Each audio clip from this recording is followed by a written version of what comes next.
Can we get the, Pat, can you have someone open those? Oh, you are? Good. Okay, we're going to open the doors in the back there so we can filter some folks behind us too, okay? It'll just be a few more minutes.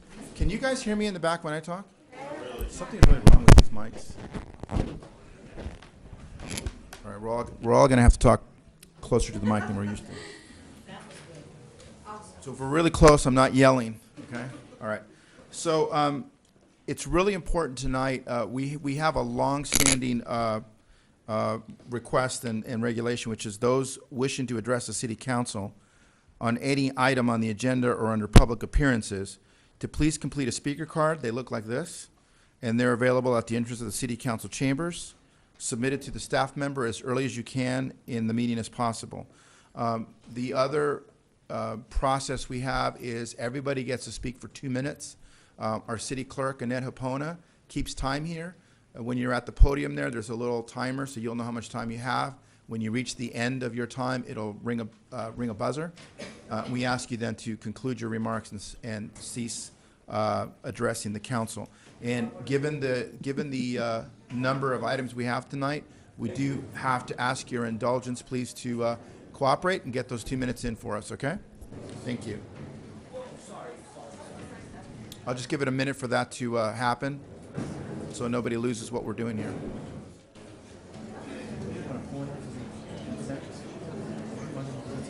I got one request on number 2. Okay. This is the City Library Board. No. Are they here for item 3?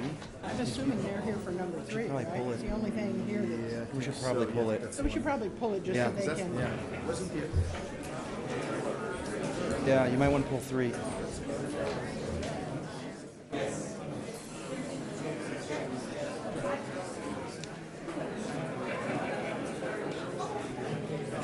Yeah, did you get calls on this?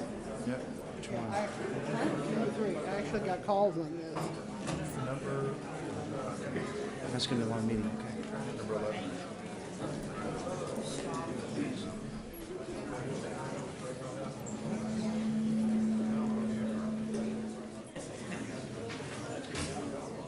Okay. So as you're settling down, we're going to start. Hey, hi, Annette. How are you? I'll give you a minute to settle in. Let me know when you're ready. And We're all kind of crazy here. the light's not... No, that's okay. I'll figure it out. So let me start. Let's continue. Is there a motion to approve the minutes from January 25, 2016? So moved. Second. All in favor, say aye. Aye. Aye. Any objections? Okay, is there a motion to Is the approve? red light meaning that they're taping, or does it have to be... Yeah, no, it's on. It's on. They're It taping is. it. Yeah, they're Okay. taping it. Is there a motion to approve the agenda? So moved. Moved. All in favor, say aye. Aye. Aye. Any oppositions? Okay. On the consent agenda, before I call for a motion on the consent agenda, I believe there's 2 items. One item I've been requested to pull, which is item number 2. That's accepting and appropriating a $17,500 grant from the Daly City Public Library Associates. And then I believe the other item, which is what a lot of you folks are here for, is number 3, which is a finding that the Bayshore Elementary School District's construction of a new public school at 155 Oriente Street conforms to the general plan. So with the exception of those 2 items, which we'll take separately, is there a motion to approve the consent agenda? Second. So moved. Second. Okay, all in favor, say aye. Aye. Okay, the consent agenda is approved.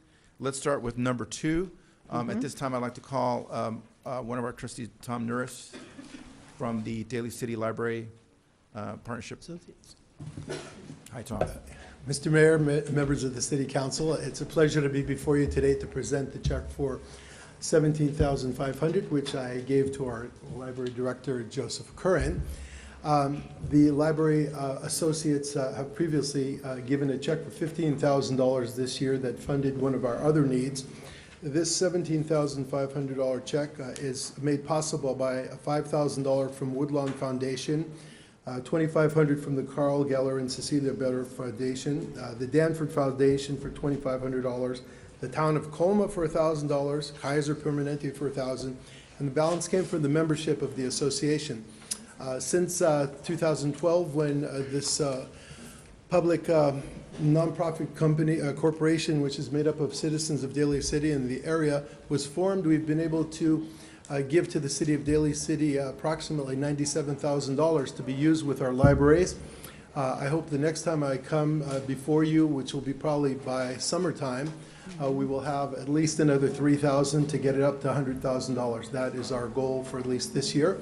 So I want to thank you for allowing us to work with you and to help support our libraries and be able to make this gift today. Thank you. Thank you. Tom, hold on. Mr. Mayor, can I make a comment? There's a question for Tom. No, Yes. Tom, I just wanted to say thank you on behalf of the city for all the work that the library associates have done with Susan Brissenden Smith. You're the organization that just, it's a gift that keeps on giving, and you've contributed a lot to our libraries. We very much appreciate. Thank you for starting the organization in 2011. I think I was one of the founding members, but I think I owe you some dues also. So, but thank you again. We really appreciate it. You're a great organization. Thanks. Thank you. One other comment too is I've created a library subcommittee, Great. which I believe I asked Judith to serve on. If not, I would be thrilled. I Love to emailed work about with you but- on it. And the purpose of that is because I really want to try to create more of a partnership, a really engaged partnership between your organization and the city, so we can work to create funds, get funding for libraries, keep our libraries going strong. So in the coming weeks, we'll try to get a meeting together and invite you and Susan to come by, and let's at least start an exchange of ideas of what you guys are doing and what we're doing, what we need, and then somewhere in the middle, we can figure out a good prospect or future for our libraries. Sounds great. We look forward to it. And just to let everyone know, anyone can become a member of the associates. It's $20 a year, Yeah. and you can sign up and support the libraries of Daly City. And we look forward to having a lot of more people. So if you'd like to, go on the website, or you can ask Mayor Sal, and he can get you an application. Thank you. Thanks, Tom. Thank you, Tom. Just a quick comment. Yes, please go ahead. At the next council meeting, I will be bringing membership forms for my colleagues, other city employees, and anyone in the audience can always join. Some of the folks on the committee approached me to say, let's get out there and get some more memberships. So I'm thrilled to be able to do that. So bring your checkbooks, guys. In a little earlier, I mentioned we were going to pull item number 3. That's actually not the one which I think all of you guys are here for, item number 12, which is where we have the actual staff report regarding the Bayshore Elementary School. Can we just get a quick update on number 3 then, 'cause since we pulled it? Just let us know what it is, and then we'll be at the Bayshore Elementary School District topic again when we get to item 12 tonight. Sure. Honorable Mayor, members of the City Council, this item is essentially a finding of conformity with the city's general plan for the proposal to combine the intermediate and elementary schools into a K-8 at the existing elementary school site in the Bayshore neighborhood. It's required by state law that for the school district to move forward with this type of a project that the council find general plan conformity. Of course, the site's designated for a public facility, and their idea is essentially consistent with the city's general plan, and that's what this consent item's all about. Okay, any questions for Michael? So Michael, just so I understand, item 12 is just the preliminary plan review? That's correct. So item 12 is a little bit different from item number 3. It's actual consideration of a 71 lot subdivision, general plan amendment, rezoning type of a proposal. So it's associated with number 3, but they're a little different. And that's relative to the Bayshore School District? That's right. Correct. Okay. Okay, having heard that, is there a motion to accept item number 3? So moved. Second. All in favor, say aye. Aye. Any oppositions? Okay, that item's approved as well. All right, we're moving on. Everyone can hear me now in the back? All right, good, we got our mics fixed, that's good news. Okay, we're starting on number 8, which is under public hearings. This is a substantial amendment to fiscal year 2015-2016 Housing and Urban Development Action Plan, otherwise known as HUD. Good evening, Ms. Sobel. Good evening, Honorable Mayor and members of the City Council. Before you tonight is a request to authorize the use of up to $200,000 in unallocated community development block grant funds for the purpose of housing rehabilitation, and $10,739 for administration of the CDBG program.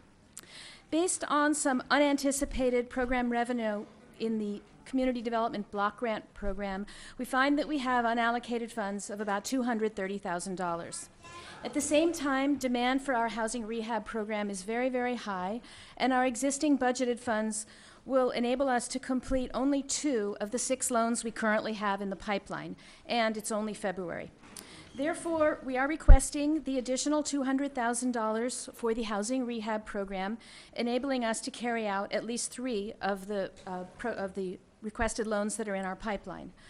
The $10,739 requested for admin will enable the city to save on general funds that are currently needed to fund a small portion of the block grant program administration for which there is insufficient block grant revenue. And with that, I'm available to answer any questions you have. Okay, any questions for Ms. Sobel? I got a quick one. It's a substantial change because of the amount of money, right? Yes, we are only allowed to increase any category by 10% without doing a public hearing and a significant amendment. And if we were, and this is just the administrative way to do it. I mean, if we leave it on the table, we don't reallocate it, correct? Yes, we don't lose the money if we don't reallocate. So I would move for But before we go there, I do have actually one card. Sunny Kinikini. Oh, I'm sorry. Yeah, we've opened the public hearing, so I have one card on this item. Good evening, Mr. Kinikini. Good evening, members of the council. Good evening, everyone. I'm here because I'm really excited that Betsy is discussing this hot issue with everyone. But first thing I want to state here is I want to thank Councilwoman Christensen for coming down to the Franciscan Park, which is an affordable housing project, HUD-related, and she was instrumental on giving us back the $30,000 stolen by management from our coffers. Also, Judith was able to stop a 24/7 no parking plan that Link Housing and management were trying to implement in our park, which is a continuing abuse of our residents. I thank Mayor Torres for mentioning at one meeting here that these developments, HUD developments in particular, if possible, should be allocated to residents, citizens of Daly City, if possible. We at the Franciscan appreciate that, and we will support that if there's any plan to implement that. I also want to thank Vice Mayor Canapa for coming into the same meeting and helping us stop the same parking abuse and help us straighten out the towing abuse to our residents. Main issue with all these projects is compliance. And I appreciate that Betsy sits with us at the FSC board. But when you have developers who refuse to follow court orders even, such as Link, we have a court order to transfer ownership to us. FSC, when they refuse to cooperate, I think the council, the city government should step in and help us. Way back 2002, we started this fight. We need your help again, Mayor Torres and members of the council. Thank you, sir. Thank you very much. Good seeing you. Thank you.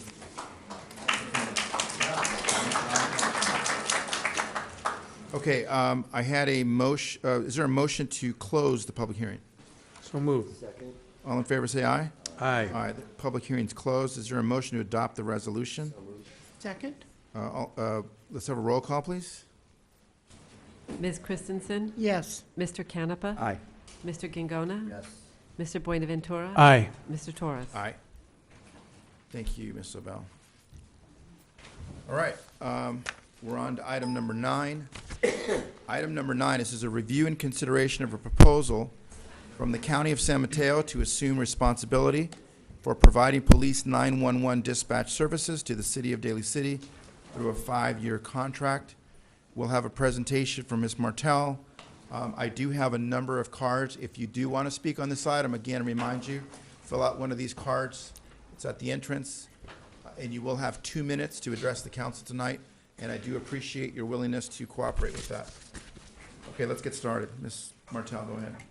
Thank you very much, Mr. Mayor, members of the council. Tonight, you have before you a proposal for you to review and consider that would transfer the current services provided by the Daly City Police Department in the form of dispatching of police calls to the County of San Mateo. I'm asking you to review and consider this item and to authorize me to negotiate the final terms of a contract that would then come back to the council to review the final terms of the contract once you've had your discussion tonight, or if you continue the item, once you've completed your discussion on the issues that will be raised tonight. Just by way of review, starting in the aftermath of the Great Recession of 2008, back in 2009, the city began to look at a variety of different options to reduce our cost of operations across the city. And you will recall that as part of the review that we did in terms of reducing costs, we not only kept a number of positions vacant and continue to maintain those positions as vacant, but we also did some internal consolidations. It was at that time that we consolidated the Department of Library and the Department of Recreation into a single department, and we transferred Parks Maintenance into Public Works.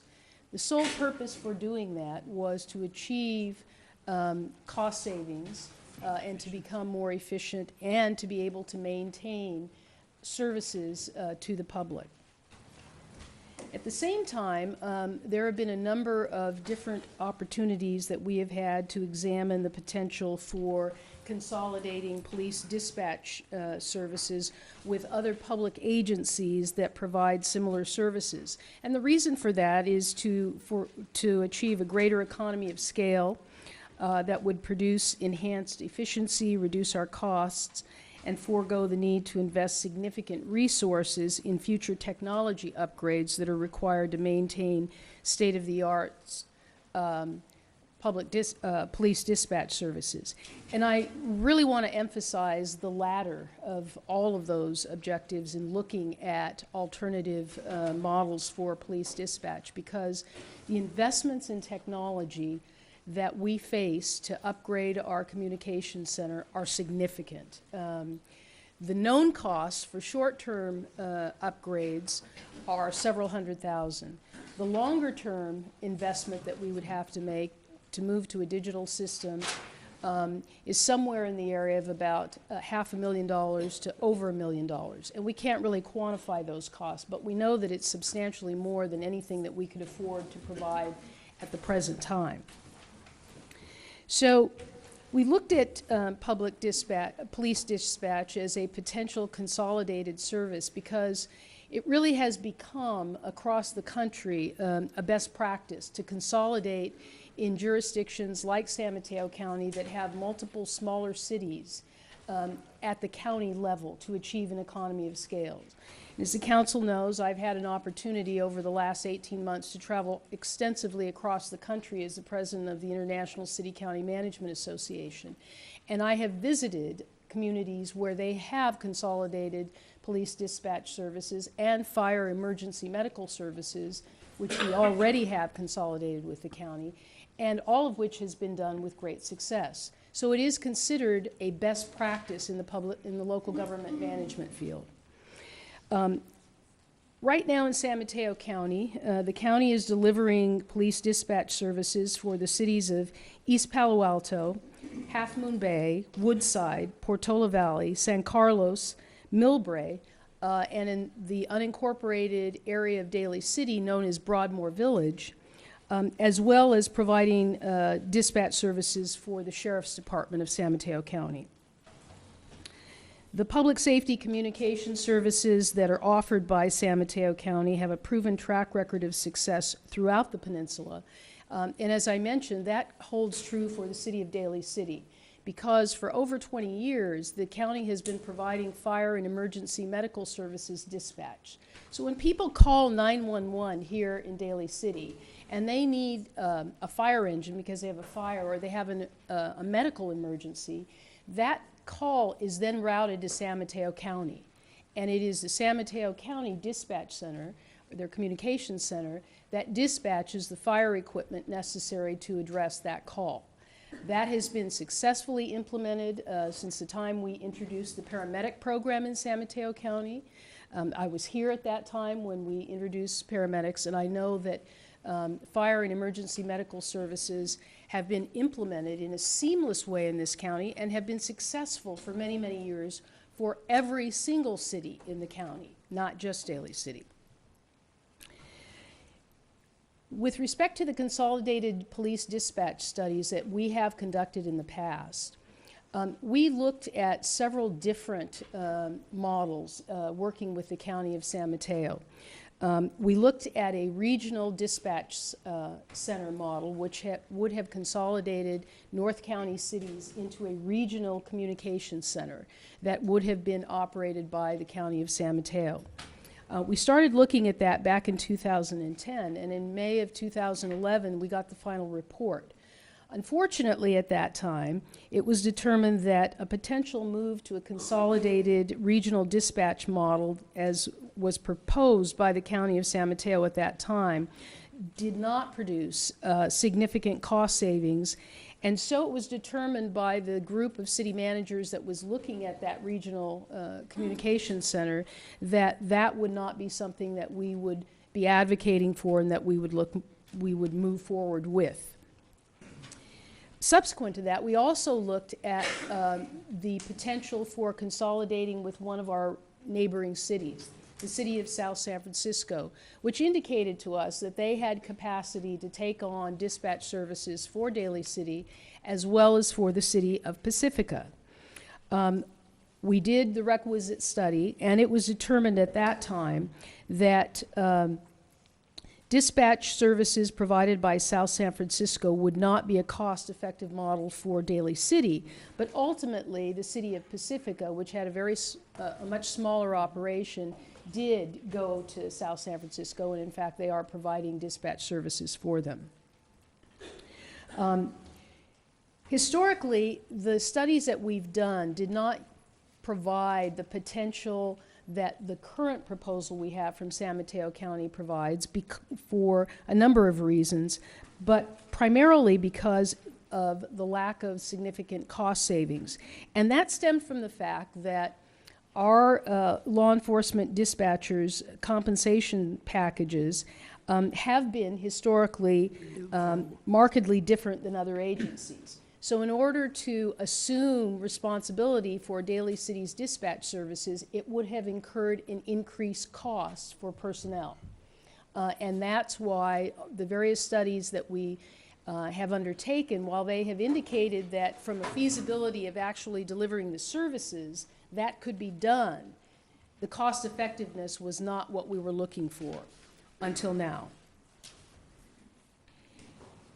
So as I mentioned, the overarching objectives that we have in looking at alternative service delivery models for police dispatch include increasing efficiency, cost effectiveness, enhancing service to the public, as well as achieving an economy of scale to invest in state-of-the-art technology as required for future equipment replacement that becomes necessary for us. And we already foresee what those technology improvements would require. The current proposal that we've received from the County of San Mateo Public Safety Communications Center offers all of the benefits that we're looking for in the objectives that I've just stated to you. The current costs for providing dispatch in-house based on actual costs at the end of fiscal year 2014-15 was approximately $2 million. However, the council is aware that recently we have approved contracts with the Teamsters that provided for additional salaries and benefits adjustments for the dispatchers, and so those costs will increase in the coming year, and each year thereafter, that would be covered by a 5-year contract with the county.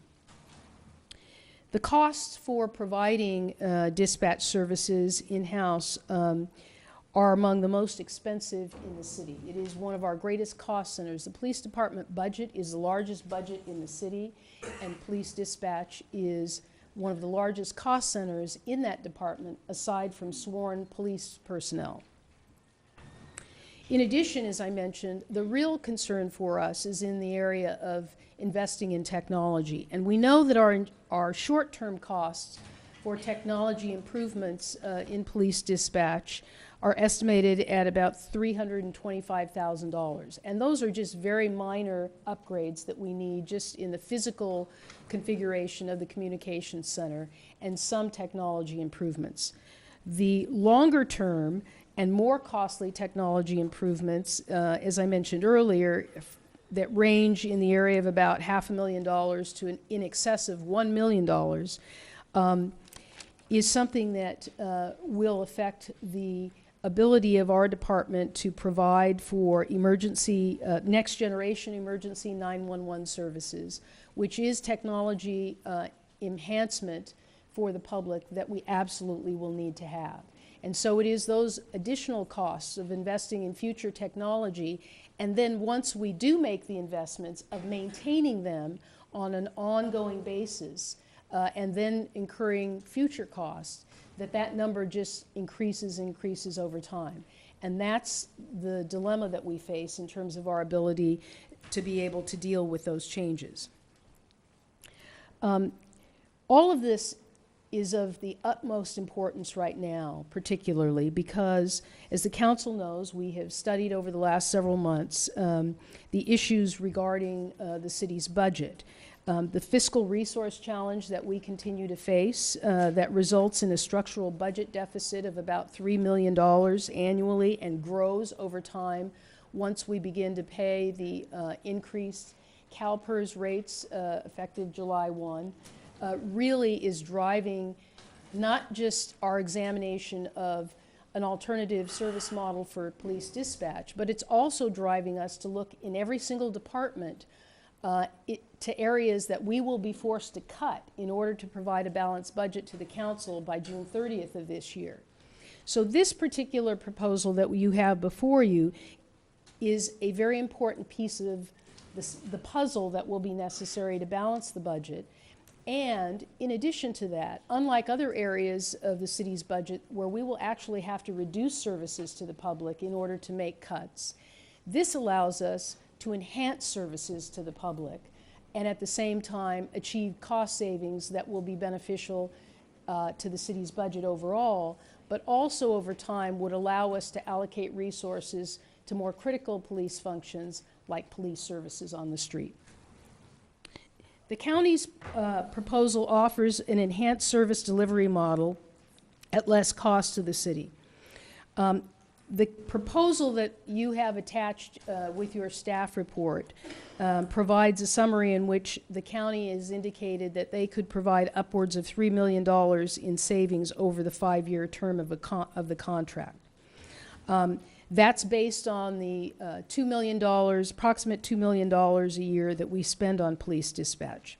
However, we have done a more precise analysis of the numbers and have determined that while the savings are still substantial, they do fall somewhat short of $3 million, and in actuality are more in the area of about $2.2 million. I do have a summary. Please. This summarizes what I'm going to be talking about throughout the rest of my report for the council. So the top model that shows you exactly what our current dispatch services are indicates that our staffing costs are about $10 million a year over 5 years. Our technology costs would be about $1.2 million. the soft costs that are all of the related support services costs that need to be included when we look at what the total cost of delivering the service is. And that total is about $11.8 million over a 5-year period. Actually, can you bring up the second slide, because that shows the county's proposal. So this is an analysis that shows what our current costs are, and based on the number I just showed you, and what our costs would be based on what the county has proposed would be the annual savings and our payments to the county. So to provide the services, the staffing costs that we incur as a result of our own budget, which you can see under fiscal year 2016, that's 1.978. Okay, we're talking the top row here? Top row. Top row, Okay. Staffing costs. okay. And then the total staffing costs in terms of savings based on the county's preliminary proposal would result in the city making an annual payment to the county of $1.2 million. See the red line? So each year of the 5 years that the city would potentially be contracting with the county, you can see what the payments would be. They would increase, as you would see. And at the end of the 5-year total, we would have paid the county $7,050,000 for 5 years' worth of services. Based on that number, if you look below that to the budget impact analysis that we've provided for you, the first line shows in red numbers the payments to the county. It shows how we achieve the savings and the costs associated with the services that are being provided by the county, which will net the savings for us. So that shows you the staffing costs. It breaks out the technology and support costs that would still be required in the city, because not every single cost goes away. We have to maintain radios and base stations and those kinds of things, and those would be ongoing costs even with the county delivering dispatch services for us. But those are costs that we would incur no matter what. On the second line, staffing costs straight across, those are costs that we're incurring if this goes to the county? Yes, these are the costs that, as they're broken out, that would be absorbed and would be reductions for us, and they would be a cost to the county. So the reductions are represented in parenthetical numbers? Right, yes. The negatives. Right. So when you look at the bottom line that says total expense and look to the far right, you see the sum total that results from the 5-year contract. So we would make payments to the county of $7 million, $7,050,000. So then the savings that we receive in terms of staffing costs, technology expenses that we still incur, the soft cost savings, the total reduction for us is $9,250,000. So that is where we realize the savings. So the net for us in savings overall, based on what the county has offered us in their proposal, is $2.2 million. So that is what we would save over the 5-year period of the contract proposal that the county has offered us. Let me just interject here. So we would be paying $7,050,000 and getting the equivalent of $9,250,000 worth of Savings. stuff. Yes. Service, and Correct. that also includes what we would have to pay to keep our ongoing programs here that we still need. That is Okay. correct. Pat, so up above where you have the analysis of the county's proposal, in the second line you have 3.7 million and change for total staffing cost savings. So what's the difference between 3.7 million there and the 9.2 million in the Okay, so below one? Christine, you want to come up and explain that? I'm going to ask our deputy finance director to explain the analysis. Those support costs. Hi, good evening. So the question, just to recap your question, you're asking for clarification of the 3.7. Well, what I'm asking is this, so in the top, in number one, we show total staff cost savings per the county's proposal at 3.7 million and change, right? Then, when we get to the next one, when we talk about the budget analysis, Right. we're proposing that there's a total savings of $9.2 million. But that's not Right. just staff. That includes technology costs. Yeah, I was trying to get the clarification so everybody can understand the math, what's going on here. So Right.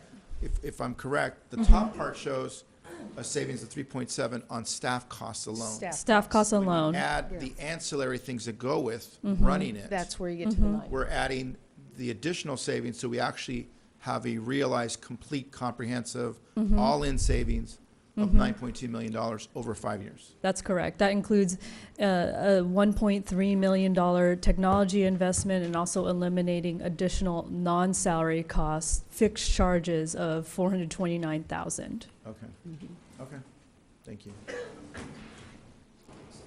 So, right, go we ahead, can just Matt. leave that there.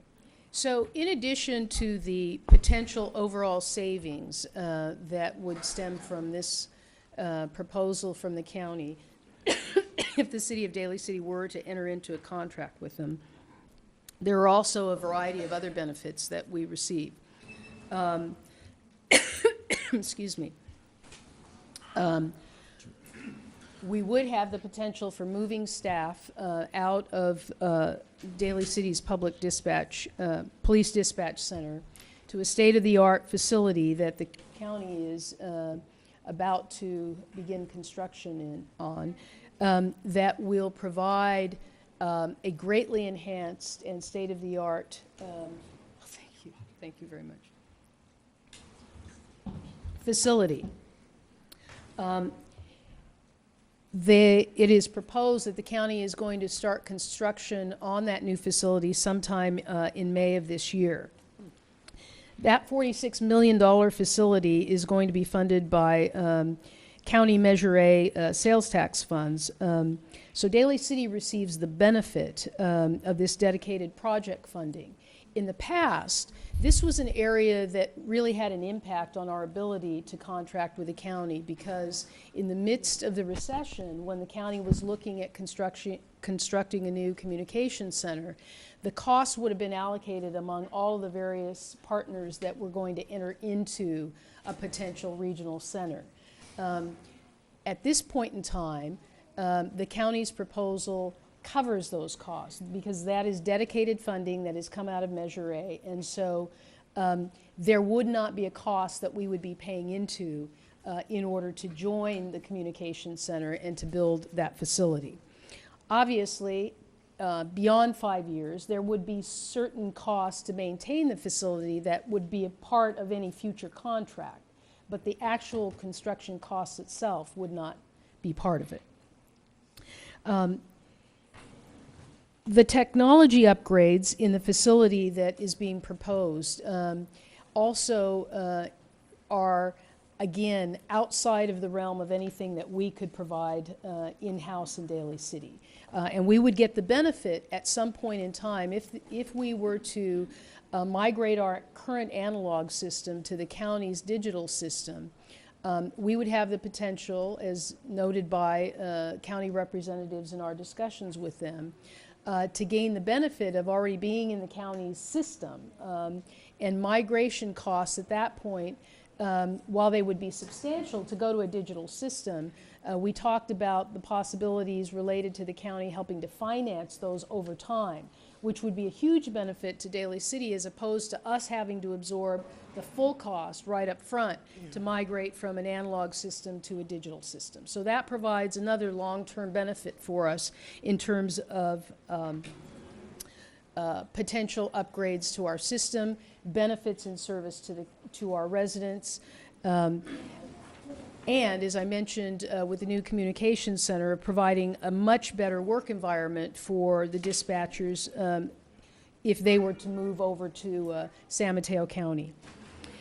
With regards to our dispatch personnel and staffing, The county proposes to support the hiring of all staff that currently work within Daly City's Police Dispatch Center, assuming that they meet the following criteria: that they pass a background clearance, which is required for anyone to be employed in a police or fire communications center. All of our dispatchers had to previously pass a clearance here in Daly City, so we believe that that would just be a formality. They'd have to demonstrate satisfactory performance during their employment with Daly City, and obviously we believe that all of the dispatchers that currently are employed would have no problem in that area. And they would have to successfully complete the county's training program to work in their dispatch center. Since they are currently dispatchers, we suspect that that also would not be a hurdle that would not be met. The compensation and benefits package offered by the San Mateo County proposal is far in excess of what we could offer our employees at the present time. Even with the adjustments that were recently approved by the council and the salaries and benefit increases that the dispatchers will be receiving over the next 2 years of their contract, it doesn't come anywhere near what they would be receiving in terms of overall compensation if they were to move to the county. The San Mateo County's retirement benefits are different than Daly City's because the county has its own 1937 Act pension plan, and they are not part of CalPERS. However, the county's pension plan does have reciprocity with CalPERS, which means that at retirement, an employee with years of service in both plans will receive combined benefits. So all of our employees who are currently members of the CalPERS system, who are vested with CalPERS, which means that they have worked for the city for 5 years or longer, they would automatically vest with San Mateo County, and there would be reciprocity that would be allowed to combine those two pension plans. If an employee did not have 5 years, was not vested, and in fact we do have a couple of employees who have not yet reached the vesting period of 5 years. If they were to go to the county, they would receive in lump sum their entire contributions to CalPERS. They could be refunded that amount. They would not be refunded the employer's amount, but they would be refunded their own contributions. Or they could leave them in CalPERS, but they could not get benefits from CalPERS unless they achieved the 5-year vesting period. So if they didn't have 5 years, they could leave it in CalPERS, they could go to work for the county, and if they subsequently went to another CalPERS agency and worked a few more years in order to get their 5-year vesting, then they could combine the two pension plans. If they didn't work for another CalPERS agency and they're not currently vested, the only option that they would have would be to cash out their current contributions, and they could take that and you put that in some sort of investment to use for Roll the it over future. to another pension. Roll it over into something There's no else. tax consequence. Right. Okay. How many of our dispatchers are vested? All of them except 3. 8. Yeah. So even though our dispatch personnel, if they were to go to work for the county's dispatch center, and their compensation and benefits would be significantly higher than that in Daly City, the proposal that has been offered to us by San Mateo County, which makes this proposal significant to us in terms of savings and very attractive in order to create a period of time where the city has the opportunity to be assured of what our costs are going to be. The county will absorb any additional increases that occur after our dispatchers would become employees of the county.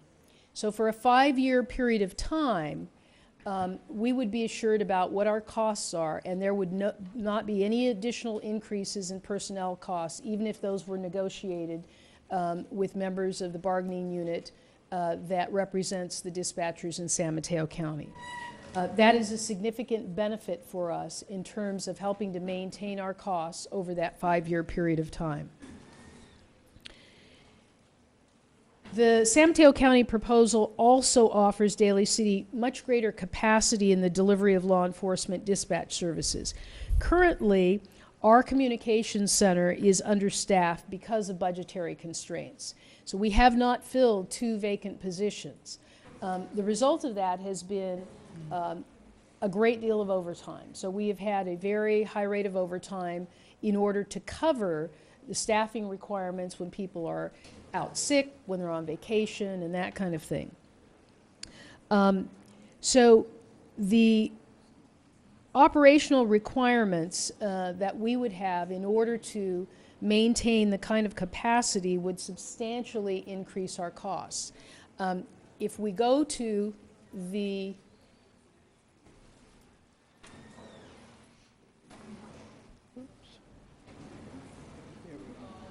okay, so this particular this is a comparison of what our current costs are with 11 dispatchers, and that includes the overtime because, you know, we have had vacant positions.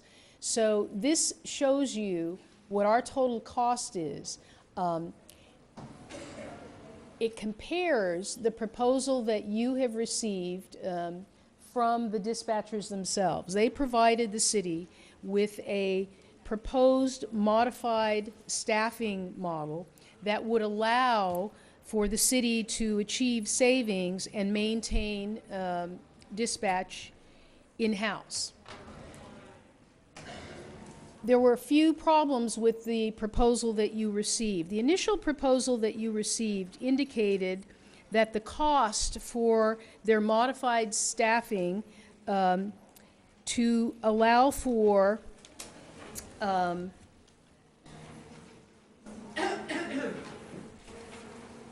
10 dispatchers, 2 working supervisors, and a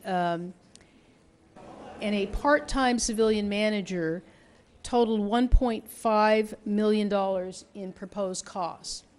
In fact, those figures were not accurate. The dispatchers and their union representative did ask for costing of what the staffing would actually require.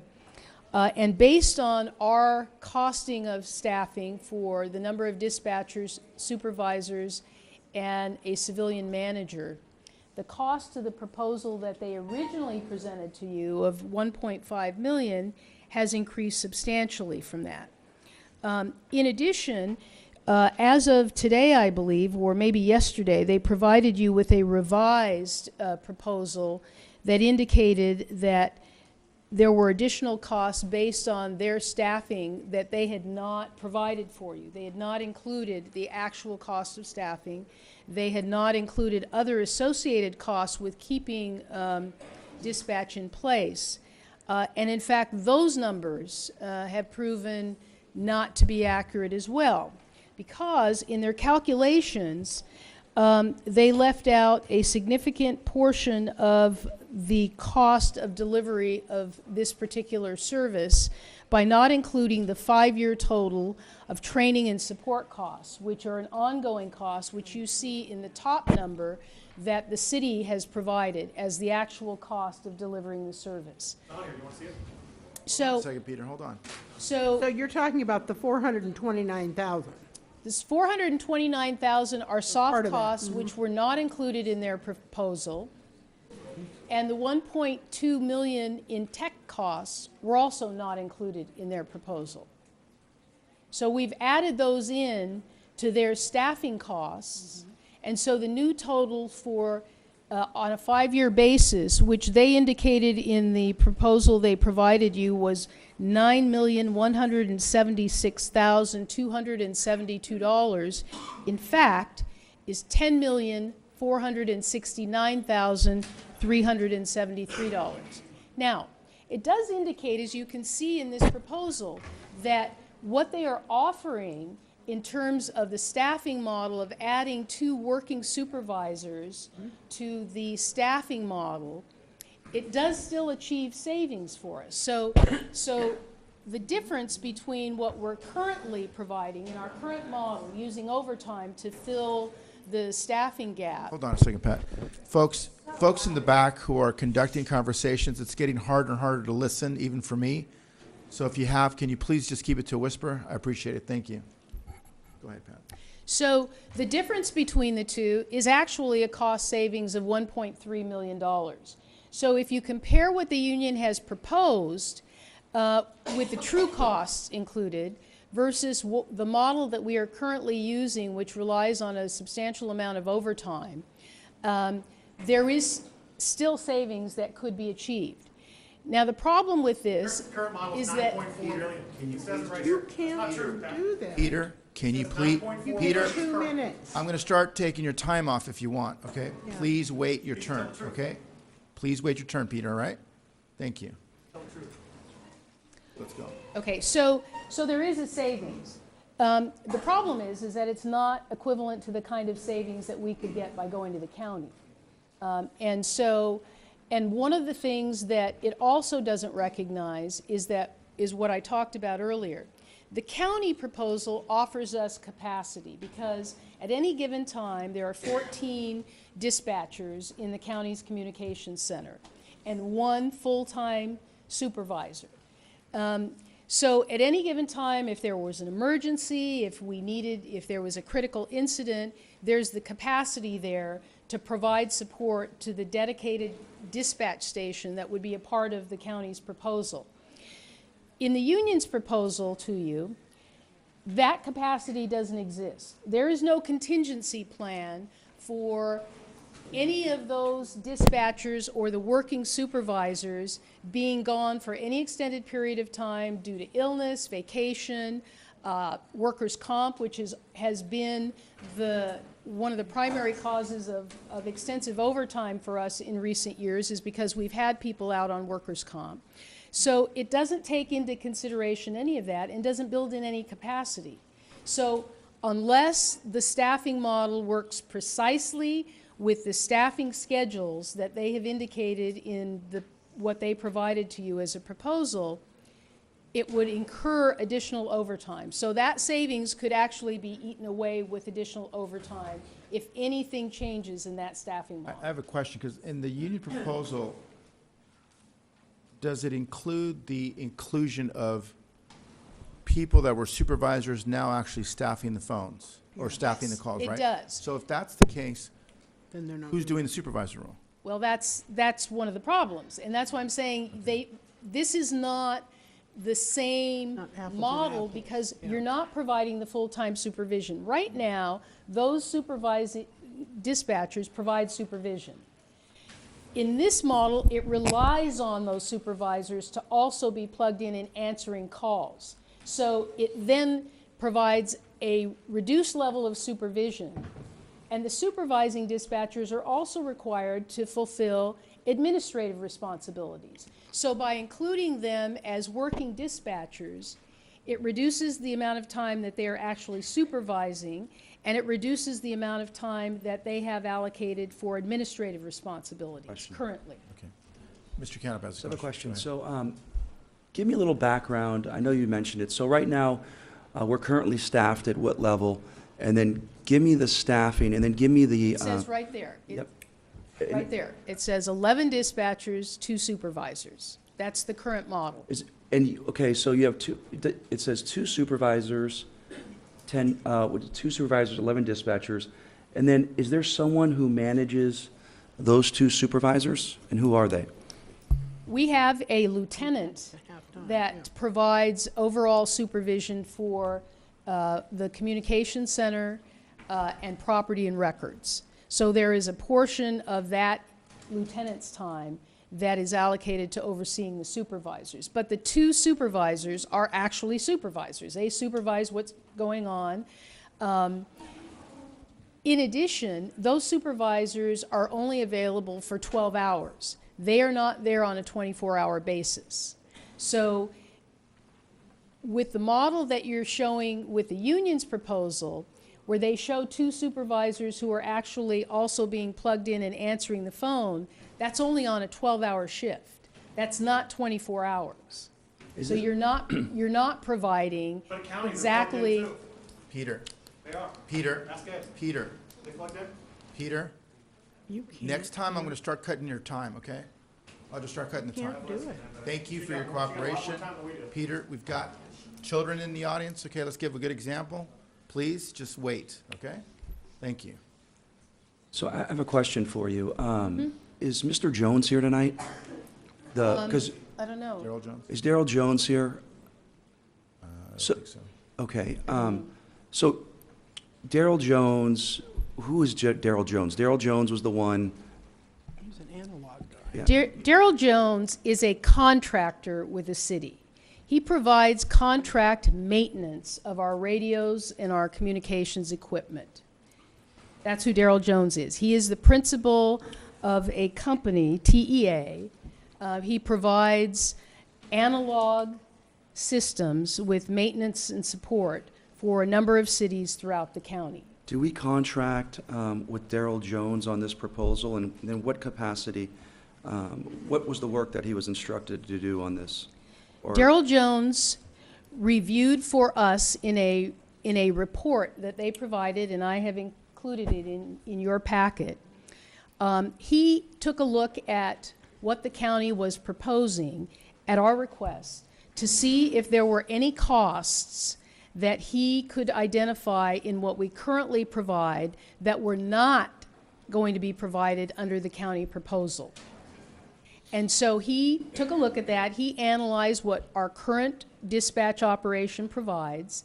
Then he looked at what the county was proposing, and he identified through assumptions that he made, not realistically talking to the county in every single detail, but he assumed a lot of things in his study and provided his opinion about a lot of things in that study that in reality don't reflect the way that we currently operate or that we would operate under the county's proposal.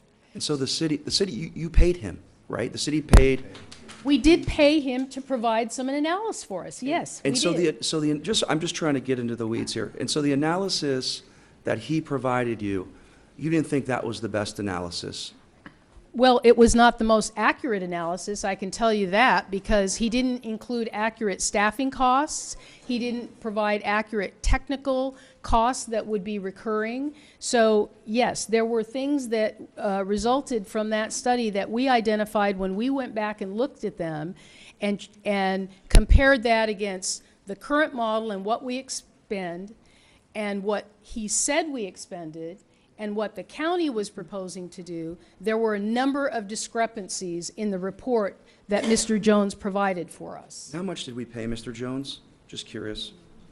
I didn't pay Mr. Jones, so I don't, the police department, I think it was about $8,000. So we paid him $8,500, which is reasonable, to do a report, and that report that the police department did, staff does not agree with. That is correct. We Okay. do not agree with it. But many parts of it you do. Many parts of it we do agree with in Right. terms of some of the basic services that are being provided. We would agree with that. It's the costing that we Right. found a number of discrepancies that did not reflect true costs. 'Cause For I- example, yeah, for I- example, he included staffing costs that reflect the most recent contract that was approved by the council for the dispatchers for a 2-year period. He did not provide an escalator for the next 3-year period to get a true 5-year cost of what the staffing would be. That is a serious discrepancy. And there were other things. He provided technical costs, which he assumed were going to be ongoing. He did not include all of them. He also made assumptions, which we did not ask him to assume, but he did on his own, that if we went to the county, that it would require us to hire 6 full-time call takers or clerks to answer non-emergency 911 calls, and we don't believe that there is any need whatsoever for 6 full-time call takers, because the only time when we would not have staff available to be answering non-emergency calls would be from 6 p.m. to 5 a.m. in the morning. The rest of the time, we have staff in-house that would respond to calls. So the costs that we looked at were significantly lower to provide call takers for those after hours, that after hours period. And in fact, the county has indicated to us that some of those calls that they would be able to triage through a phone tree and handle on their own, along with answering the 911 phone outside, the red phone that's outside, that's after hours that people use. The county has indicated that they could be able to, with some technology patches, be able to take those calls as well. Mr. Ugona has a question. You know, Pat, could you speak to the co-location issue? I think you briefly talk a little bit about what. Can't hear you. I guess I am not on. Sorry about. Can you hear me now? Pat, can you speak to the co-location issue that's in the staff report regarding the utility, that is the upside and the downside of having our dispatch of both police and fire in the same place? So, co-locating police dispatch services in the same facility where we currently are receiving fire and emergency medical services provides a more seamless integration, particularly during large-scale emergency situations, and faster dissemination of critical countywide information, because you'd have everyone in one facility. That, I believe, is a very big benefit for the residents of Daly City, and I think that it also represents the economies of scale that you get from having police dispatch in an existing center that has been delivering both police dispatch services to other jurisdictions and the sheriff successfully, along with successfully delivering fire and emergency medical services. That's a benefit to us. So in the event of a large emergency, the setting up of an incident command center and the ability to communicate between jurisdictions would be facilitated by a move to that. Yes. Is that what you're Yes, saying? the county would be in a much better position to provide that integrated communication during any kind of large-scale emergency You know, that we don't currently have. So real quick, Wait, just let me finish the thought. You know, I was just recently appointed by you to the OES, San Mateo OES, and they had a brief conversation about this consolidation, about how that is one of their long-term plans, is getting all of the, well, if there's going to be an emergency, that the ICS, the Incident Command Center, be at 400 Government Center. So that's just something that I want to bring back to the council. Let me go to Mr. Buenaventura and then to Mr. Campbell. So Pat, in your presentation, it just seems that really the whole part of it is about the cost savings and the budget and the financials. I haven't really heard anything about public safety and the impacts of it. So I'd like to start by, please, so that I could just get a handle on the whole start of the process. Can you walk me through when there's a 911 call? So I understand that if it's a fire call, it goes straight to the county, right? No, it gets, Okay, our walk me dispatchers through. pick it up. Okay, walk me through a police call versus a 911 Okay, so fire call. if someone calls 911 with a fire or emergency medical situation, our dispatchers in our communication center pick up the call and they patch it into the county. Okay, so the first County- step now is right here in Daly City, not in the county. For fire emergency services, it is currently the first step would Okay. be for our dispatch to pick it up and then to transfer it. Right. So with a police call, they would immediately dispatch police units when they pick up the call. Okay. Now, the same would be true if we moved to the county model. The Okay. dispatchers would be answering the call for Daly City and dispatching Daly City police officers the same way that they would dispatch Daly, or North County, not Daly Okay. City, North County Fire, for Daly City fire and emergency medical All right. incidents. So how many dispatchers are there for the county that will be non-Daly City prior employees? So I guess my question is, what are my chances of getting a dispatcher who used to work in Daly City, who knows Daly City and the intimate parts of Daly City? That's what I want to know. So, as I mentioned, the county has agreed in their proposal to hire any and all of the dispatchers who currently work for Daly City who choose to go to San Mateo County. Now, I outlined for you what the criteria would be, but we believe that any of our dispatchers could satisfy that criteria. Well, how many do they have now? The San Mateo County dispatch, how many are there? For Daly City? No, just for the county. Okay. For the whole county, well, they have 14 dispatchers at any given time in the county and 1 supervisor. And we have our county representative here if you want to. Yeah, and Ask as I understand it, 14. the way it's being proposed. We would have a the Daly dedicated City- session. The Daly City dispatchers that go to the county would be dispatching Daly City calls. Is that a guarantee? So the only guarantee that we can provide is that if we have enough Daly City dispatchers who choose to go to work for San Mateo County, then we would provide as many of them as possible, recognizing that they also have to do training, they have to do a number of different rotations. But the county has agreed that they would assign Daly City dispatchers to the dedicated workstation for Daly City dispatch to the extent that they had enough people who go to work for them to be able to do that. Now, right now, I think it merits this understanding. All the current dispatchers we have in Daly City, they all started here at some time. And when they started here, they did not know Daly City like they know Daly City today.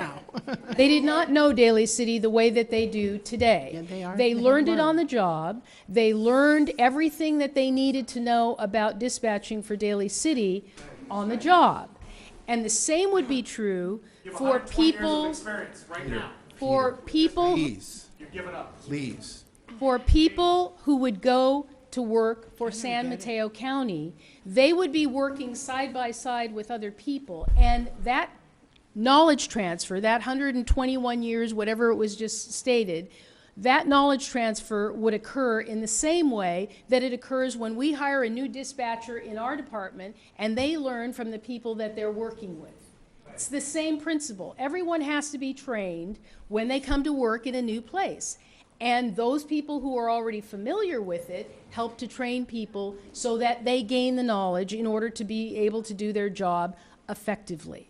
There would be no difference in San Mateo County if our dispatchers, if all of them went, and there were sufficient numbers of Daly City dispatchers working there, that could happen working for the county as well. Let me move forward with a different topic with respect to, so if we eliminate the dispatchers in Daly City, what effect will that have on our police officers themselves? In other words, are there things that the dispatchers here in Daly City are responsible for that sort of those tasks are no longer going to be filled? No. Okay. And I have provided you in your packet with a memo from the county that addressed all of the questions that were raised by the dispatchers about would the county provide this service, would the county provide that service, who would pick up all of these different duties. The county has included their responses in detail in the document that you have as part of your package. And with very few exceptions, the county has agreed to assume those responsibilities, and we believe that some of the responsibilities, like the call taking that I discussed earlier, that those responsibilities that the dispatchers have also indicated would need to be handled by, Mr. Jones said 6 new people. That we don't believe is necessary. Now, The dispatchers believe that the relationship that they have with Daly City police officers, because of having worked here for many years and being familiar with police call-outs, call-out numbers, call-out locations, that are nuances to Daly City, are what make our police officers safe. I would argue, and I think the police chief who is here and his captain would also argue, that those are not things that endanger police officer safety. They create a shortcut for police officers to be able to get the information back and forth with the dispatchers. It does not put them in harm's way, because a dispatcher might not know that when they say, I'm an 88, that they mean 88 Hillside. Well, doesn't that increase your, the time efficiency and the response time? Wouldn't that be better for everybody? It does not. I'm just, As I mentioned before, all of those call-outs, all of those nuances can be addressed very effectively and have been in other cities that have gone to the county. For example, in talking with the city of San Carlos, they were concerned about this issue. They had a sergeant in the San Carlos Police Department provide a training manual for the county to use that indicated all of those nuances about San Carlos locations that could be used by dispatchers in San Mateo County. The same could be applied if there was a transfer of services to the county from Daly City. It is not something that, it is not unique information that no one could possibly not get, okay, that somebody would not have access to at all. We could transfer that information in the same way that San Carlos did it. And I'm sure that maybe some of the other jurisdictions did it too, I'm not sure. But there was that information transfer, and the same could be done for Daly City. That, I don't think, again, is something that in any way places police officers in harm's way. And if I thought for 1 minute, or if the police chief or Captain Gamez thought we would be putting police officer lives in danger as a result of moving to the county, we wouldn't be sitting here talking about this. But because it has been done by other agencies successfully, and because we have never placed a firefighter's life in danger through contracting with the county for fire and emergency medical services, and more importantly, never have we put the lives of our residents in danger with respect to fire and emergency medical services because the county is dispatching for us, I do not believe that the emotional part of the potential for moving to a different model should be the basis for us saying we should not do it, because people are not happy with a change, because it will be different for the dispatchers to work in one way versus another way. It will be different because our police officers are going to have to get used to talking to someone else on their radio. That in and of itself does not constitute any kind of negative impact on police officer safety or safety to our residents. And that has been shown to be true in the way that we have fire and emergency medical services dispatched and the way that the county dispatches for sheriff and all the other police departments. Okay, let me go to a question from Ms. Christensen. I spoke with dispatchers, and their main concern expressed to me face to face was being able to work with the police officers that they know and obviously love, and they want to bring that knowledge to continue into the future. So I don't understand what the problem is with, if you're going to it, whether it's this building or that building, you still have that incredible knowledge, that incredible love of the officers, the love of the city, the safety of the residents and our police officers, and I totally respected that passion that you have and that dedication, but I can't see how being in one building or another building makes a difference. And when you're at a dedicated station, that's for Daly City, it will be the same people. The voices will be the same. Only 2 of the 9 Peter. that are currently here are going to go. Peter, this is the last, Peter, it's the last time I'm going to ask you, okay, out of respect, please, everyone's going to get a chance. It just lengthens the process, okay? And if people do choose not to go, I mean, we can't force people to go, that's their choice. But if the overriding reason, which they told me face to face, to be a dispatcher was to have that relationship and to be able to serve the community, then I'm assuming that people would go to maintain that. That's important. That's what I was told was the most important thing. And I definitely honor that. Sorry. How long have we been, how long has the county been dispatching for North Fire? Since 1990. 1997? 97? Is it 97? 97, I think. Since 99. 99. So since Yeah, since the 1999, we've been paramedic doing- program has been in We've been place. doing fire dispatch through the county since 99. Yes, Okay. 1999. And has it ever affected our response time? No, it has not affected our response time. In fact, I think if all of you have read your annual Yep. North County Fire reports, each and every year, the fire department reports on the response rate that they have for fire and emergency medical. And it states, the department achieved, this was for last year, an overall 95% total reflex time for all cities, which results from the receipt of call, dispatch, turnout, travel to arrival in 7 minutes or less for a single engine company. And that's 95% of the time. 90% of the time, when multiple fire companies are involved, that means more than just one station, that they are able to arrive from receipt of the call, dispatch, turnout, and travel, and arrive at the emergency in 11 minutes or less. That's in 90% of all incidents. So the department tracks that, and the fire department has always prided itself on having one of the best response rates of any of the agencies in San Mateo County. And that's even with the delay of it going through police right now and then to fire. All right, let me have Pat finish her presentation so we can get to the questions and to the public, okay? I have several questions. Can you wait till she's done? Yeah, I can wait. Yeah, thanks. Okay, Pat, can you wrap up, Pat, please? Okay.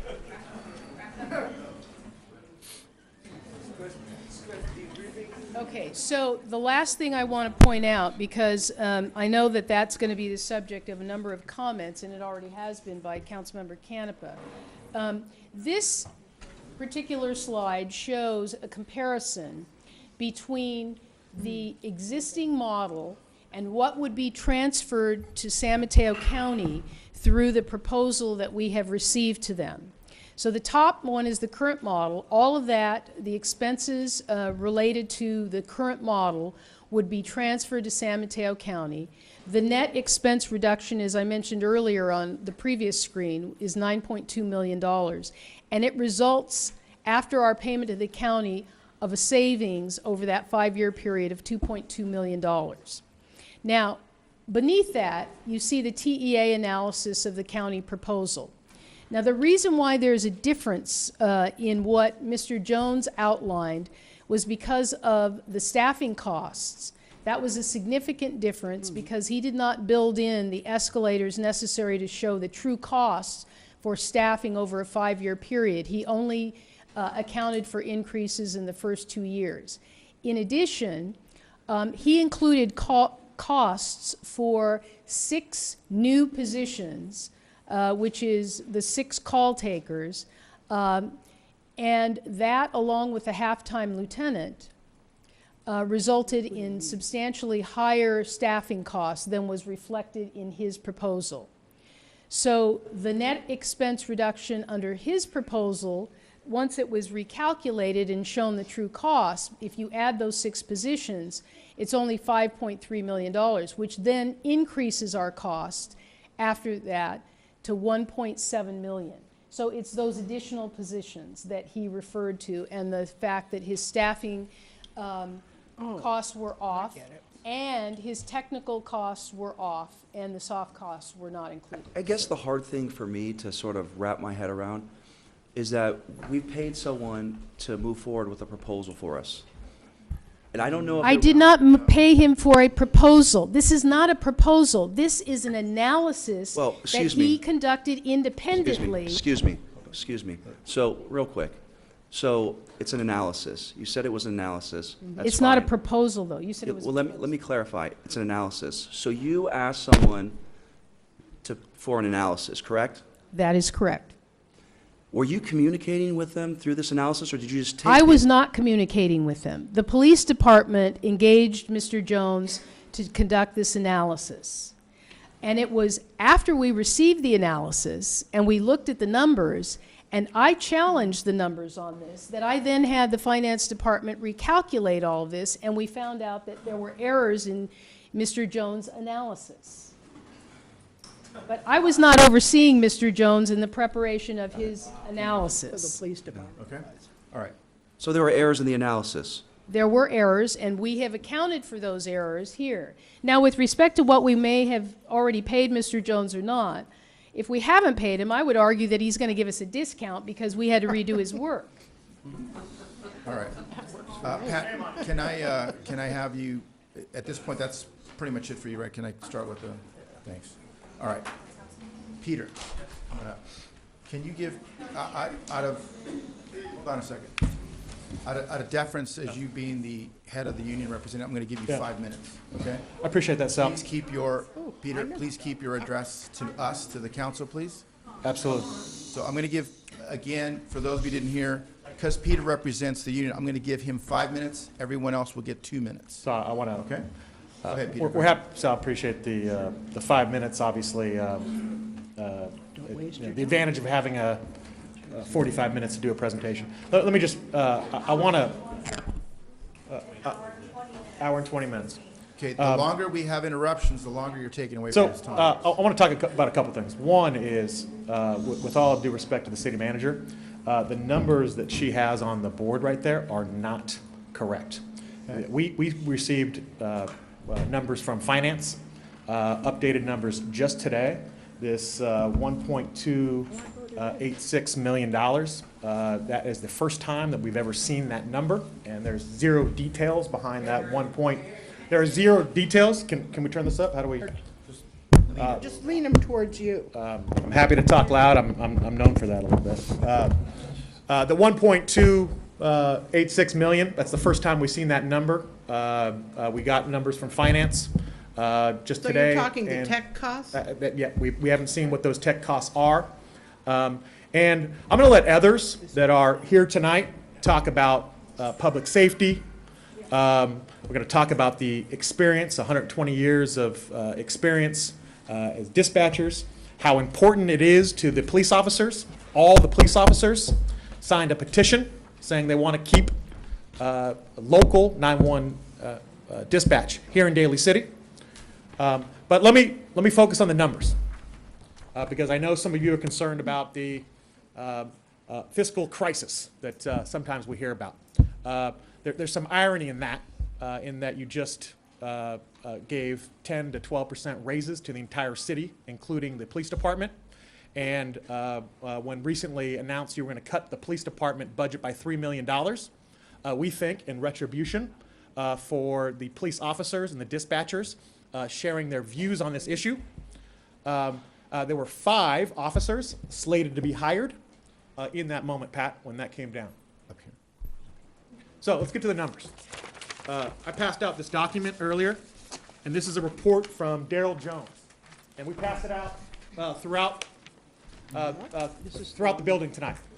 And we are very concerned that the city has not invited Daryl Jones to review this report. Now, let me give you the background of this report. When we first met with the police department, Captain Gomez, I think he's here somewhere, he was charged with doing the analysis of outsourcing. When we first met with him, he informed us that he had moved forward in the department and moved forward through the chief with hiring Daryl Jones, who is a renowned expert in the county, has worked for almost every police department in the county. By the way, including Ed Wood, who is a retired police chief from Burlingame. And Daryl Jones worked for Ed Wood. By the way, when Ed was the police chief of Burlingame, he stopped his dispatchers that we represent from being outsourced. I just want to note that. Daryl Jones put this report together, okay? And it's a report that, again, Captain Gomez said we commissioned this report for $8,300 because we wanted a neutral perspective on the county proposal. And those were Captain's exact words, and if he disputes that, I don't think he would. He came up here.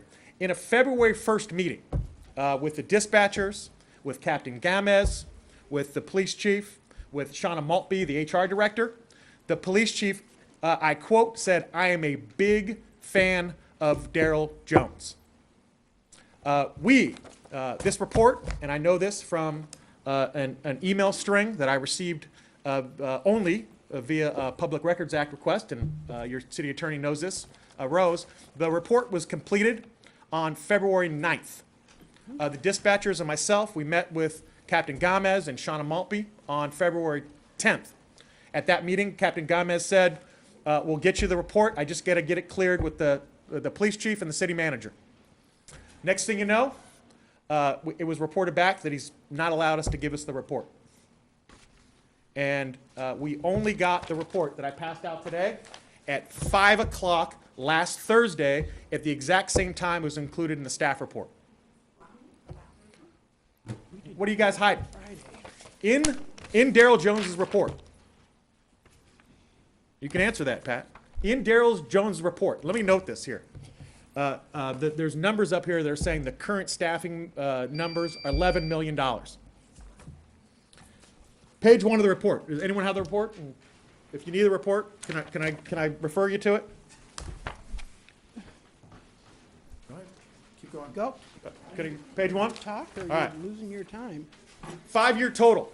In the first section up here, it says current staffing. $9.459 million. So, and I didn't mean to interrupt, and I apologize for that. But when it's being communicated that current staffing is 11 million, when current staffing is 9.5 million, that's just not accurate. Okay? The police department put forward an optimal staffing plan. Okay? And this optimal staffing plan had 12 full-time dispatchers, 2 supervisors that don't plug in, and 1 civilian manager. Okay? This is an optimal staffing plan. This is a staffing plan that costs roughly $10 million over a 5-year period of time. In Jones's report, okay, that's the optimal staffing plan. And by the way, one of the dispatchers is going to come up in a little bit and talk about the, and you call it a union proposal. This is a proposal that was brought forward by the dispatchers and the non-union supervisors together that makes the communication center most efficient. Okay? Dale Jones' report. The city's 5-year cost for changing police dispatch strategy to have county provide service is estimated at $10,211,000. Okay? 5 years. $10,211,000. All right? Current staffing, $9.5 million. Optimal staffing, $10.3 million. The dispatchers and supervisors proposal, we're talking about $400,000 cheaper than what the county is proposing. So put aside public safety, please don't. Put aside public safety, put aside losing 120 years of experience, put aside that people grew up in the city and care about it, and the officers all signed a petition saying please don't do it. Put that aside, but just from a dollars and cents perspective, this does not save money. This is the outside expert that you guys hired. No, it is not. Okay, let's start. Peter, can you, Chief, did you hire? Peter, can you address the council, please? Just wrap up for me, please, because we got a bunch of cards. But help me with that. You didn't hire him? Just help me get through it. Okay. The police department, affirmative. And Chief, if I'm wrong, paid Daryl Jones. I have an email from Captain Gomez as of Sunday, saying the police department paid approximately $8,300. Clear that the city paid him $8,300, okay? And my question for you guys is, why has Pat Martell kept this expert away from you guys? Why isn't he here tonight? Well, for one thing, because his numbers were inaccurate. That's a question for the council, Pat. Excuse me. I'd like Joanne to come up here. I Okay, was thank you. never this rude, and the cops got sick on Okay. me. We're Jeez. going back to 2 minutes now. Hold on a second, hold on. Did you fill out a card?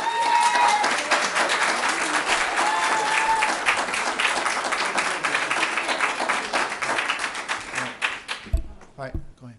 Hi, my name is Joanne Rooney. I'm a dispatcher with Daly City for the past 15 years. You gotta lean in, Joanne. Okay. Just lean in a little bit. We as the dispatchers have proposed a staffing plan that allows 12 dispatchers to be plugged in on the floor, which is more than we have had in many years, reducing the cost for the city.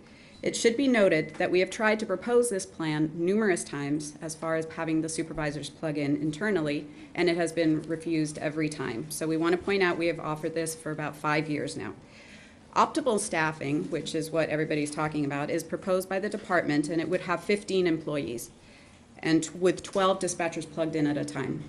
The following staffing plan that I'm proposing is agreed by both the dispatchers and the non-union supervisors, so they have all agreed, and we are going to utilize the city-approved count of 13 positions. So we're not asking you for one more spot, we're using what's already authorized, and we're going to save you money. This would allow for 12 dispatchers to be on the ground because 2 of the supervisors will be working supervisors. 1 manager will oversee 2 working supervisors, 10 dispatchers. This will reduce your overtime cost tremendously because you will have 12 bodies on the floor at all time, and a 13-person communication center is sustainable and operationally effective long-term. We have not had a 13-person comm center or 12 bodies working in many, many years.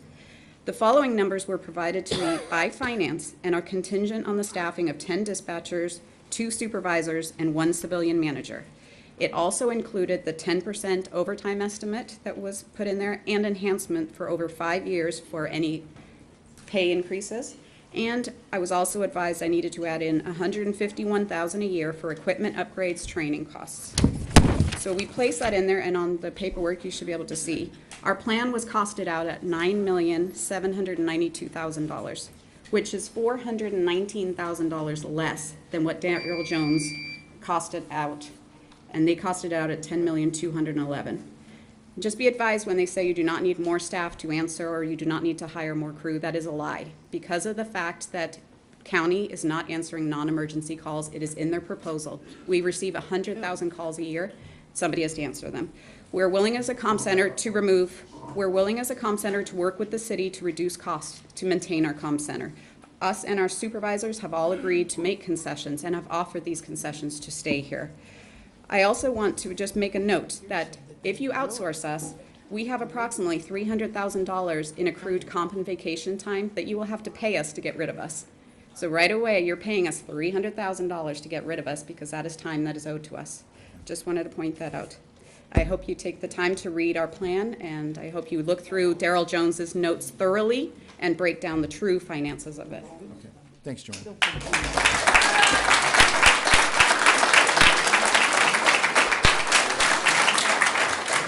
Call up Kathy Pentazzi. Kathy Pentazzi.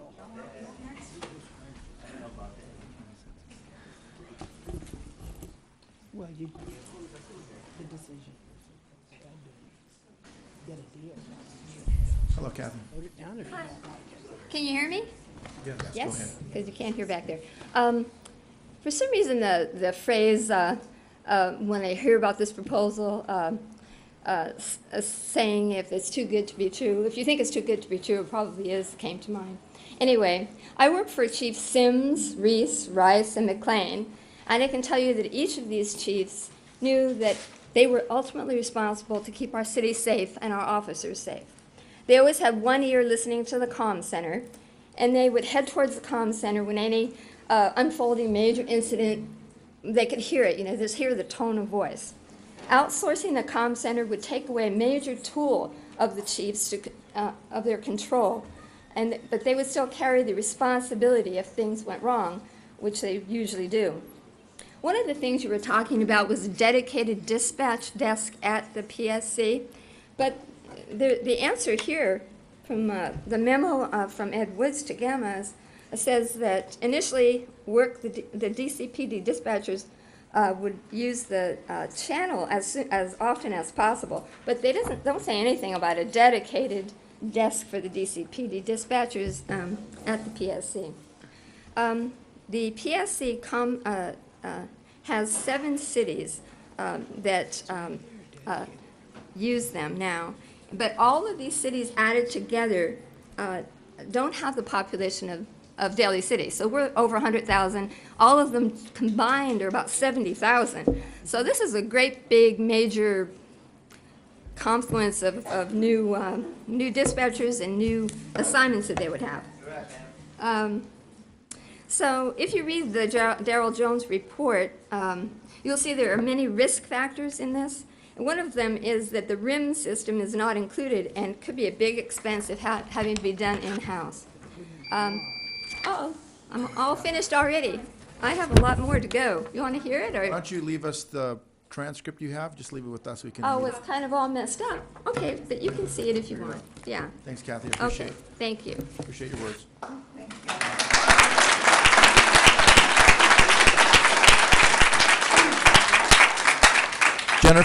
Jennifer Osner.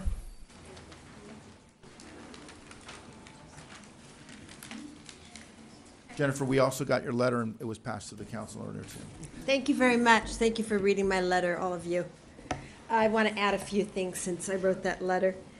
I spoke to my neighbor yesterday about this, and in fact, she thought possibly it would be a ballot measure. She was shocked that you guys had the power to just change something like that without the voters.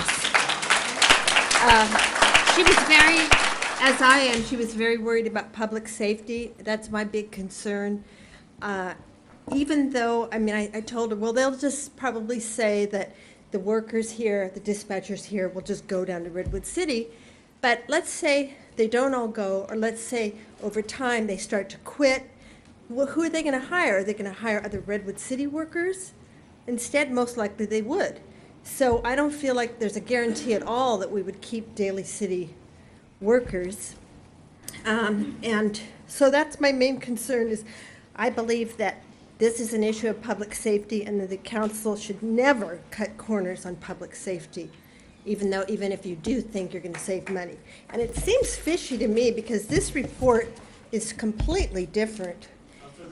And it seems like, why is it so different? It seems like you need more study is certainly needed to find out if this is factual, that you really would save money.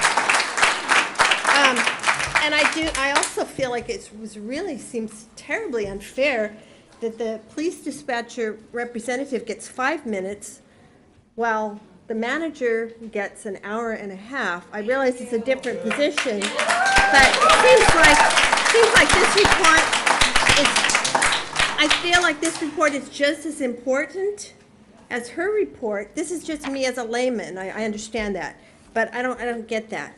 And the other thing is that I noticed was the police officer signing a petition.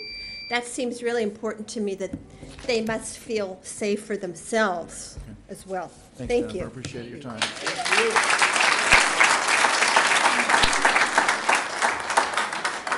George Rodriguez. George Rodriguez.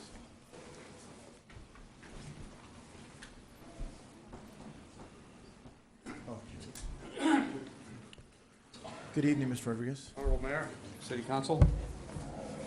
I just want to say a few words that I spent most of my adult life working in Daly City supermarkets and also in San Francisco, mostly Daly City. And not everybody who came in the store was a fine, upstanding fellow. And in fact, I've got 9921225 implanted in my brain. I called it so many times. And I'm truly indebted to the fire and police department, believe me. And it's nothing, 1 minute, whatever it takes, and they're there.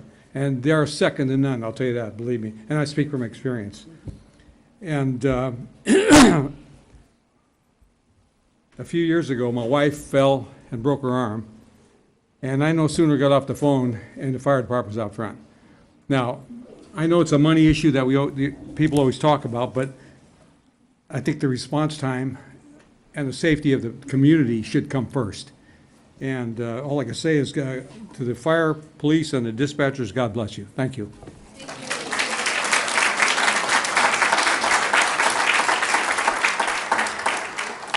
Thelma, coffee? Thelma. Hi, Thelma. Hello. My name is Thelma Coffey. I am a Daly City Police dispatcher. I've been part of this department since 2002. I have worked many places, but in the past 13 years, I have discovered a job in a place I have come to love and I have dedicated myself to. I know I am not alone when I say I've had the pleasure of working with amazing people here, people who I call my second family. In 2009, Daly City was feeling the effects of the recession, as many cities were. Unfortunately, I was unexpectedly laid off, and although I was extremely saddened, not only because I lost my job, lost my income, but I had to unwillingly walk away from a place I had loved and felt honored to be a part of. After what seemed like a lifetime, I was asked if I wanted my old job back, and I did not hesitate to return to Daly City. I did not hesitate, even with the knowledge at that time Daly City was in the process of possibly consolidating and that I could be at risk at losing my job yet again in 2 years if I returned. Even knowing this, I wanted to come back. My loyalty to Daly City outmeasured any desire I had for any other job I had elsewhere. Coming back to work for Daly City felt like coming home. I have dedicated myself to this city, as have my colleagues. I have sacrificed days off, weekends, holidays, family, and school events for this city. I have had to explain to my husband and my children numerous times why I had to miss an event, but they understand because they know what I do is important here. I happily give my time because I love what I do, and I enjoy the people who I work with. Daly City Police is a family. We built a trust with one another. My children have grown up here. Officers themselves have grown up here, and in fact, I have worked with some of their fathers here as well. At our last swearing-in ceremony on January 25th of this year, Ms. Martell, you spoke to the families and coworkers who came to support the newly pinned officers. You yourself said, and I quote, "Daly City is a family, and we take care of our own." So now I ask, why are you turning your back on us?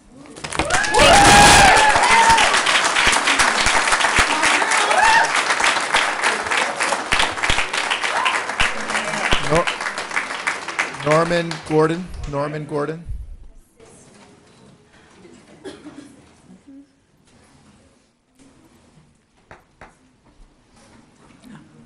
Good evening, Mr. Gordon. Mr. Mayor and council members, my name is Norman Gordon. I'm a 38-year resident of Daly City. There's a lot of emotion expressed here tonight. I'm not going to talk about the numbers because I don't understand them all. There's too many reports with different things.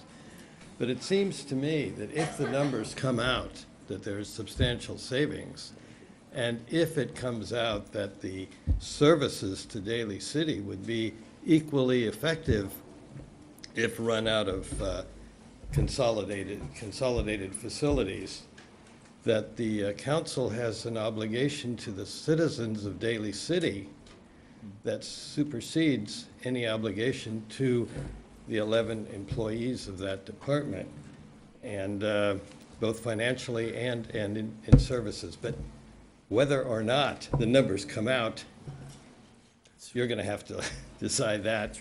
And whether or not there's actually going to be any detriment to the services. I don't see that there would be. As to the police, if there hasn't been any detrimental service as to the fire and EMT services. So, okay. My thoughts on the matter, and I thank you. Thank you, Mr. Gordon. Cecil Owens.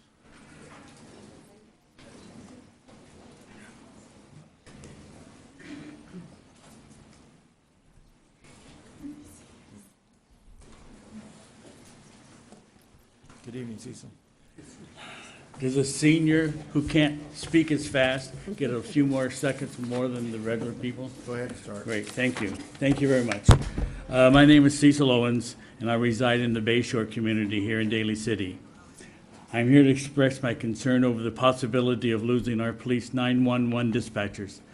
I understand that there's been discussions about having San Mateo County, which is located in Red City, take over the dispatching for Daly City. I think there are currently 9 full-time dispatchers, none of which are guaranteed to be hired by San Mateo County. They have been told they can apply. If this were to happen, those who do get hired now have to commute to Redwood City. Those who don't are out of a job. I've heard the argument that fire departments switched years ago and fire personnel do not have any complaints. Well, my daughter happens to be a 911 dispatcher for 22 years and done both police and fire, strictly fire and medical, not in this county.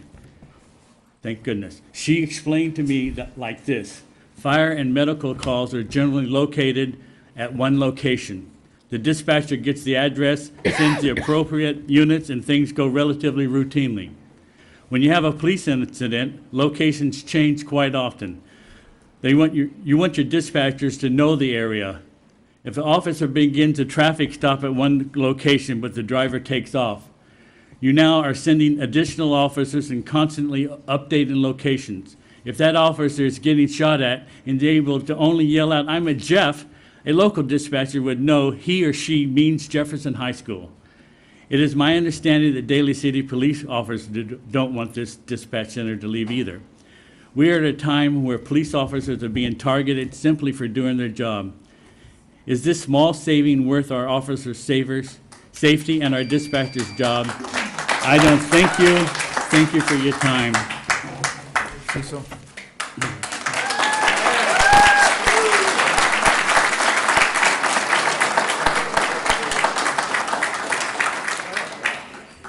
Jessica Hedman? Hi, Jessica. So first of all, I think it's important that somebody come up here and speak from actual experience of what a dispatcher does. So I've been there 13 years. I'm a crisis intervention officer, I'm a tactical dispatcher, and I'm a certified training officer. 13 years, that's part of the 120 years of experience. This isn't about friendship. This isn't about just a family. Those officers back there, you hold their lives in your hand with one vote. I just want to make that real clear. Because while you think it's just about the fire department went to county and everything went great, we're not firemen. This is a police department. We have victims of domestic violence that need our help. We have kids that call crying on a daily basis because their parents can't get along. We have kids that get lost. We have officers that need our help, and they don't always know where they are in a moment's notice. We have the ability to track them. We know their voices. So when you tell me that that is not an officer safety issue, Ms. Martell, and you want to tell me that knowing their call signs is not an issue, knowing their voice is. And any one of these officers back here can vouch. If they come on the air and yell shots fired, I know who they are without a badge number, and I've done it multiple times. So when you sit here and tell me that you're willing to put a monetary savings on a citizen's life and on an officer's life, I have to question where your loyalty really is. Because I'm here to tell you right now, there's not a dispatcher here who wouldn't put our lives on the line for these officers. And if they're willing to do that for you, then you should have their best interest at heart. Every day I come into work and I hold lives on my hands. It's the officers and it's the citizens that sit behind me. You, Ms. Martell, you said that we were second to none. The chief has said we are second to none.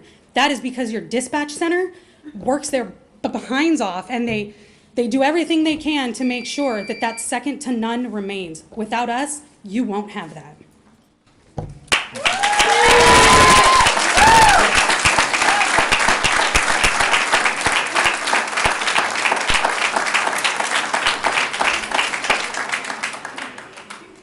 Glenn Sylvester?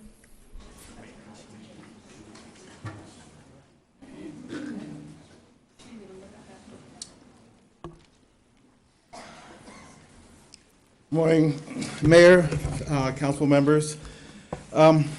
Wow, I've listened to quite a few stories, and I wanted to provide a story of my own. I didn't work in Daly City, but I live in Daly City since 1988. But prior to, before retiring, I too was a police officer for the city and county of San Francisco for 32 years. And my dispatchers, I don't know, it's something you can't explain because you have a certain love for them. The lady who was just up, they recognized my voice, and if I were to say something like North Side, WJ, I'm sure some of the police officers can figure that out, even though they probably don't even use that. What I'm saying is the north side of Westlake Joe's, which is now Original Joe's, right? And I was going over the communications dispatcher job entry, and I see that San Mateo is now hiring dispatcher twos at a low salary of $33 an hour. Could this be a ploy to get rid of some of our dispatchers who have worked all these years to get what they have now? They also mentioned training. Now, Daly City is a part of POST, Police Officer Standards of Training. Every dispatcher has to go through 120 hours of training before they can get their certificate. I bet you all these folks did, and they may not have a problem when they go down to San Mateo. Sure, but San Mateo may add, they added another piece. They must pass the training that they will come up with. I guess it's to use the new system. So I have that information here. Being a part of POST, I download a list of soft costs for training. And POST trains all police officers and dispatchers within the state of California. I see a course here, that 120 hours, reimbursed. That was 2 minutes? Yeah. Okay, well, anyway, I'll leave it here with you folks. I love my commissioners. Please don't compare them with other cities. San Carlos, Millbrae, and what are we gonna do next? Lose our officers and contract them out to San Mateo? So, thank you.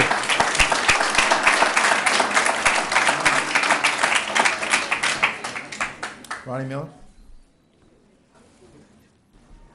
Good evening. Good evening. Most of my questions have been answered, but the scariest thing for me right now is the fact that 5 people are going to make a decision for all of these people and those watching. We've seen other issues that the audience here all voted one way, and 3 out of 5 people voted another way. I'm really nervous about this. When I see all these officers that are here, I understand the economical part of all this, the financial part, but when our officers say, I don't want it, I haven't heard their reasons, I really would like to, but whatever they are, I vote for them.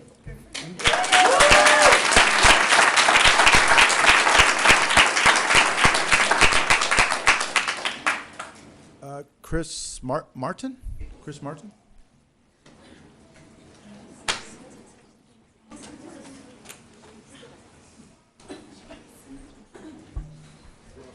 Hi, Chris. How are you? Good to see you. I came here for one thing, but I'm going to talk on this anyway. Just a couple of questions. You said the county was a preliminary proposal, correct? Yes. Is there going to be a final proposal? Number 2 is, how many 911 calls do we get a year, and how many non-emergency calls do we get a year? And if they're not going to answer the non-emergency, where do they go? Also, other cities are much smaller. Daly City is the largest city in the county. That's a big concern when they're going to take on that. The other thing is, when calling 911 for the county, does it go to a fire dispatch or to a PD dispatch? And if it goes to PD dispatch, they still have to call a fire dispatch and do the same kind of routing it would do from here. So calls are quick. And after-hour calls, who would take care of those calls? Okay. Those are my main questions. Thank you. Thank you. Try to get to them. Thank you.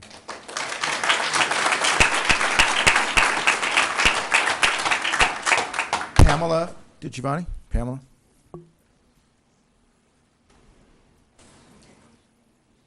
Hi, Pam. Good evening, Mr. Mayor, Vice Mayor, council members. I won't go into whatever they support everything that people are saying here tonight. I want to give you two real instances that have happened to me concerning the great police officers here in this city. One being over by Westlake, where I had a gun pulled on me, and forget the date and the time, but I can tell you one thing, when I dialed 911 with these dispatchers, they came immediately with a SWAT team when a guy was holding a pistol and was going to pull it on my head and shoot me. Secondly, there's been several incidents. I'm on the National Council of Jewish Women, and I deal in anti-human trafficking, and are completely aware and trained at Homeland Security with Brosnan and Gammas. And recently, in our city, there have been several instances in front of the Westlake Safeway where there have been suspicions of human trafficking. What do? I dial the dispatch. What happens there? Seconds later. Time is of the essence when you pick victims and children of human trafficking. We don't have the time. They'll take them and whisk them away, and we will never see them again. Human trafficking is one of the biggest of slaveries of our time, and it is real and present in our city, and they have acted along with our great chief and our gammas and all these officers. I would say, who would know more than public safety than Daly City police officers and our firefighters? I'm a daughter of a firefighter, and I can say that from experience, they have been there for me immediately, or I would not be standing here today. That gun would have gone off, and I would not be standing here if it wasn't for the Daly City police officer and that SWAT team.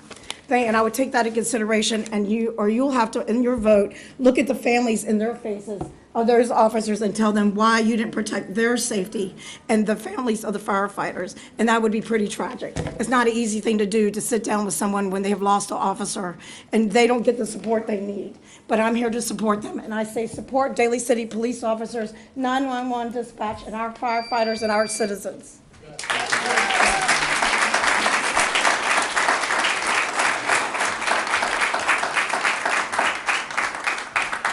Sonny Kinikini. Let's see here. Oh, there you go.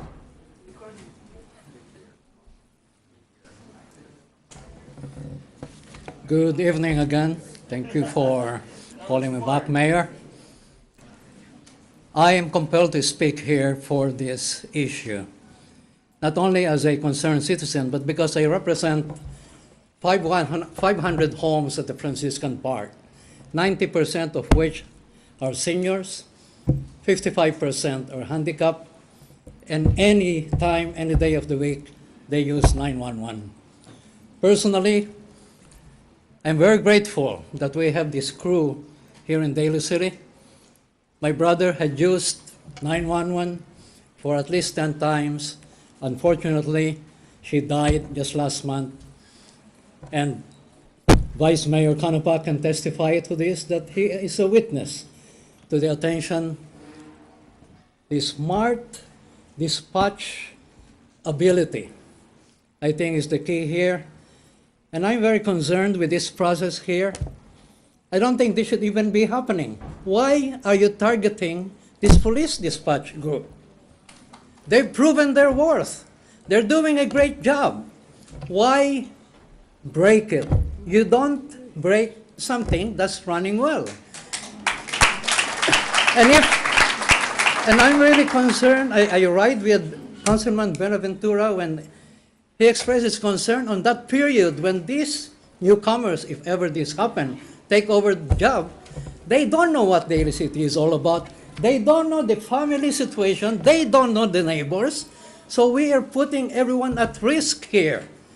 And my question also here is going back. 2 positions have not been filled in this office. Why? Why did we allow that? And now we have this cost analysis that you guys have paid already, I think. And I don't know if you guys are aware of this cost, if this had been presented to you before. This is not the way to run government, folks. We are entitled to transparency here. And we demand that, at least from the 501 residents of the Franciscan. We demand that we participate in this process, and I think you should all file a motion to throw this process to garbage.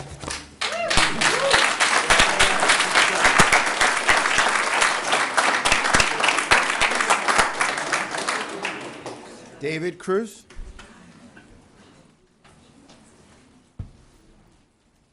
Good evening, Mayor Torres, Vice Mayor Canepa, council members. So my name's David Cruz. Prior to coming here, I was watching this online and decided I needed to actually come up and speak to you guys because it was kind of appalling. In respect to, out of respect to the city manager, I declined 2 national interviews specifically to this issue on 911. I've served as a public safety advisor to a city here in the Bay Area. I was a state senate advisor to a member of, policy advisor to a member of the state senate here, specifically on 911 and technology. I was also board directors for APCO, that's the Association of Public Safety Communication Officials.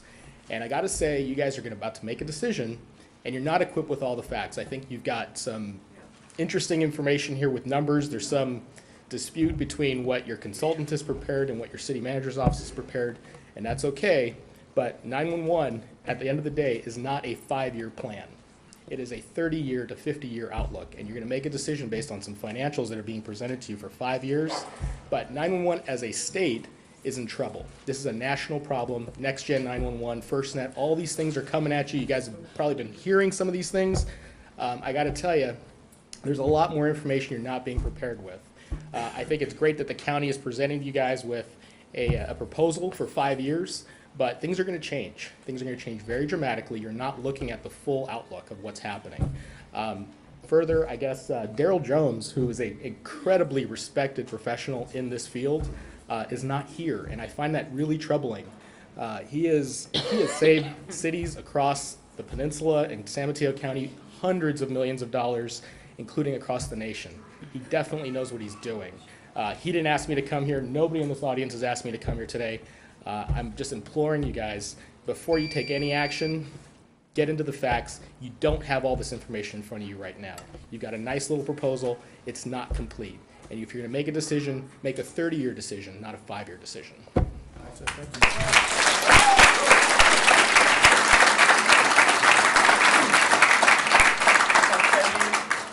Dana Smith? Hi, Dana. Good evening. I think the most interesting comment I've heard so far was what the gentleman just said about the 30-year perspective. And that's one of the things I'm really concerned about is the expensive and changing technology and the fact that I don't understand the analog and the digital, but I'm not an expert in that, but I'm really concerned that what we have in Daly City and what we can afford to have in Daly City is not going to be that 30-year outlook. People ask, why are they doing this? It seems to me I've heard a pretty strong argument about cost savings and also the technology issue. One thing I'm really concerned about is that the dispatchers, that they are, you say they're going to have increased salaries and benefits if they go to the county. I would like to make sure that that's guaranteed, and also that the training that they would have to go through, that they would not be disqualified or there be any tricks up the sleeve where they would not be offered a job at the county. I think there's been some misterms used. Outsourcing, it's not, what we're talking about is not outsourcing to a private company. We're talking about going from one public entity to another public entity. That's not outsourcing. I also have a couple of questions, or a couple of observations. Could part of the problem be that you are changing unions? Different union representatives, different leadership. Also, I can see that it's probably a big problem to commute, but a lot of us have to commute to jobs. The public safety issue, I'm very worried about. But the thing that has struck most clearly home to me is safety in a big disaster like an earthquake or some of these other, a terrorist attack. I think we'd be much better prepared by having our dispatchers in all together with our fire department. And I think there's been a little bit of hysteria going on. Our 911 will not go away if it's just moved to Redwood City. And someone said, we can't lose our police officers. We're not going to lose our police officers if dispatch moves to Redwood City. So I just want to have a more balanced approach to all this and have everyone's concerned and be reasonable about this decision. Thank you. Christine Fuller. Good evening, Honorable Mayor, City Council, City Manager, Assistant City Manager, and staff. I am vehemently recommending in opposition to outsource our police dispatchers. Well, Get through it. Let her get through it. not necessarily outsourcing. I think I have a couple concerns. One being the discrepancies in the finances. That is definite my concern as a City of Daly City resident for over 40 years. I won't tell you how long, but a lot longer than that. My other concern for the dispatchers would be that they would have to go through this training or they may not even be hired at all. I think that's my biggest concern. Even if they were to get paid out, it was still a $300,000 comp fee lump sum, as it was saying. I think I have to say, all of you are fully aware that my mother was a Teamster, Local 856, the same union that the dispatchers are, and I will always support them. Not going against the county because I'm also an EMT and part of the OES system, but I do have concerns about the financial discrepancies. I do have the concerns of union people. I don't know if it's going to stay a Teamsters union or if it's going to go and be something else. You know, CalPERS, if they're not a part of it, that's a new and up-and-coming thing the counties are getting involved in. But I want more transparency on the fiscal analysis here. Thank you, Christine. I have a card from Sandra Gordon. Did you want to talk on this one? Because it says number 1. Sandra, you want to talk on this one, right? On this issue, yeah? Come on up. Thank you, Sandra. Good evening. Good evening, Mayor Torres. Okay, I'm older than you think. I've been a member or citizen of Daly City for 38 years plus, and had an incident happen on our street on Old Chasey Court. The correct pronunciation is Old Chasey Court, but anyway, one day, 2 gentlemen, one who lived in the second house across from ours, 2 of them got into the car, which was parked illegally at the neighbor's house next door to us. And all of a sudden, as they got into their car, all these guns were, you know, pointing at them. A car from the end of the cul-de-sac near you drove up, unmarked, but a police car. There was also state police and Daly City police. Thank God. Anyway, it found out the day before these 2 people accosted someone down the peninsula, but they lived here and they're going to do some more. It's not the world I grew up in as a kid. It is a different world now, and we need protection, Miss Martell. And, you know, so, okay, so what I'm trying to say is 2 weeks later, the same guys are back on the street, and within a month, they were re-arrested and taken off the street because more problems that they were, you know, committing was discovered by our police in Daly City. And I support them, and I want them staying here. Money does not come before the life of our citizens.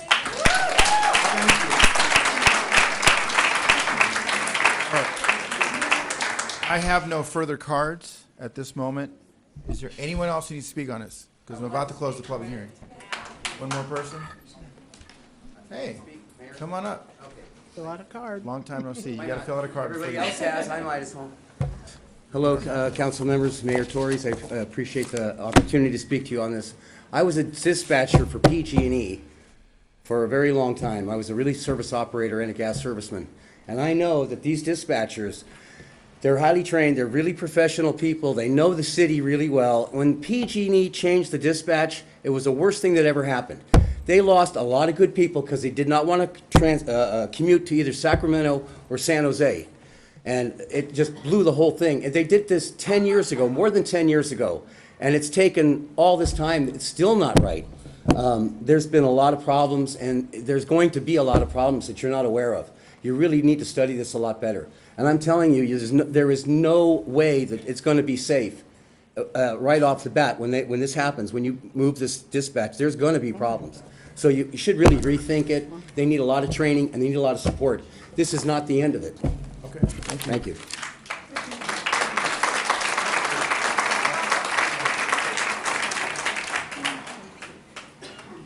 Okay, so, there were some questions. Mr. Mayor, Let's just keep it to the questions that were Sure, asked. but I would also recommend, since we have the representatives of the county who have proposed Oh, sure. We can ask them on questions. this change, that we allow Mr. Callaghan, who's a deputy county manager, who is... Maybe you have one more person that wanted to come. We've got to go on. We've got to go on.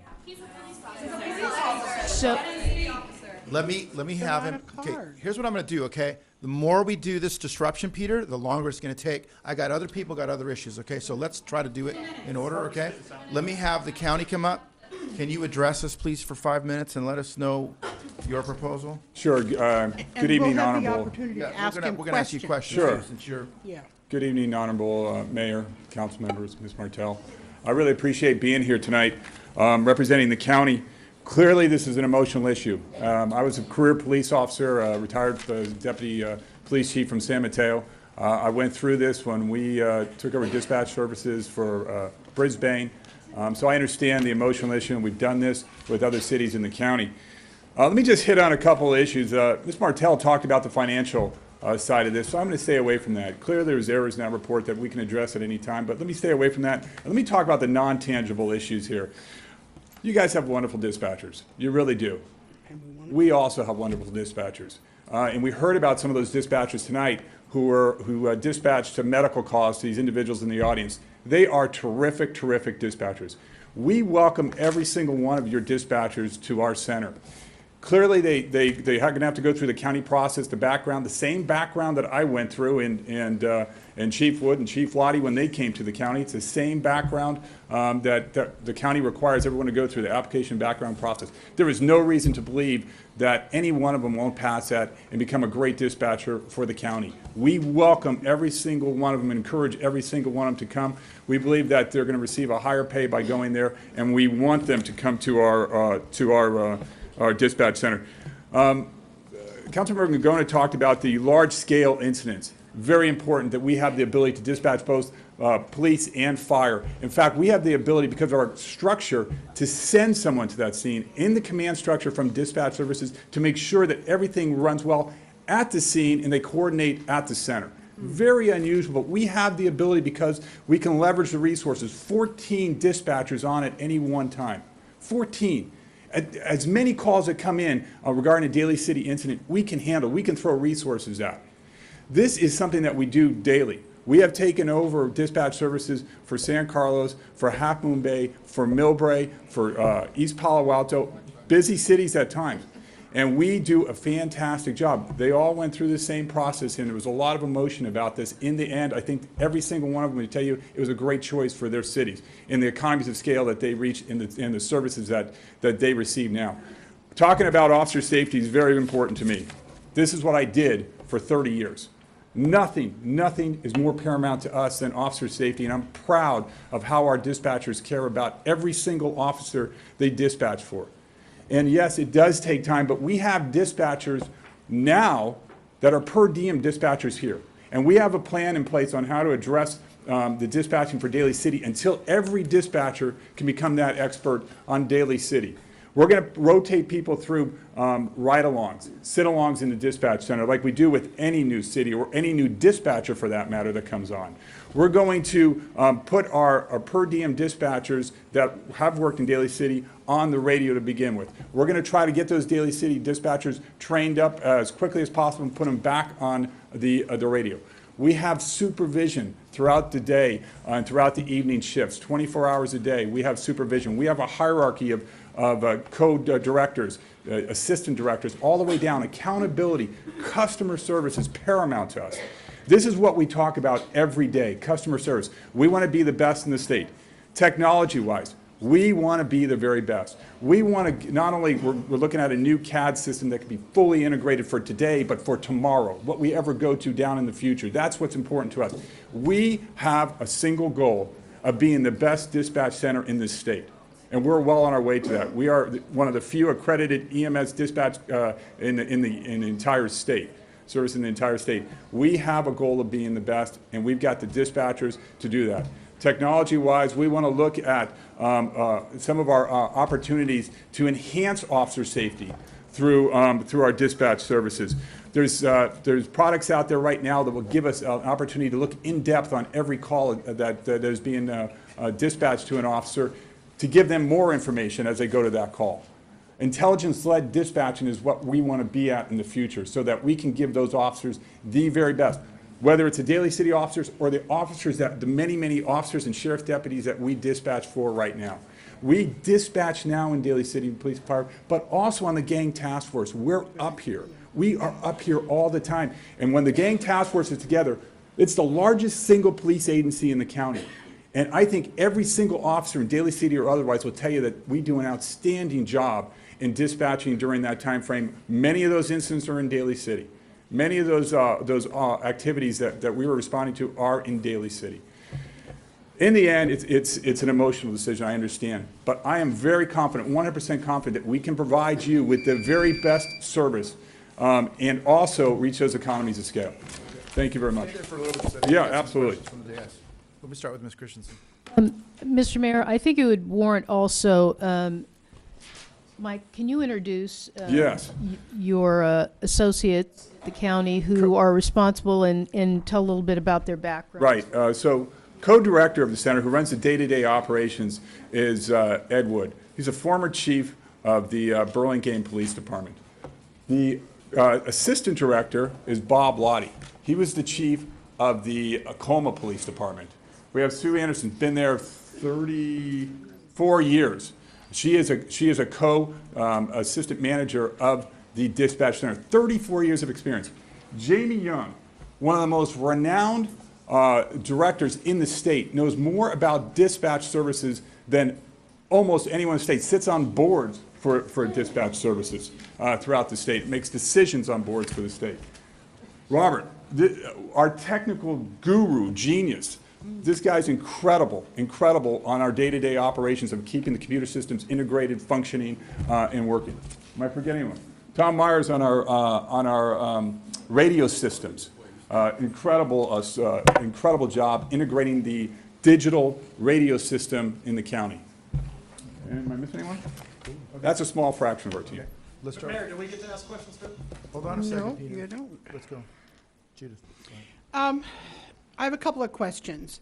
I read through all the 72,000 pages of reports that we got, and there was some discussion about reports being name searchable. So I'm assuming that if we have a frequent flyer, a person who's has difficulty following the law on a regular basis, that people would be able to connect up with that person's history, their criminal history, and let the police officers know, are they dangerous, are they not, what have they done in the past? That was one of the concerns that the dispatcher shared with me. So is that going to be part of this program as well? Do you have that ability? As I understand it, we do have that ability, and we're going to further that ability. We've hired one of the leading experts, I think, in the country to look at a new CAD system that will integrate with all CAD systems today and into the future. But we also want to go a step further. We want to provide a service to the officers, like I talked about, that is intelligence-led. So we can go a deeper search, collating all information on an individual. So an example of a deeper thing that you would tell them would be what? Countywide, so let's say, or statewide information, all information that we can pull, information from the web on an individual to tell them, you know, how dangerous this person may be or what this person has been up to in the past. That is a goal. So it wouldn't just be local, it would be from. Potentially, yes. Yeah. That's what that is our goal, and we firmly believe that we will get to that as we move into the new facility. And I didn't get to talk about that new facility, but I just want to say that your officers, your command staff will have a dedicated office in that facility. And if anything else happens in this county, I have one mandate for our contractor, and that is that building stays standing. And we are using state-of-the-art technology to ensure that it is seismically safe. It's an essential services building. One other question. Our reports are in a RIM system, Correct. and there was concern over losing access to those reports. Can you address that? How does the CAD system that you're looking at or the current digital system, how does it interface? Yeah, I'm not the technical guy. Which one of you would like to take that technical question? But it's I it's just want to definitely know, good. does it work, does it not work, and how does it work? You know, How it works, I've got no clue. But I can tell you that the information, step by the microphone so people can hear you. the information in those reports, Uh-huh. we do have access to run it through our CAD system. It reaches out to And the all. dispatchers would have access to that. Yes, ma'am. So our police officers could check back on something, an incident that happened with someone previously. Yes, ma'am. Okay, And we do, all the cities that we dispatch for now use the RIM system. right. Also, there is a question, and it keeps coming up, the 100,000 non-emergency calls, including the people who call 911 who shouldn't. Right. And the people who call after hours. Some places it says you're not going to cover those calls. I believe that was in one of these reports, and another one says you are. So are you or aren't you? We're prepared to answer non-emergency calls 24 hours a day. What we are asking is to, we don't really have hard data on those calls. We don't know what those calls are. Yeah, we have no We don't know if someone's looking for an officer, a particular officer in the middle of the night, and to the extent that we could triage some of those calls and put it to the officer's voicemail or work out a system that could triage. We'd like to work with the city on that.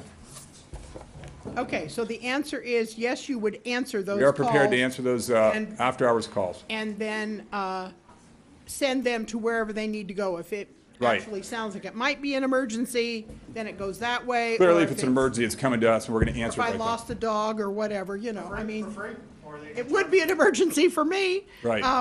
I do know that there's a lot of non-emergency calls that do show up. there. Right? Okay. Absolutely. And that's the case in every dispatch center. Okay. There was Thank one you. other gentleman who wanted to talk. Let me have you come up. Thank you.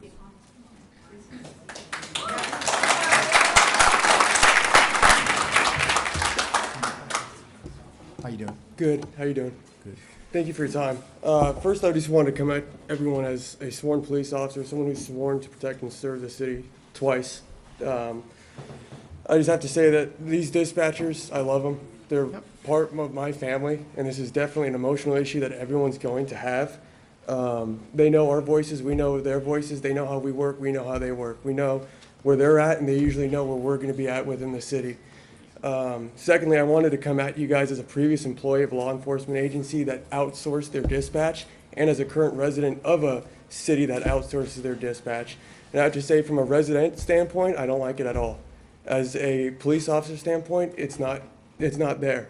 We were constantly pushed aside. I have one of my buddies here who actually served in that police department with me, who is still serving in that police department. And it's not the ideal situation. And part of my decision to come back to this city as a law enforcement officer had to do with these dispatchers that I serve with today. The last thing what I want to come at you as is a business person. Currently, me and my wife started our own corporation that's very successful. I also own my own sole proprietorship, so I love crunching numbers and figure out what's most profitable. And we live in a capitalistic society, and this city needs to be profitable in order to be successful in our society. And what I don't understand is, why are we looking at dispatch as a negative when all these other cities are looking at it as a positive? Why can't we be profiting off of what these other cities are profiting? And additionally, we have 120 years of experience of training that our taxpayers paid for these dispatchers. And giving that to a separate city or a separate entity that might be promised to handle the 7 square miles of Daly City compared to the other 5 cities that the county's worried about, it just doesn't seem right to me. The initial numbers of a contract always look good in the beginning. However, they're only good for 5 years of that contract. And we have to look at the long term, as said before. And this is definitely a taxpayer's decision, and it's for the citizens of the city of Daly City. Okay. Thank you.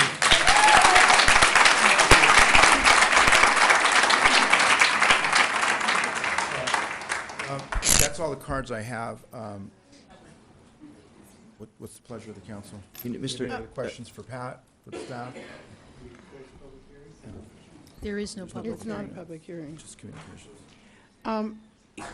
I would like to propose that because there's some question over the numbers, and that the county is willing to put a hard and fast proposal forward with all the details, the designated dispatch workstation, all of the questions that you've heard here tonight, all of the things that the people out there in the audience have said that they need to see, is that I think it's right when people are saying, we don't have it all. We don't have enough to make a decision about yes or no.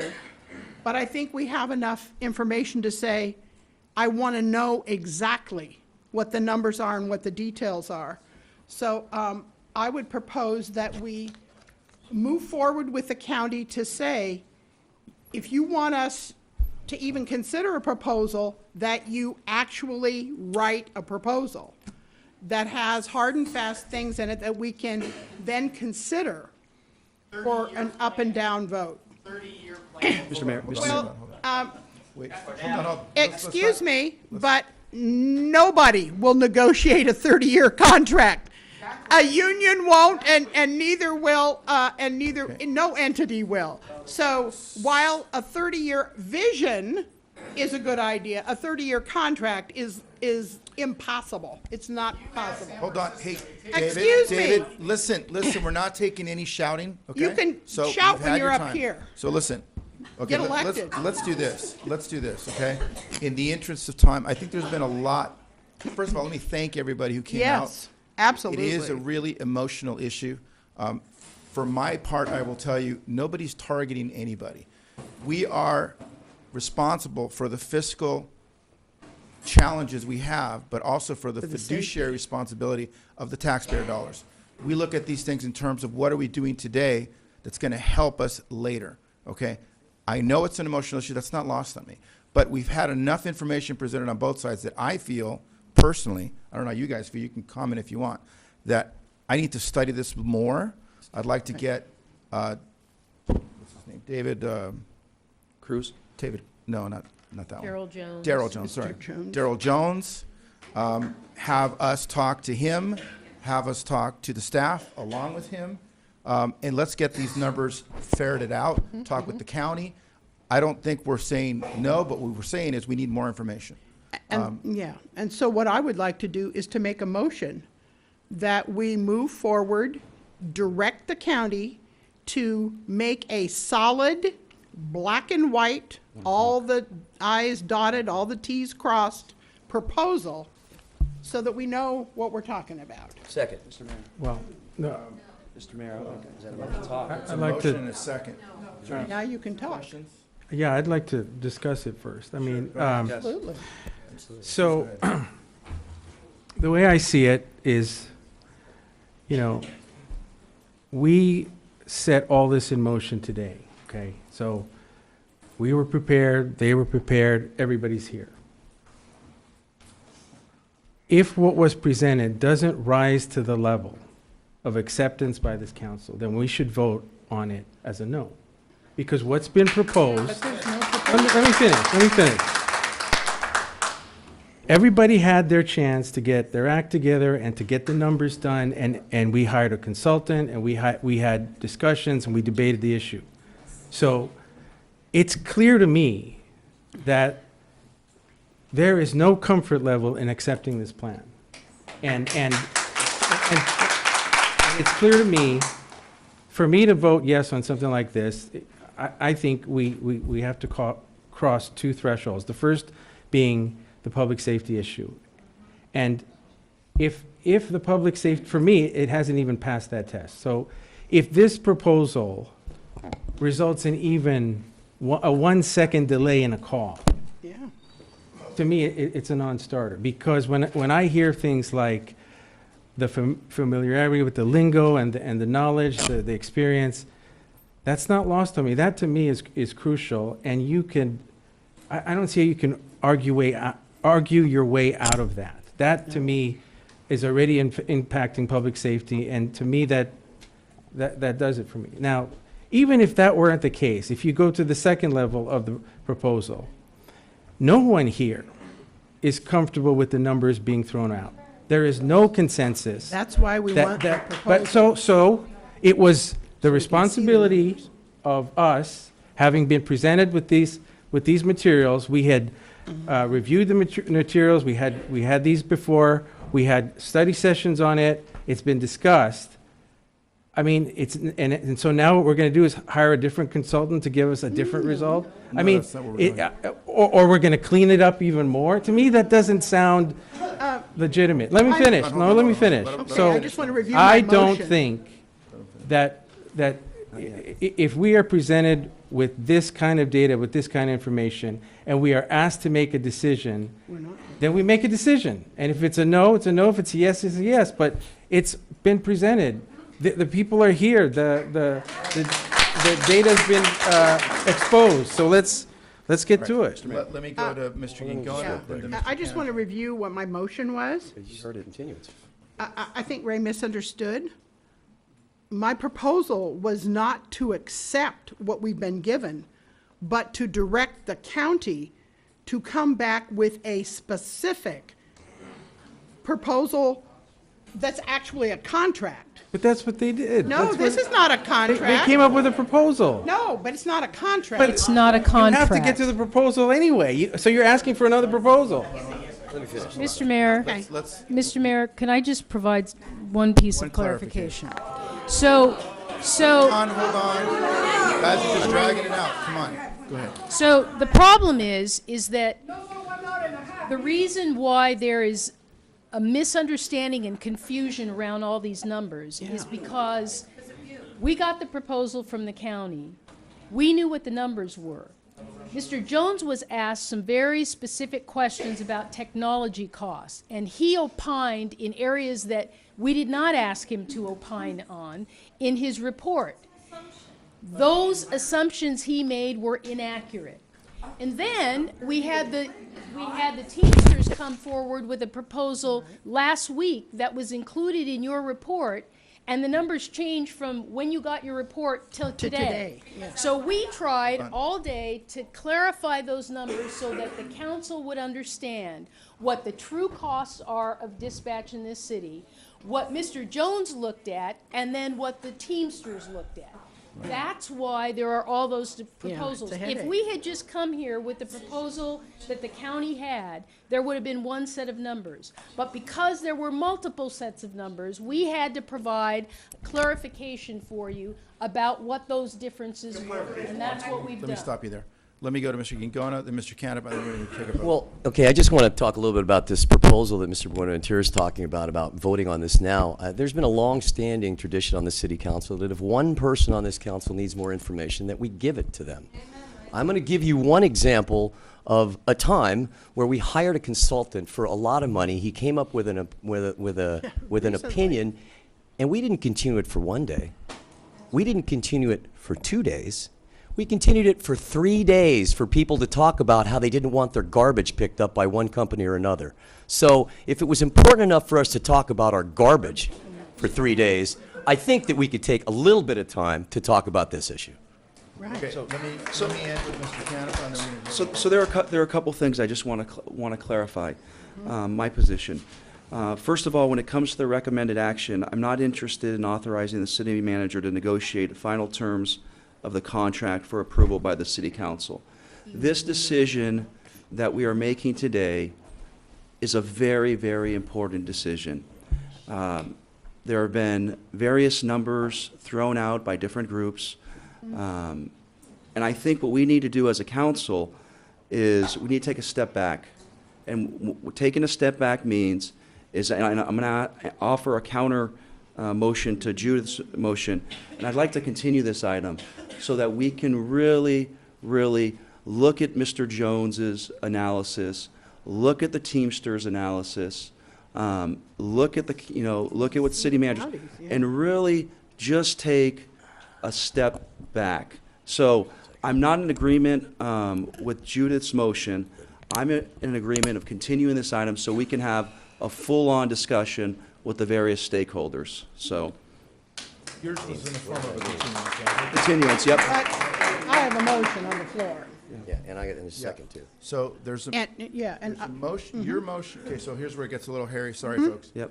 The motion that you made was simply to have the county clarify their proposal To by putting it in have the them contract. actually write in contract form every specific detail, not a proposal that's on a few pages, but the actual contract that they would like us, that they would like us to consider. Document that which- binds them. Exactly. And it would do exactly what my colleagues have said, to give us more information, because everybody's talking different numbers. I want to know what the county is actually saying in dollars and pennies. Because now we've got all these numbers everywhere, and I want to know exactly how that designated workstation's going to work, all the specifics. So then, that's a piece of information that we need to have. We have Mr. Jones's report, and we'd love to hear from him additionally, and other people as well.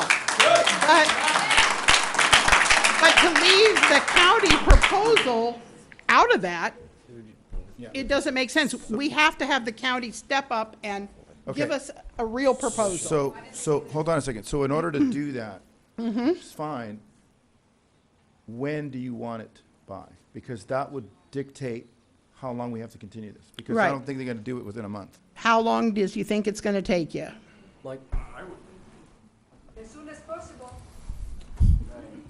I would agree to any timeline you like. I think we know where the proposal's going, what it's going, or the contract's going. So where it's like gonna next go. council meeting, would that, 2 weeks from now? Is March- that I something think you that's could do? March 14th, I think. I would like 30 days, just to be sure. But, folks, if we're gonna do anything right, we need to do it right. So that would be, what day is that? Let me show you.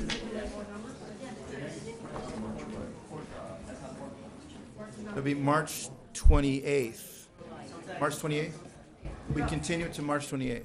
So by then, we'd have, Well, be in town. is that a minimum amount of time you need, or is April better for you? I'm just looking, that's, I mean, because we April's- want the real deal here. no, absolutely. So- I'll get you, yeah, but I am, I think I am gone that's the weekend. Okay. I think I'm gone that particular day. I'm back Wednesday that week. What do we have here in April? What about April, I'm not here April 25th then? The 20, I'm here April 25th, not April 11th. April You're here the 25th? 25th 25th, I believe I'm here. of April? Make it 25. Voting on the contract in April? Hold on a second. Everybody check your calendars. I'll be here the 25th. Well, we're getting more information, but when we have more information, there would be a vote. That sounds like Martell's. Right now, Peter, can you please, okay? Just, Not a good. all right. Sounds good to me. So- You're gonna continue it till April 25th? Yes. Sounds good to me. Which would give us plenty of time to have a study session, just- to I see would the have to get- contract, to meet with Mr. Jones, to clarify. whatever. Does that suit you guys? So I want to clarify real quick. So on April 25th, we are not voting on the item to approve or disapprove the contract. Is that correct? No, I'm thinking, I think we would. That would be the day we vote. And that between now and April 25th, we would have, excuse me, we would have sufficient time to have additional study sessions. So I'm not, look, Mr. Mayor, Mr. Mayor. That's Ms. Christensen's motion, okay? To continue this to April 25th with all the due process that's And coupled with public it. notification. Public notice and Yep. public review. That's her motion, to continue this with the direction to the county to prepare a contract that delineates what this involves, gives us And we know time to what we're study talking it. about. But Mr. Yeah. Mayor, real quick. There's a what- question on the motion. I know, real quick. What I'm proposing that's different, and that's going to be the second motion we hear, is that we have a study session before that. Where my concern is, and I want to see if Mrs. Christensen would make an amendment to her motion, that we'd have a study session at a time certain date. If you're willing to do that, I'm willing to support the motion. If not, I'm going to vote against the motion.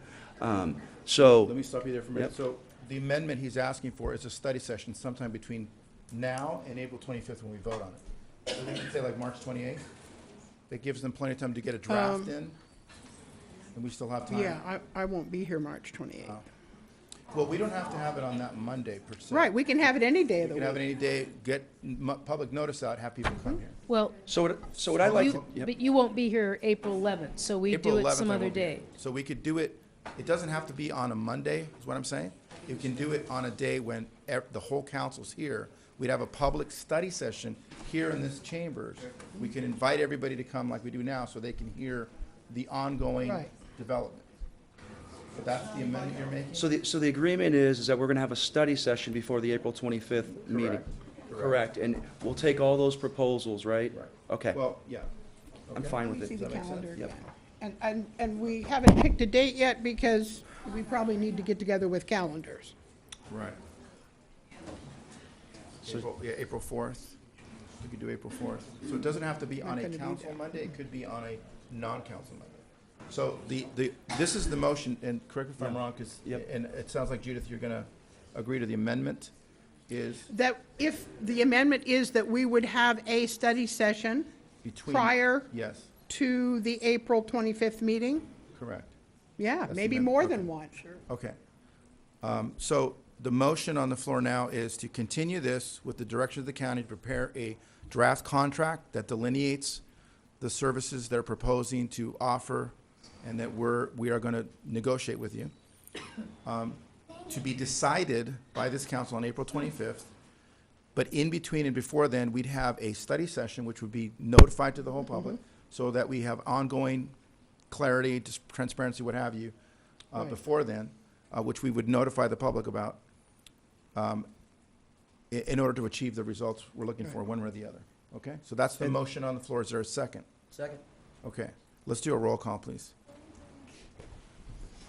Ms. Christensen? Yes. Mr. Canava? Aye. Mr. Gingona? Yes. Mr. Buenaventura? No. Mr. Torres? Aye. Okay.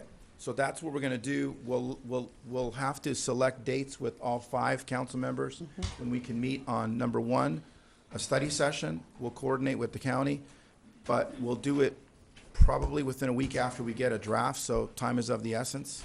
And then we'll notify the public and have the ability for the labor to be represented, for the dispatchers to see it, and we'll do the same thing. And if it's a non-council night, it might actually be better because it'll be the only issue we Yeah. debate, for example.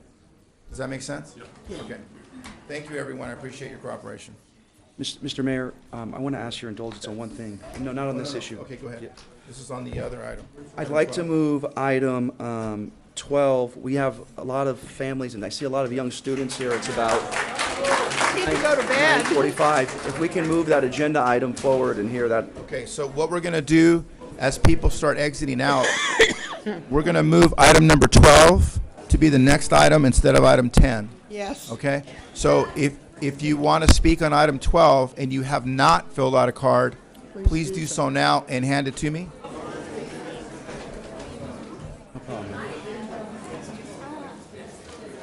Oh, my God, my allergies are killing me. Great. Oh, yeah.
Can we have someone close the back wall too? For you folks sitting in the folding chairs, can you move up because we're going to close those panels. Okay? Thank you.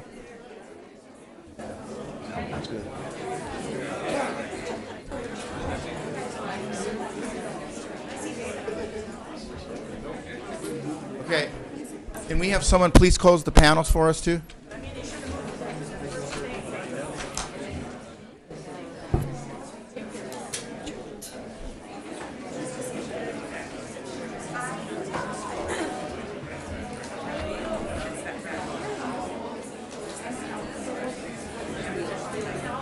I don't think they'll Okay, fit, Sal. we're going to get started now with item number 12.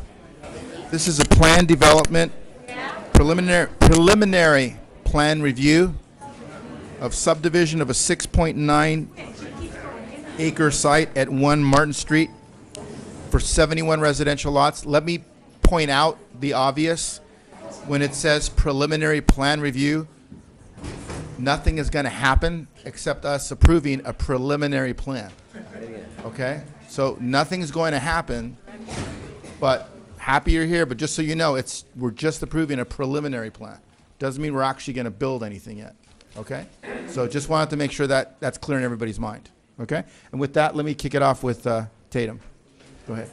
Oh, Michael, sorry. Go ahead. Thank you, Honorable Mayor, members of the City Council. Just as Mayor Torres indicated, this is a preliminary plan review for the essentially the redevelopment of the Robertson Intermediate School site in the city's Bayshore neighborhood.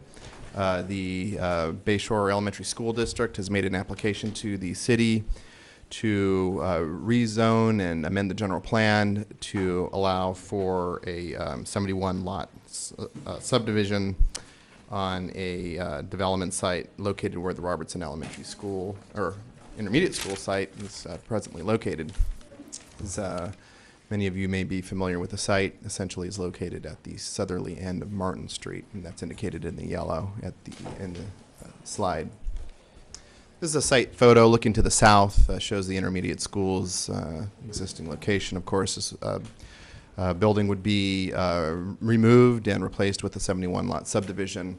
As indicated in the staff report, and as many of the council members may be aware, the concept that the Bayshore Elementary School District has and is currently developing is to sell this site to a developer of the homes and then use the proceeds for that to build, as indicated in item number 3 today, to build a combined pre-K through 8 school at the existing Bayshore Elementary School site.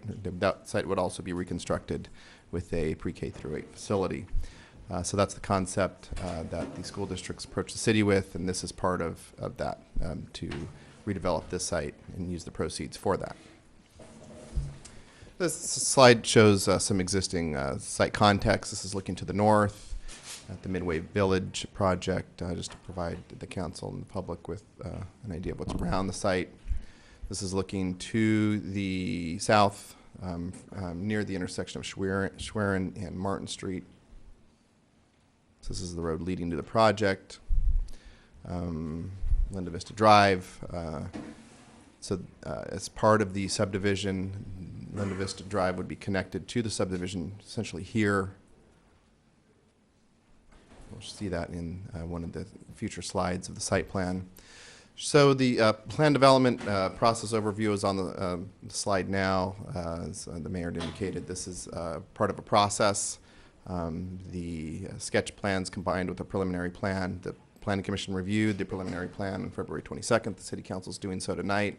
Essentially, this process gives the council the ability to provide the applicant input in terms of, whether the land use concept is something that's acceptable before they move forward to the precise plan stage. That's anticipated to move forward in the coming months.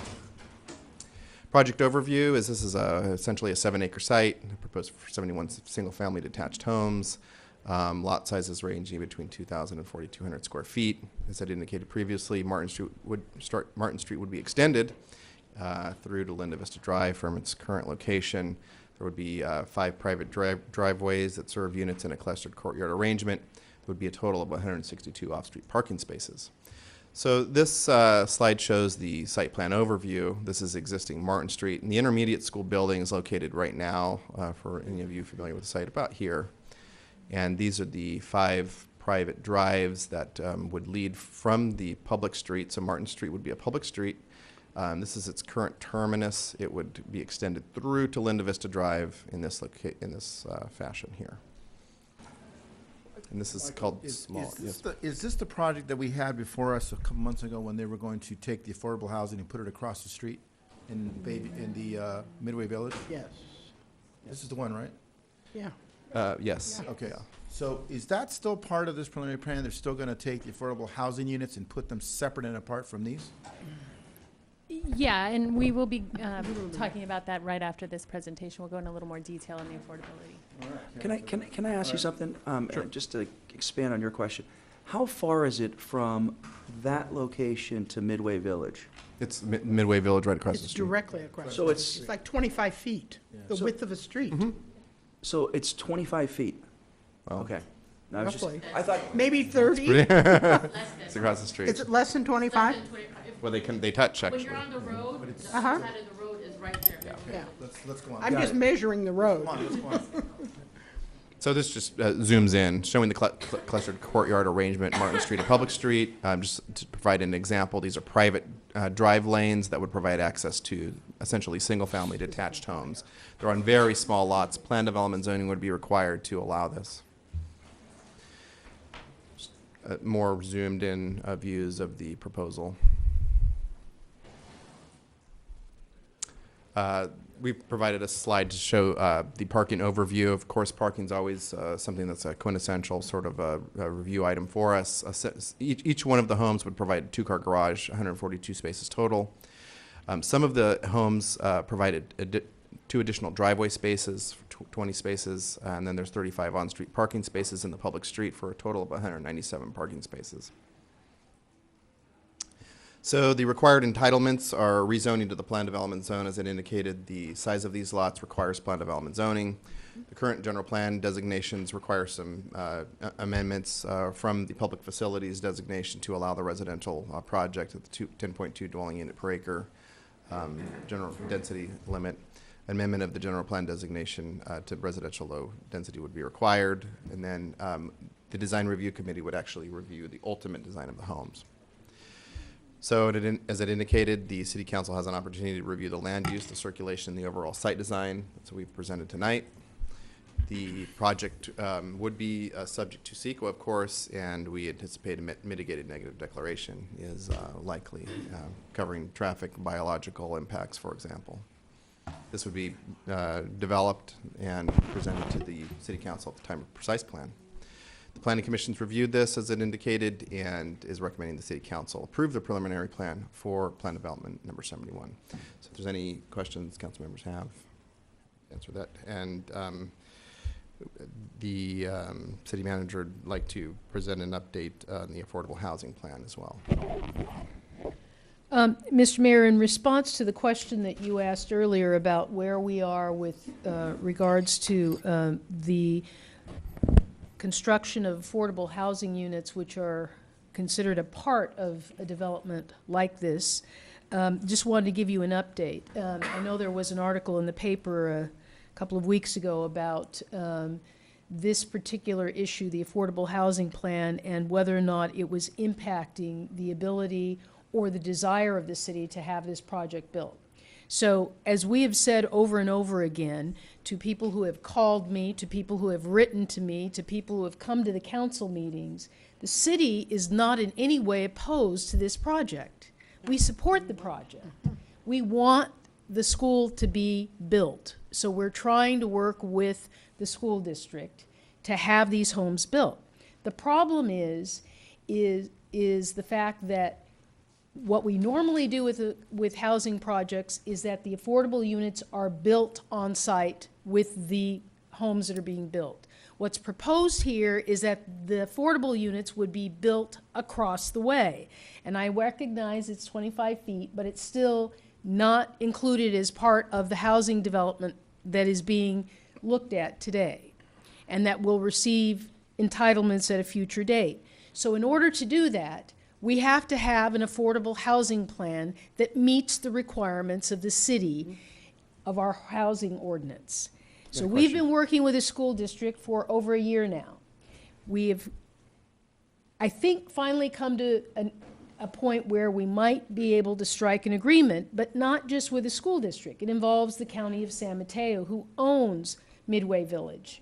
So what we discussed at the most recent meeting that we had on February 16th is that we would agree to have alternatives to our affordable housing, an alternative plan to our affordable housing program that would allow the affordable units that are required as part of this potential housing project to be built within a 5-year time frame. Now, that is a departure from what we normally would require. Normally, we require that the affordable units are being built in conjunction with the market rate housing development. But in order to facilitate helping the district to accomplish their goals, we're willing, because the county of San Mateo is not yet ready to commence construction on those affordable units, we agreed to a longer time frame to have those units built. Problem is by doing that, we need some guarantee that within 5 years those housing units will be built. And the way that it's set up for the timeline now, the construction of the market rate housing will begin and could be completed before we actually build affordable units. That's where the problem is. So we want some assurance that if the county is not able to build those units, that they will have to pay some in lieu payments so that we can go build those affordable units somewhere else. That's all we're asking. We're just asking that the affordable units be built and that we receive some sort of assurance that that will happen. So what we have agreed to is an MOU that first would call for an in lieu fee of $1.7 million, which is equal to the affordable units that need to be built. And it's based on the square footage calculation for the market rate housing. Second, the county needs to define what phase one of the Midway project is. In other words, they're going to phase their improvements of Midway. We want to know what phase one is and when they propose to build the 18 affordable units. And where on the overall development site those units will be built. It may not be on the surplus property that the district is providing. That's okay. We just want to know where they're going to be built and in what timeline in their first phase.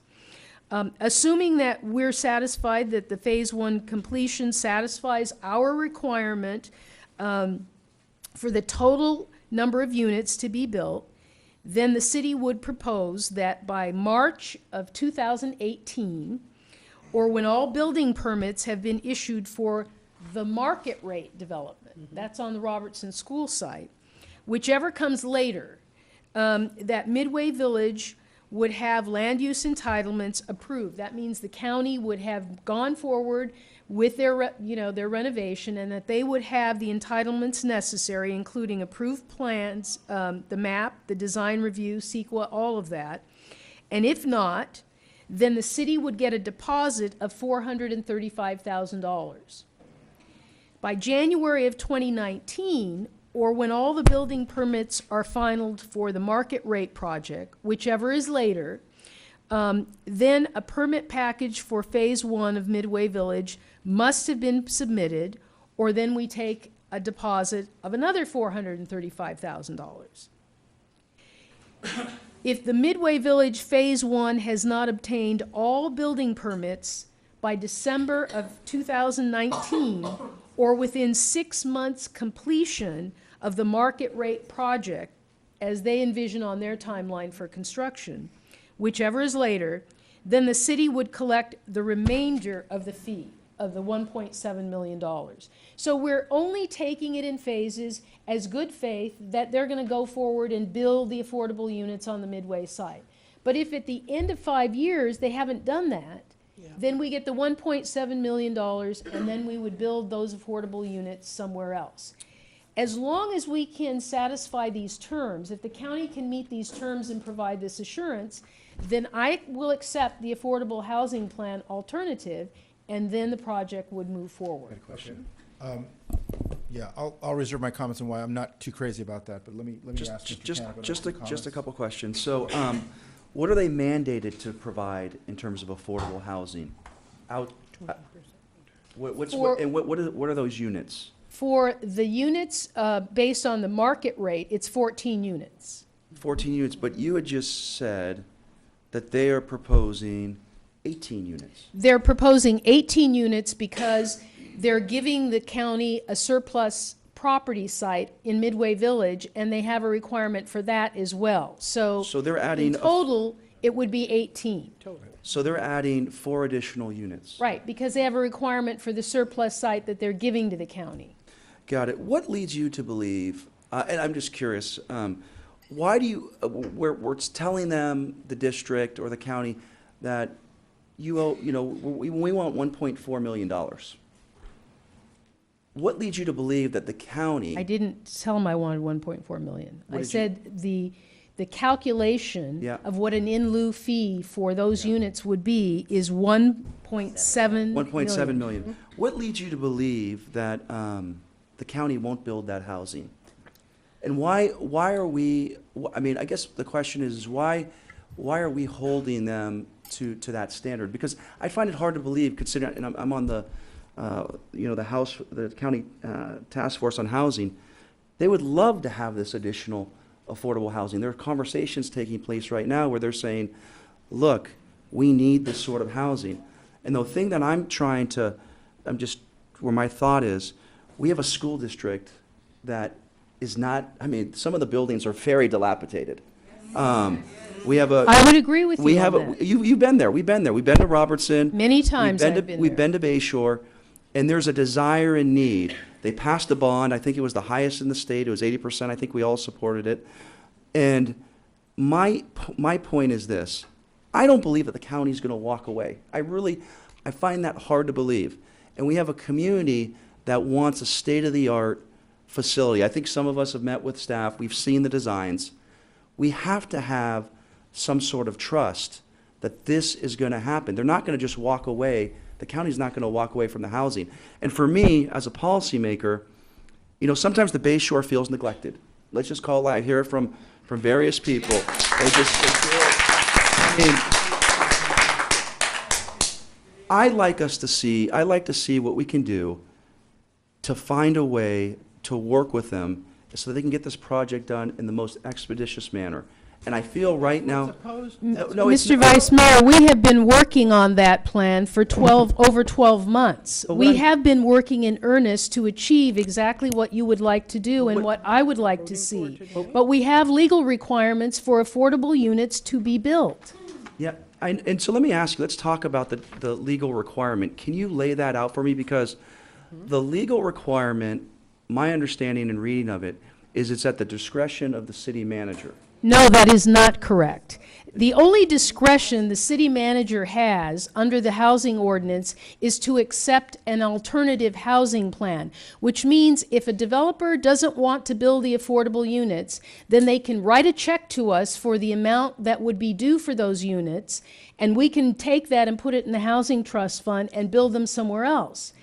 If they come up with a different kind of plan, which is a hybrid, which is what happened on the Christopher Columbus school site, Lennar decided to build 12 of the 18 units that they were required to build and then give us a check for $1.5 million for the other 6 units. That was a hybrid. I accepted that alternative plan.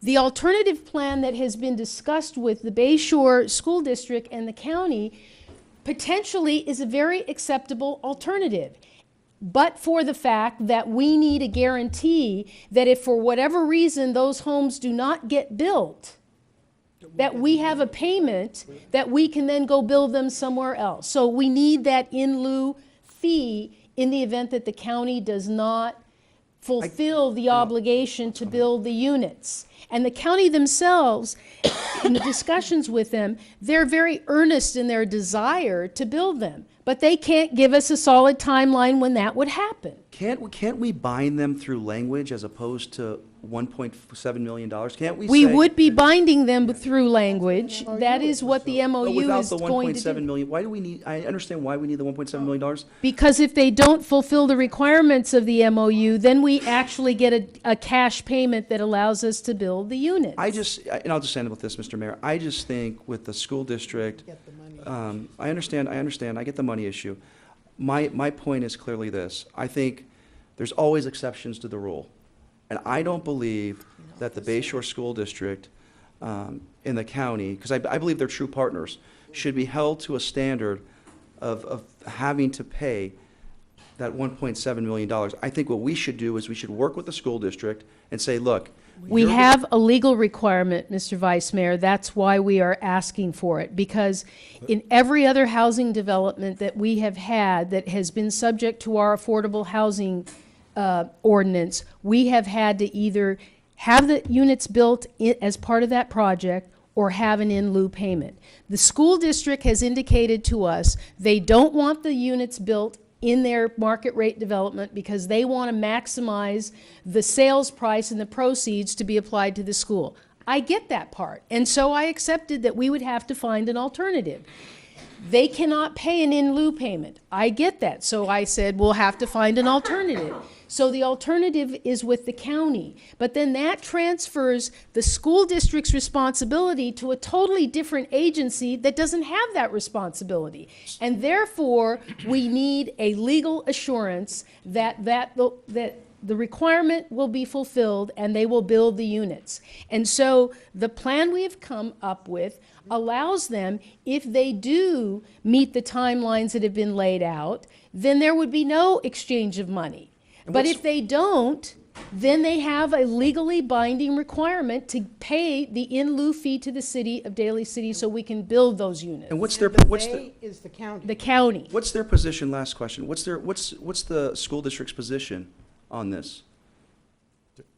The school district's position? Yeah, on what, when you had these meetings with them. The school district wants their school built. I understand that. They want me to do whatever is necessary to get that to happen. want the And the affordable only housing. stumbling block is getting an affordable housing plan alternative approved. That's the only stumbling block. Okay, let me, okay, quick, and then we gotta go to, the cards. Yeah, I think what you're asking, David, is you're asking us to just trust the county without any compulsion. Is if that's what you're asking, is that because we're all, good people, and that we should, because we're all looking forward for this. I think the problem that we have with that is that there's nothing to compel them if something does happen that prevents them from doing it.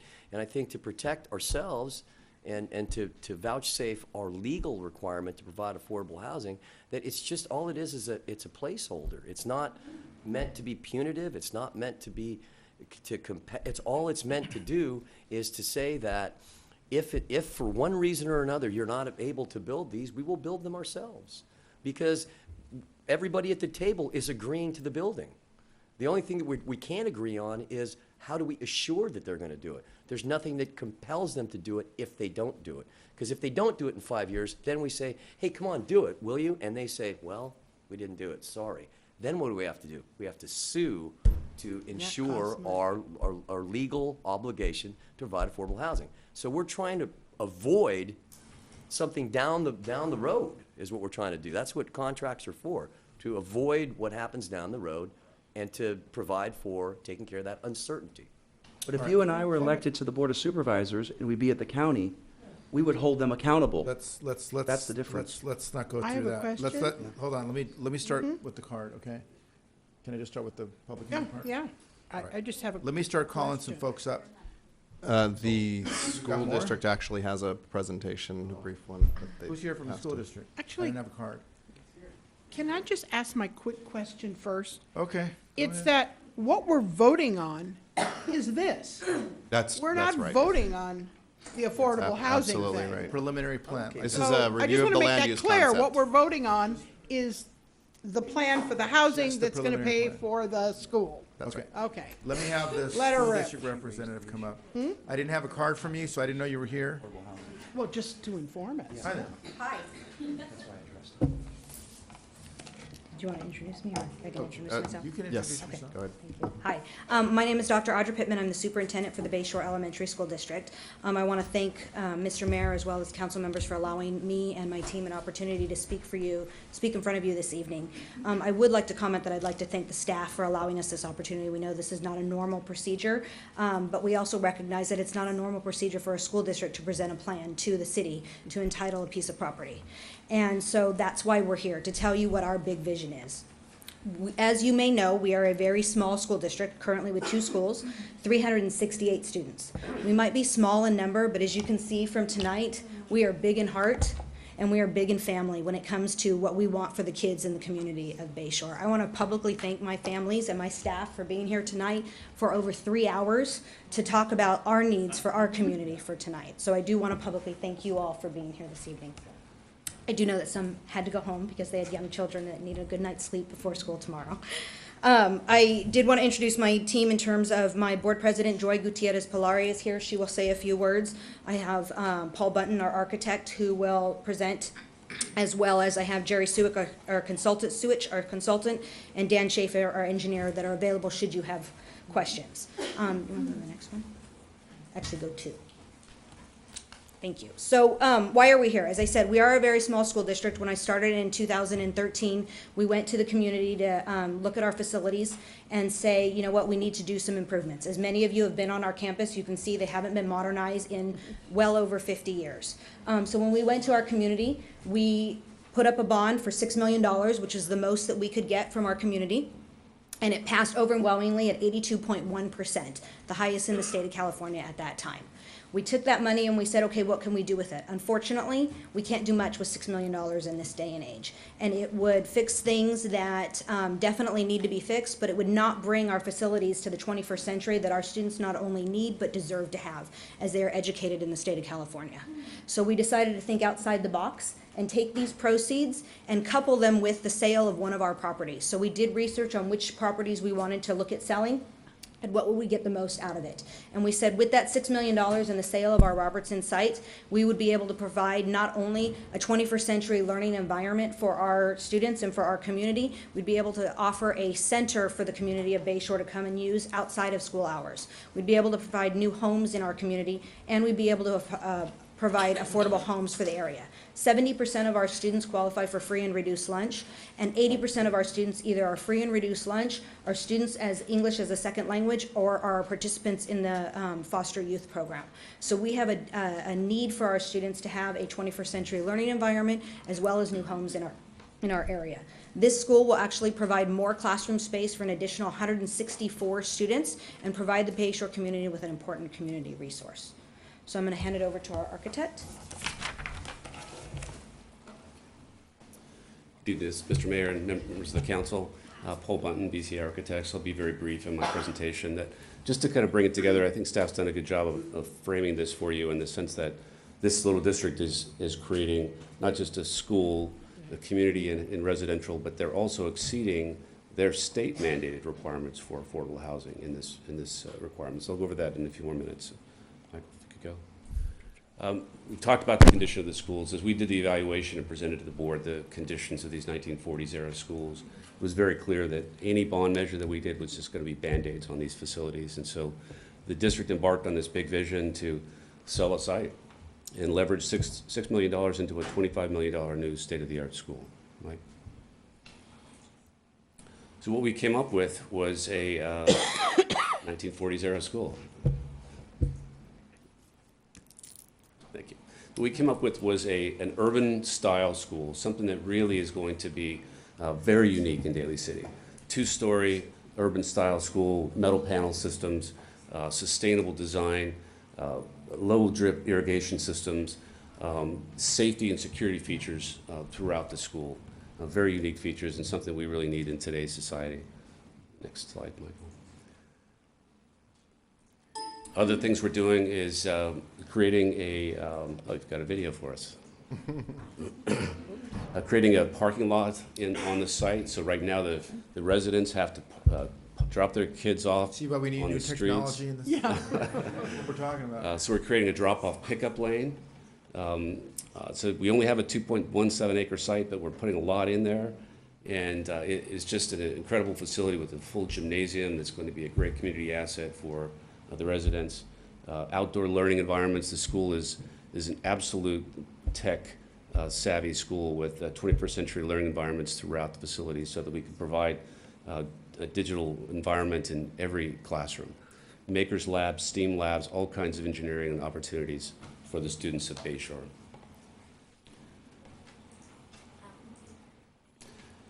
Outdoor balconies, outdoor learning environments, as I said, artificial turf areas so we can have soccer outside. So if you go by the site now, you see a lot of asphalt, not a lot of greenery. So we're doing a lot on a small site. So it is a big vision for this district. And the next steps for us are really to continue to work through the process of this city. So the ask tonight is really not that large. We have been working with the city and the county to develop this win-win-win, as we call it, solution, where the county comes in and they remaster plan the entire Midway Village. Our half-acre site is right in the middle of their vision. So without that, they couldn't do what they want to do. So they came to us and asked us to partner with them on putting our half-acre land into their whole mix. Well, they remaster plan to provide brand-new affordable housing. Our 18 units is much more than the state mandated requirements. The public school district is required by the state of California to have 15% low-income housing. Technically, the legal opinion that the district has is that the state governs over the local jurisdiction's affordable housing ordinance. That said, this district has gone forward and has proposed more than they necessarily have to do to try to get this win-win solution for everybody. The ask is really, we believe that all parties are going to agree to this MOU. It's just a matter of time. And that's something that the district doesn't have right now.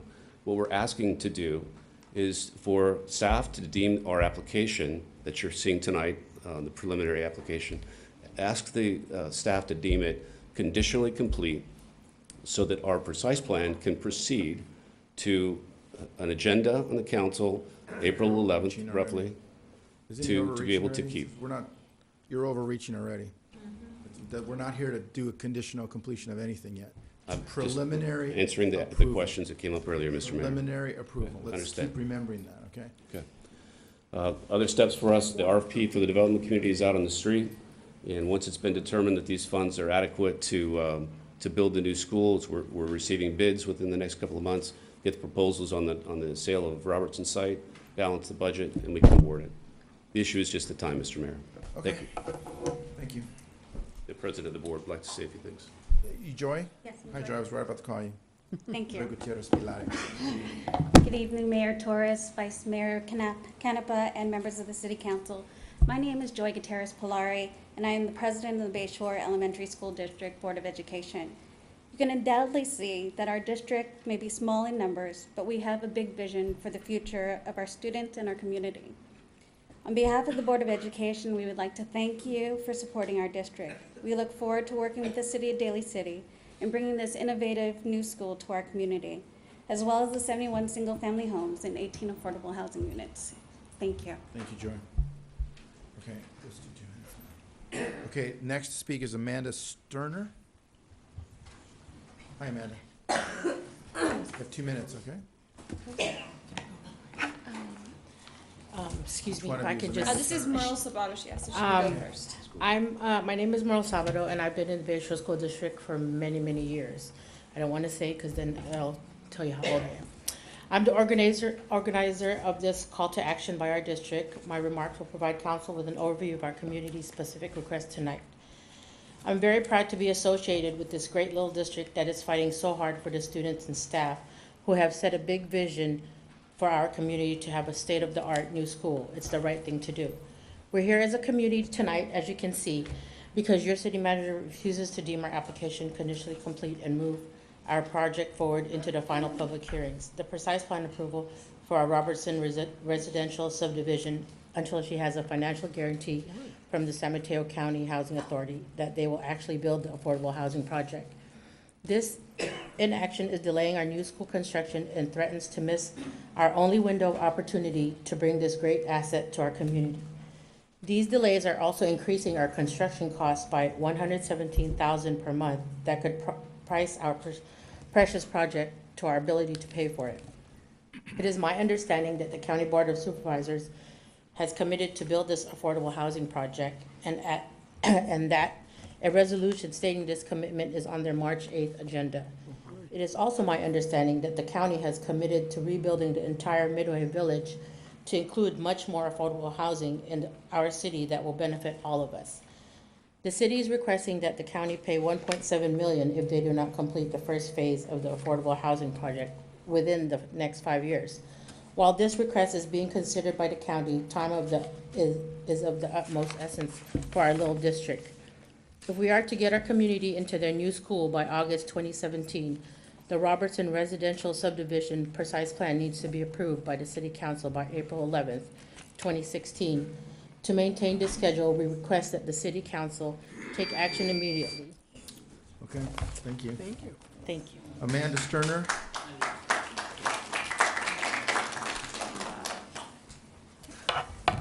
All right, I'll be brief. I really just wanted to deliver from my kindergarten class. My little Amira, she was here. She was hoping to deliver it, but she had a bedtime and had to go home. They wanted to write to you and let you know what this school would mean to them. Admittedly, most of them were focused on the playground because they are 5, and that is their priority, and they currently have a place to play that is neither safe nor really any fun. It's mostly blacktop and a playground that for my little 5-year-olds is just too big for them, where they are having to play at the same time with kids who are developmentally at a very different level than them and who tend to just run right over them because they don't even see them. So having their own separate playground will mean a lot to them. They hope to get swings. I never promised them swings, but they want swings and they wanted to deliver that. And I would like to say that I love that you are dedicated to making sure that this affordable housing is getting built. It is, of course, you see all of us, every one of you people here is dedicated to low-income families. We have devoted our lives to it. We're all here tonight. We've been here for 3 hours. We are here because we love our families. You'll see on the envelope with our face, here are my little faces, my friends who are all low income.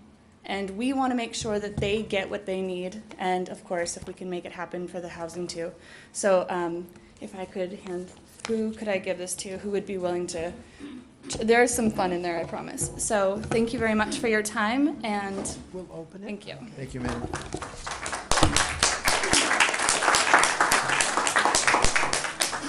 Okay, Jenny Huang. Hi. It's actually really cool to see you guys in action because we've seen you at school and now here's the real deal. So thanks for letting me come and speak to you, and thank you actually to Miss Councilwoman Christensen. I actually have books from you in my own library. I'm just reading aloud for you the letter that my second graders wrote for you because you might not be very good at interpreting second grade language. So to get their voices heard at a 10:30 meeting, they said, "Dear Daly City Council members, our school rules are be safe, be responsible, and be respectful. Right now, we have a lot of rocks on the playground. It's hard to be safe because when you play, you might trip and get hurt. Our classroom is separated from the building, so we get wet when it rains. We're really excited for our new school because there will be flowers and grass. In our new school, we will have a classroom in the building so we don't have to get wet. In our new school, we will be safer." From room 12, second graders. So thanks for hearing out. Thank you, Jenny. Martin. You still here, Chris? Chris Martin? You're good? Okay, Chris, thank you. All right, Jamie Davis. Good evening, Jamie. Good evening. I am Jamie Davis. I'm a first grade teacher at Bayshore. I know this is preliminary. I want you to keep us in mind as our project hopefully goes forward. I want to help you understand why Bayshore is so unique, so important to its students, and why a new facility is needed. Bayshore Elementary and Robertson Intermediate are neighborhood schools. Most of our students live just a few blocks away, and they're able to walk to and from school. Our neighborhood is primarily low income and lacking in many essential community resources. So for us, our schools are our community. Our students rely on us for healthy meals. We serve breakfast, snack, and lunch every day. And if not for school, some students may not get a healthy meal that day. Students rely on us for a safe place to play. Students count on us for access to other resources such as internet, books, because our nearest public library is only open 2 days a week. When we leave for a long weekend, winter break, or spring break, many of our students are sad and sometimes even fearful of being out of school. They come back to us with giant grins and embracing arms, happy and relieved to be back at school. So Bayshore School District is really the heart of our community. Our students deserve a clean, safe, modern facility to protect them, to provide them a high-quality education that is filled with opportunities that have the power to transform their lives. We are our community, and we are Bayshore. Please just keep us in mind as you make decisions. Thank you. Thank you.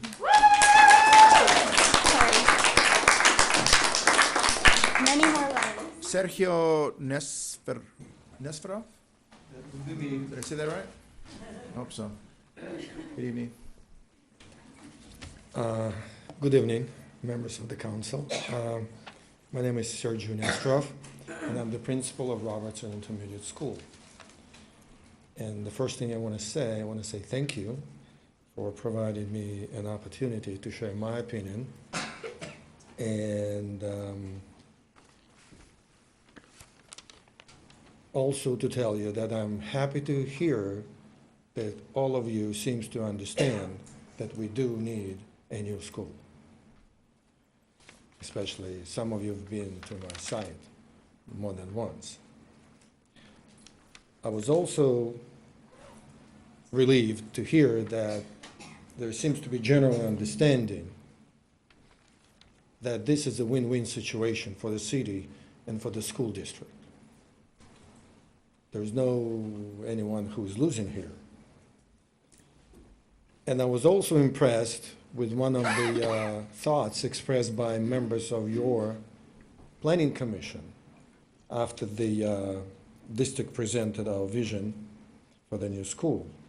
And I quote, "I only wish that I could go back in time and start over in the kindergarten in this great new school." That's how awesome this new building is going to be. So what I'm asking you is to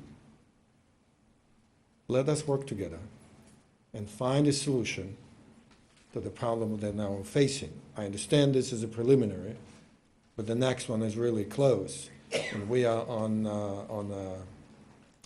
time constraints. Otherwise, we'll be priced out, or the cost of building a school will be exuberant. I believe the estimation is every month of delay is $117,000.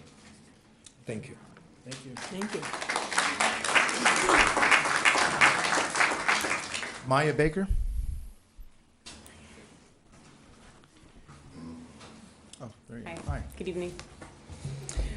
My name is Maya Baker. I am an 8th grade English teacher at the district. I've worked at both campuses for the last 8 years, and I was also a member of the new school design committee. My students have been learning in a substandard environment for too many years. They've dealt with non-functioning sinks, leaky windows and roof, fuses that blow, stained, leaky ceilings, and outdated furniture. They've had no place to play organized sports, have to eat lunch in a huge room that tries to also accommodate PE, music, and various assemblies, We have for years sat and read in a freezing, dark library that has had to recover from a raccoon infestation, which you can come take a look at sometime, and learned through experience how to deal with break-ins and stolen equipment. If you're in a wheelchair, you can't easily go to our school. This is what they have grown accustomed to as a learning environment. And this is the environment I have grown accustomed to teaching in. I'm expected to teach them that learning is something to be respected, and in social studies that the government pays for public education, a right they have as a citizen of the United States. I am thus simultaneously teaching them the definition of hypocrisy and irony, though this is not my intention. It's understood there are hurdles and logistics to play out, but it's really the children who are losing out. We have come up with a plan that provides these kids with a 21st century learning environment that is safe and secure. It has tight controls at each entry where each door is automatically locked during school hours, remote access control and video monitoring. It has a beautiful library, a garden, playground, spaces to actually play organized sports. These are things our children should have, and many children in public schools do have. This year's 6th graders have the opportunity to be graduating 8th grade from this new school if this is approved in a timely manner. It's amazing and completely doable. This school is the right design for this time that we are in. Please set a precedent by giving our children the educational environment they need and deserve. Thanks. That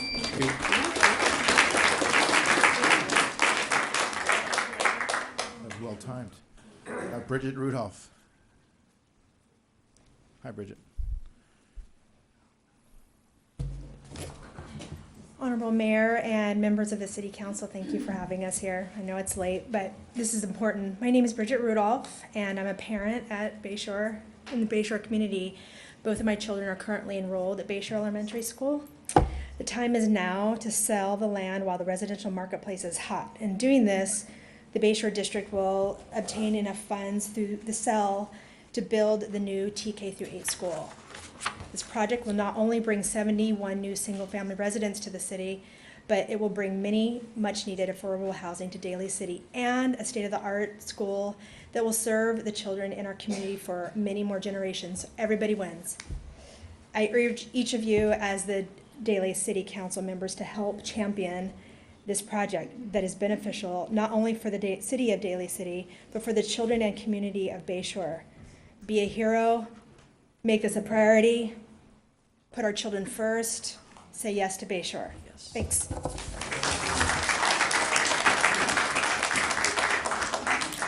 Jose Contreras. Jose Contreras.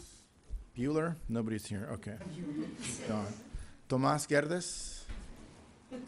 Probably Latinized. You got the accent perfect. Latinized. I'm a Latinized. That's closer. Tonight. My name is Thomas Curtis. Thank you. All right, Tom.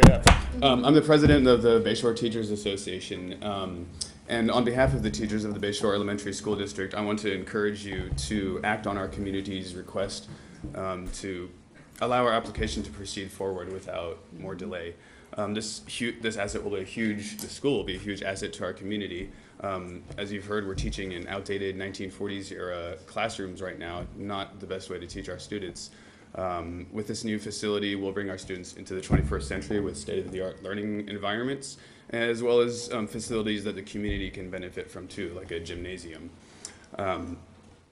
We'll be able to provide STEAM programs, science, technology, engineering, arts, math, drama productions. We'll have a gardening and healthy food program that we can offer, as well as things like movable furniture that we can arrange to provide more effective small group instruction for students, which is really difficult with the furnishings we have right now. We don't just need to keep up with the global economy. I think we should do more of an active part in setting it. And in that way, we really need to move forward without delay in getting this process forward. Our students deserve it, so please support Bayshore School and our students. It will be best for your child's learning as well. So thank you very much. Please support Bayshore. Thank you. Cecil. Want to come up, Cecil?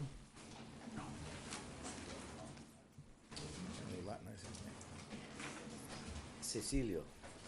No, it's not. God, my allergies. First of all, thank you for putting us up on the agenda a little bit. Would have been nice if it was before the dispatcher thing, Yes. but, you know. But thank you anyway. Wanted the kids to get a real good example Of what the government's like, We're yeah. gonna work. Thank you. My name is Cecil Owens, and I'm a board member of the Bayshore Elementary School District. I've lived in our community for X amount of years, and I've seen us miss opportunities due to various political reasons and personal agendas. It seems that our city manager has complete discretion to approve this plan as submitted. However, she's requiring a financial guarantee of the county in the event that they don't perform. They have committed that they will perform and actually build more affordable housing than required. All we're asking is that you have a little faith in the county that we're going to live up to their commitment while we are working through the final contract language. The district has a legal opinion that we have to conform to the state's affordable housing requirements of 15% low-income housing, not to 20%. Because we are, because we are a public school district. However, as a board, we have asked our superintendent to attempt to work with the city to find a solid position that creates a win-win for both agencies. Our offer to provide affordable housing to the community exceeds our legal requirement. We believe the spirit of cooperation is needed to get anything really great accomplished. This delay of our new school is totally avoidable. Please act now to keep this great community asset on schedule. The students and staff of Bayshore District deserve these facilities. Please join us in support. To show your support, it's the right thing to do. And thanks for your support. Bye.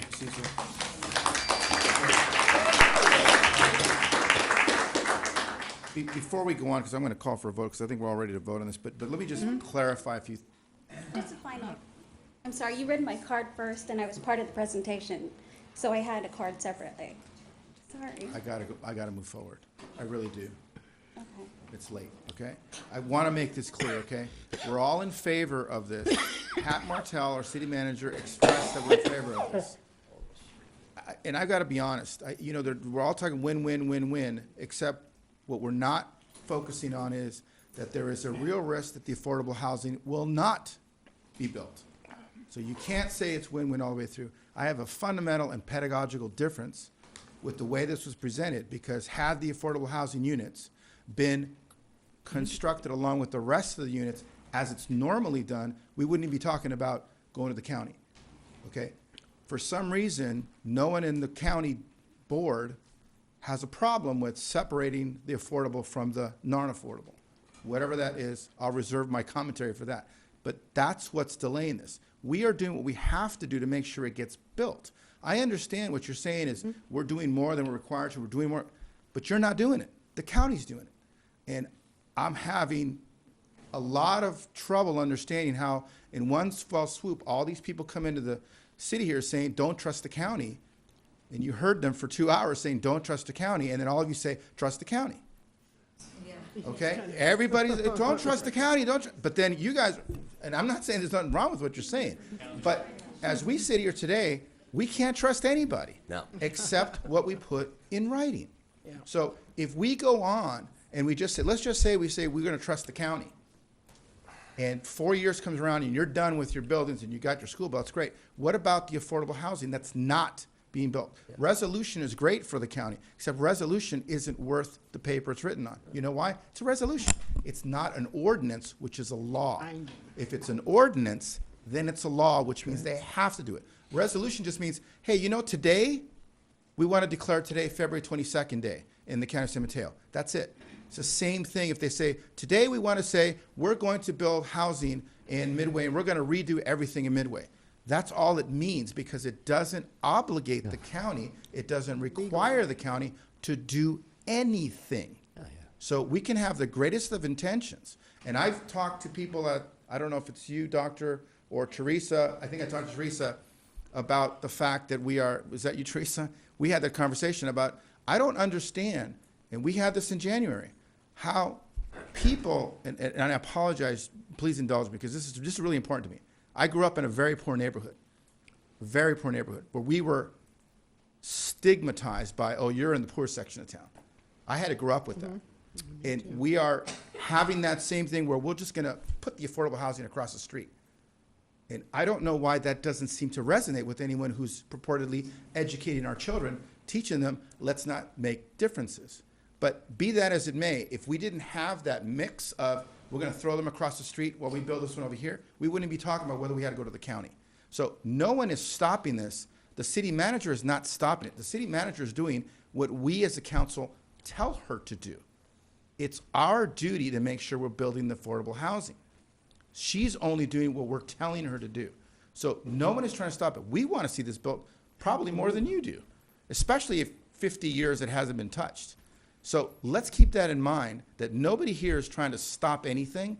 We're not trying to do it. We're trying to assure the last win. Sergio, like you said, win, win, win. We're trying to make sure the third win is in fact a win, and not a win, win, and maybe a win. That's all we're trying to do. We're trying to get rid of the maybe. I hope that's clear. All right, let's go to a vote. Yeah. Is there anybody who wants to move to adopt the resolution? I so moved. Second. Okay, let's have a roll call, please. Ms. Christensen, An enthusiastic yes. Mr. Canepa, Aye. Mr. Gingona, Yes. Mr. Buenaventura. Before I cast my yes vote, I just want to say that I really, really appreciate you guys being here. I am grateful for the words that you expressed, for the length of time you've been here. I've been to your school. I don't think I've missed a concert there in 5, 6 years. So your school is something that's important to me, and I believe it is for our council. And so this is a positive step. So we've heard your concerns, and we're really going to take it to heart. So thank you for coming. I vote yes. Mr. Torres. Aye. Okay, it passes. Okay, the resolution's been adopted, then they come back for the next steps, okay? Yeah. So we've passed the first hurdle, we just gotta get to the rest of them, and then we're going, okay? Thank you, everyone, for coming out. Thank you, children, for staying awake, and putting up with this.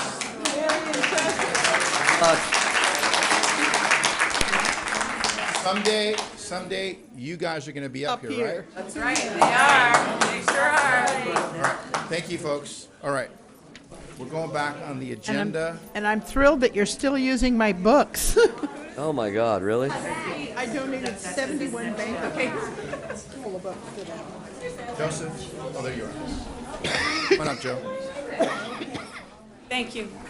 I have some of your books too. Oh, excellent. They are marvelous, aren't they?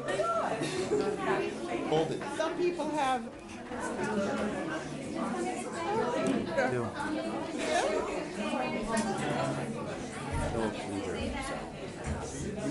Yeah. Children's literature was my addiction.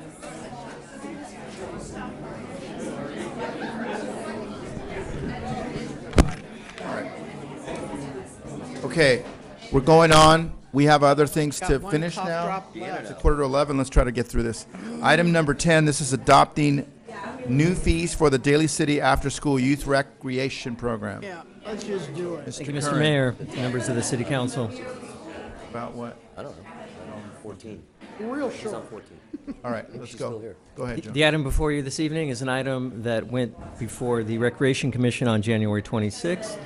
In a nutshell, we run an after-school youth Louder, recreation. Joe. Gotta speak louder. We run an after-school recreation program at 4 schools in Daly Folks, we City. need you to please exit to the outside because we got to finish the city council meeting. Folks, Make the motion to adopt the resolution. Thank you. there's a motion on the floor. Is there a second? Second, Roll call, please. yes. Mr. Canepa. Aye. Mr. Gingona. Yep. Mr. Buenaventura. Mr. Torres. Aye. Thanks, Thank you Joe. very much. Go home. Now I feel guilty that you had to stay all this late, but hey, We had better to, than we a had to no make it vote. official, Joe. All right, thank you. Number 11, this is a plan development, preliminary plan review, preliminary Right. subdivision of a 17-acre site on Carter Street for 115, heaven help us, residential units. Again, it's preliminary. Yeah, and Looks this is familiar, not one, actually. this is not the right slide.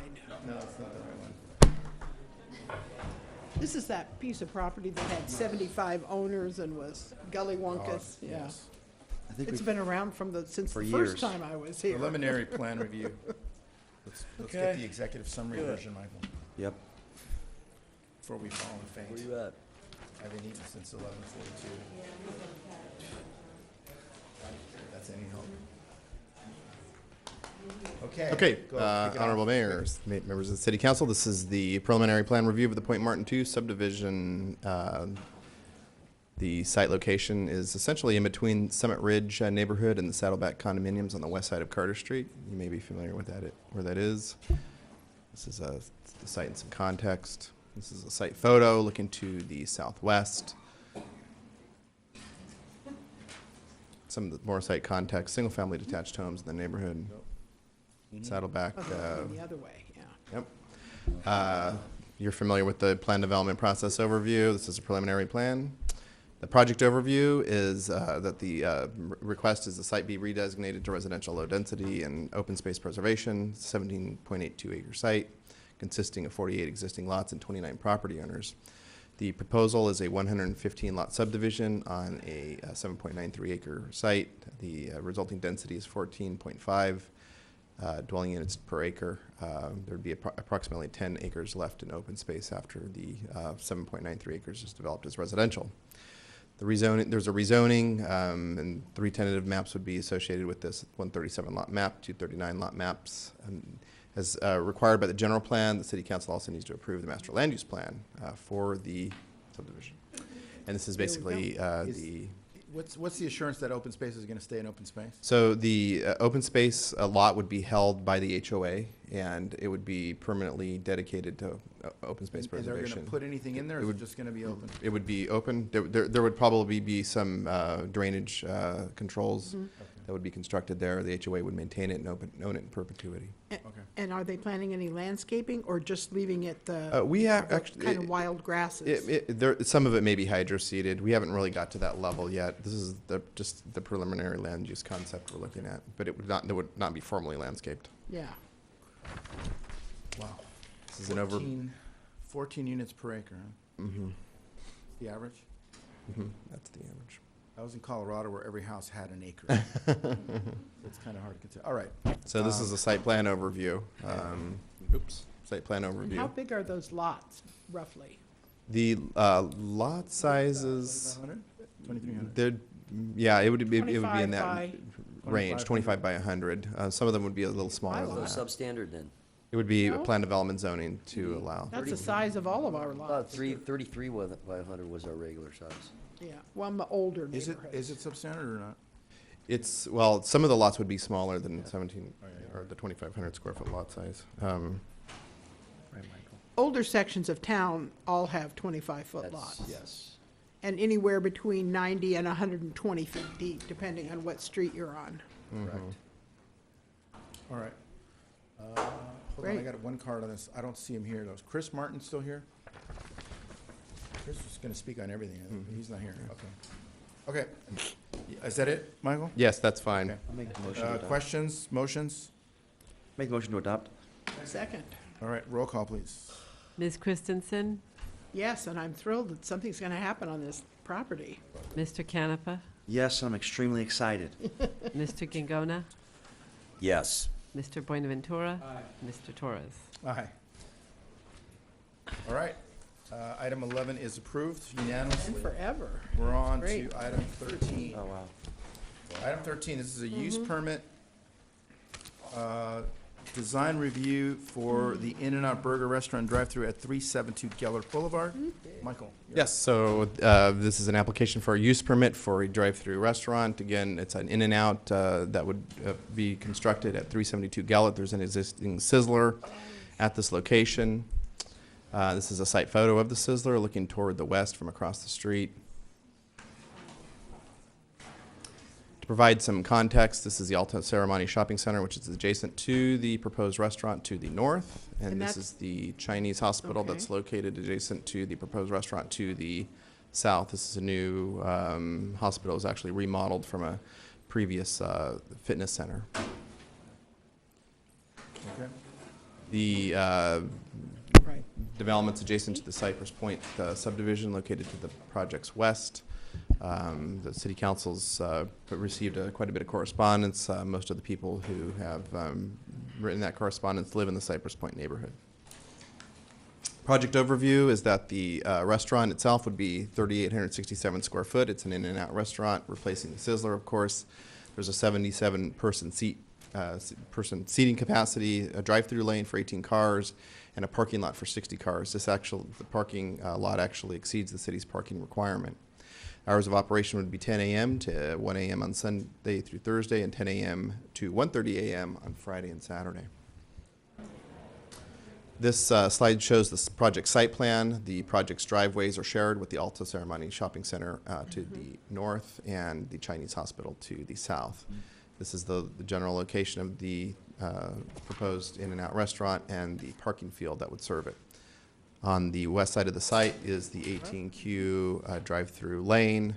While we're on this slide, it's important to note that there's been a traffic analysis that was specifically looked at whether the vehicle stacking queue would be adequate. Of course, that was something that was very important to the city staff, considering the situation with the In-N-Out that's here on Sullivan where cars back into the street. We want to make sure that doesn't happen again. So the traffic analysis took a very close look at that, using sites that, In-N-Out sites on the peninsula that were similar in nature to this one, meaning that they were not freeway proximate. So one of the things that's been pointed out in some of the letters the council's received is that the Daly City In-N-Out site was not used as a basis for evaluation. The reason for that is that that site is located, it has freeway visibility. It's located right off the freeway. People driving down a busy interstate can see that there's an In-N-Out there, get off the freeway and use it. So we wanted to have an apples-to-apples comparison, and that was the reason why stores in San Carlos, Redwood City, and Millbrae were used instead of the Daly City site for the evaluation of how long this vehicle queue needed to be. The analysis concluded that at the very longest, I think it was at the Redwood City store, there was a 21 or 21 car stack. This has 18, and even in the worst case at that other store, there's adequate room for 3 extra cars. Those of you who are familiar with how In-N-Out operates, there are employees in the field taking orders early who would redirect traffic into the project's drive aisles, should this a longer queue than 18 be realized. So we've done everything we can to make sure that this vehicle queue would not end up, of course, in Gellert. That would be a very, very big problem. And it's a quintessential understanding of why the city staff supports this in terms of the existing situation that we have. This has been an issue with us and something we've taken a very close look at. You had some in there, it said there were going to be some spaces right where you enter there that say keep this area clear, right? What you may be referring to is that the city staff had some concern about the conflict that may occur with vehicles entering and exiting the shared driveway with the Chinese hospital. The hospitals had some concern it's a new hospital, they're drawing, of course, patients there, and that this driveway would be congested. So there is a condition of approval that stop bars be placed at this location. It's shown in the arrow. What be placed? Stop bars, stop signs, basically, so that this area be kept clear, so that cars exiting Gellert are not blocked by cars trying to enter the street. It's something we've really had some concern about. You can't put a barrier in it to separate the driveway into No. ingress and egress? No, it's not wide enough for that. Some other conditions have been placed, that there would be signs at the drive-through exit directing people to exit the site at the northerly driveway, as well as we're trying to provide signs here that the main In-N-Out sign has been conditioned to be moved from its location proposed here to this location, in the hope that patrons entering the site would do so here. We're trying to direct people away from this driveway, and we're doing everything we can to do that. There's another condition of approval that the city engineer would evaluate the traffic condition after a 6-month period. We're going to give it 6 months. The store, will initially, attract people that are, new to it. We want to wait 6 months to determine whether there's a need for a keep clear zone in Gellert. The last thing we want is that cars would block vehicles entering the sites, and I mean that meaning the hospital and the restaurant site, who are headed northbound in this left-hand turn pocket. They need to be able to do that. We don't want cars blocking traffic in Gellert Boulevard. We need to keep Gellert Boulevard, of course, free-flowing, and to the extent that we can do that. And we've looked at a variety of conditions of approval to make sure that that happens. So before we leave the site plan, if there's any other questions about it, we can always come back to it. All right. Let me start with some cards. I have a few of them. Tom Huang. Is Tom Huang here? Tom Wing is the applicant's traffic engineer, so if he's called upon to answer questions, he can speak. He's not He doesn't giving want a to talk. presentation. All right. Ron Voley? Hey, Ron. Good evening. Good evening, Mayor, City Councilman. I know it's late, so I'll keep my comments brief as I can. I wanted to share with you just some general facts about In-N-Out Burger. On the back of all our business cards has our mission statement, and it really says it all about our company. I've been an employee of the company for 20 years, 20 plus years. I was here before you 10 years ago when we received the first Daly City approval. And we're here to address that and make it right. For the record, our address is 13502 Hamburger Lane in Baldwin Park, California. And our first bullet point is we strive to provide the freshest, highest quality foods and services for profit in a spotless, sparkling environment whereby our customers are our most important asset. And I think you'll see that when you visit our restaurants. We take great pride in not just having the lobby area clean, but the restrooms clean, the kitchen area clean. As a matter of fact, if you've ever been in our drive-through window, we have great big plate glass windows that look into the kitchen because we're proud to show our level of cleanliness. We use Harris Ranch beef, the highest grade of beef available. We don't have any freezers, we don't have any microwaves. We do everything by hand. We hand dice our potatoes in front of you, and we use choice produce. As a matter of fact, I think one of the reasons why we're so successful is that we offer great food at a very low price. You can get a cheeseburger, fries, and a drink for right around $6. That's something that everybody can afford to do, but nobody else can do it at the level that we can with providing really delicious, great food, fresh food, clean environment, with a crew that is diligent and works very hard to make you smile. We're proud that we pay substantially above minimum wage for the first person that walks in the door, for new hires, for young ones. We have a great training program. We promote from within. We let everyone know that they have an equal opportunity to be a store manager, and we're very proud of it. It's the greatest company I've ever worked for. I've been here for 20 years. How many jobs do you think you're going to be able to have here at this location? Absolutely. If it's similar to the Daly City, we'll have somewhere in the neighborhood of 75 jobs.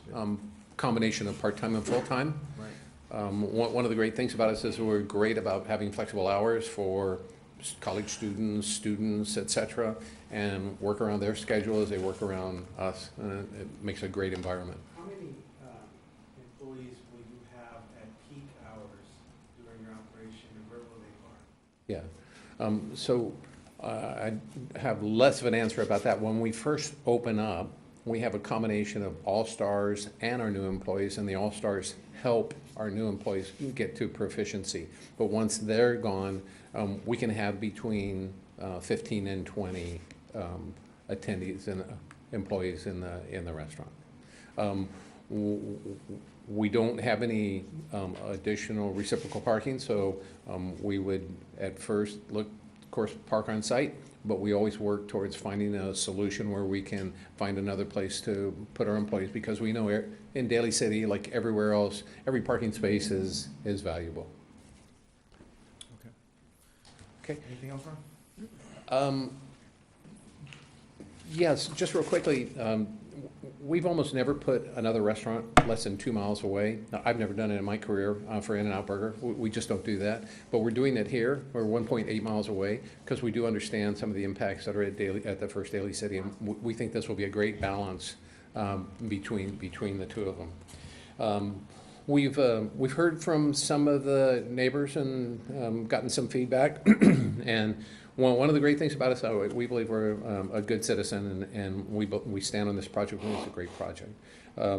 We are willing to put up signs regarding noise for people's radios. We almost always have someone out on site with handheld devices taking your order.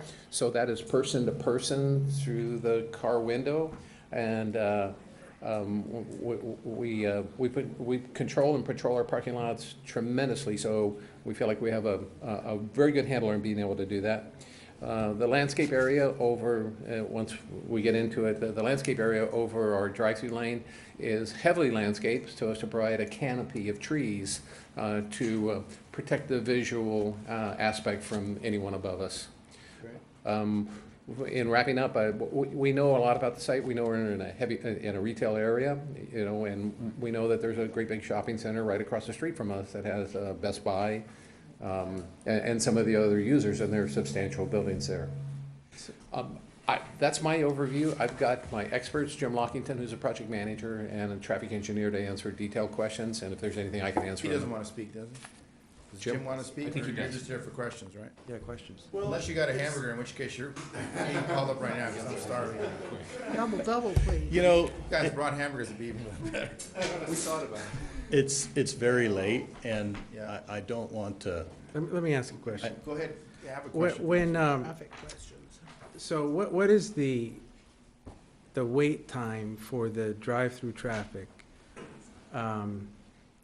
during peak hours? What do you project the wait time to be? Well, I think we can express that best as how quickly do cars go through the pickup window? Yeah.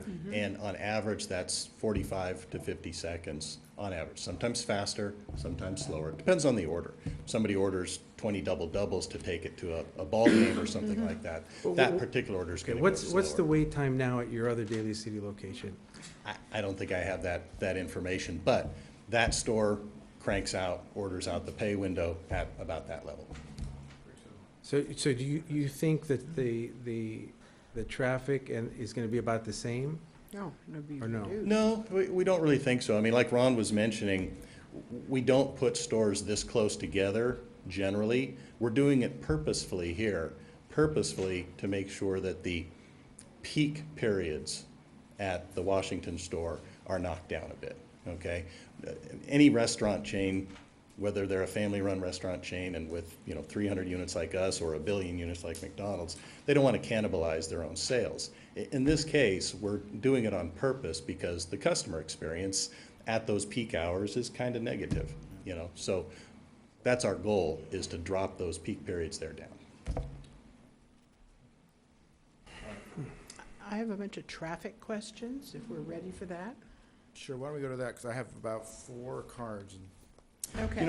I had some prepared Why don't we just things have to you say, answer questions but, from now? yeah, but definitely I can put that in abeyance, let the public speak, let the, Yeah, council ask Let's have questions. the So questions answered, and then I'll have Okay. you I may not have to say my prepared statement. So I'm coming out of the drive-through, and I am facing east, and I want to go,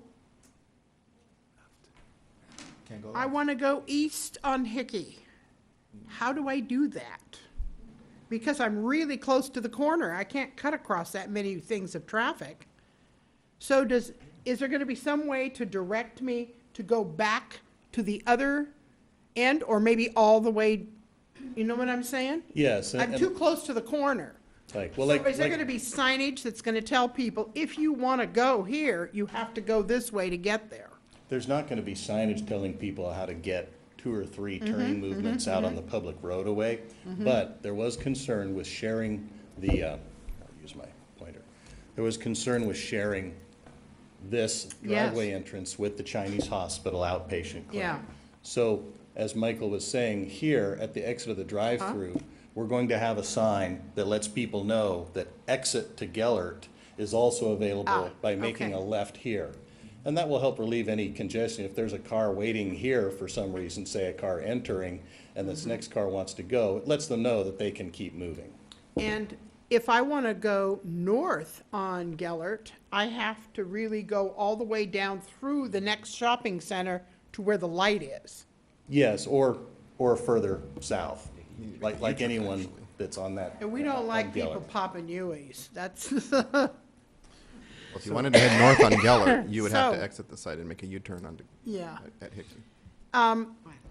A problem that has been brought up to me, and I've actually seen this problem, is you go to the corner, let's say I really want to go east, but I'm in that right-hand lane, so I really turn west on Hickey, going up the hill, right by the entrance to the Cypress Point. Now, on that street there, it says no U-turn, but I'm not going to be thwarted. So I pull into the Cypress Point entrance. It's kind of set back there, and I hang a little U-ey tight in front of there. And then I come out, make my left-hand turn, and drive east down the hill. That's going to be a tremendous inconvenience for the people and a safety issue for the people who live entering the Cypress area. I don't know if you've got a bigger picture here, or you know what I'm talking about? Not really. We could go to Google Street View. Yeah. You had a Cypress Point picture. Where's the Cypress Point? I think she's saying that Okay. people who couldn't make this left would Yeah, they're instead not make a going to right. be able to make and- it, so they're going to go up the hill, Yeah, there's probably adequate distance to make maybe, this turn. but if it's heavy traffic, Heavy which it traffic sometimes possibly. is, Yeah. they're going to go up the hill this way, pull into basically the Cypress Point property. So is there some way that we could make it so that can't happen? Let's look at that Cypress. We actually You know, have with that. some sort of, right there. Okay, see, there's the UE.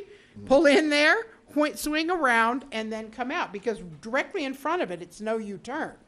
But this would require local knowledge that this U yeah. exists. I mean, Well, I've seen people do this now, a lot of times, when I drive by.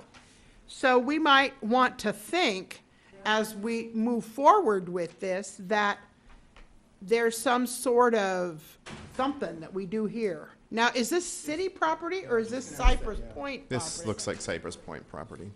So, Yeah, gee, I but- wonder if they might want to move their fences further out, or something, their gates? I'm not sure. You can't even regulate how that's used because it's private property. Right. We're way off Right. site with this. But we may want to offer them some No, ideas to yeah, help I with that. totally agree with you there. Sounds like an existing condition. Let's see, what else And is Councilmember that? Christensen, I'm going to invite our traffic engineer up because he Okay. is more of an expert in traffic questions than I am. But I won't be far away from the microphone. Yeah, Let me ask. I have so another- part of the problem is it's a very busy street. And at certain times, it gets so thick that you can't get through. So if I want to go, how am I going to know that I'm supposed to drive north through the shopping center to be able to get to that light so I can actually continue on down the street to the Ceremony Shopping Center? Well, to go, Am I just going to have to know that? to go north, I think what Jim had said before Mm-hmm. was there's actually going to be sign pointing for them to go north. Okay, Yeah, and as far as this movement again, Mm-hmm. like what city staff has said, yeah, it's really offside of the in and outside, which really have no control of, and it's Mm-hmm. really up to Cypress Point how they want to yeah, but control it's that. going to make their lives miserable, so it's my concern, whether it's, yeah. So I think we need to be cognizant of that. Can you, so if I'm going on Geller and I'm going to make a right onto the in and out driveway, what Okay, so is you're the- going south on Yeah, Gellert. so what's the driveway before the in and out driveway? That's the one. That would be going into the Alta Ceremony Yes. Shopping Center Okay. here. One It's right hard there. to see. Stoplight. So how, It would be this- it would There's be one stopped. share that, yeah, there's one that you can go into the light, Okay. but Yeah. actually there's another one that's just a So- little north of it, yeah, that's just What- a share between the side and. okay. Yeah, So, for example, the Sullivan one, you basically, In and Out owns that street. I mean, it's back-to-back traffic. So if you block that driveway on Gellert, how are the cars gonna come in and out of that shopping center? If the traffic gets backed up and you're Yeah. So wouldn't you be blocking it, that intersect, that traffic going into to that shopping center? It's wide enough. No, the Is queue it is not wide gonna, enough to handle no, queues in and out? yeah, That's no, what the I'm- queue is That not should gonna never get backed happen. up. The queue, And it's much, the queue, much more what cars. you can do is you can turn it so that it's this way, well, can I point? So this is the 18th car, Yeah. right where the pointer And then is. you can queue it so that it's run along, yeah, That's like right. where the cursor is. Before cars would ever be directed in this, to ever allow that to What you do, happen, you guys stop it right over here. the queue would be turned by employees okay. into this driveway. Well, who's going to make them do A that? person out there, right? Associates. See, Oh, you're going to have someone telling? Oh, yeah. in the parking lot. It's what they do I now see. And the- on Sullivan. They've yeah. got people out there not just taking orders, but they're actually directing traffic. Yeah. They're directing people on. And their Go queue is around, much go smaller than 18. That's right. Yeah, please, What is it, about let's keep 14 in or mind that this, 15? yeah, this queue 12. is at least 50% longer, and Okay. we're a single user on this entire premises, so we don't have a Krispy Kreme to try to work Yeah. things out with.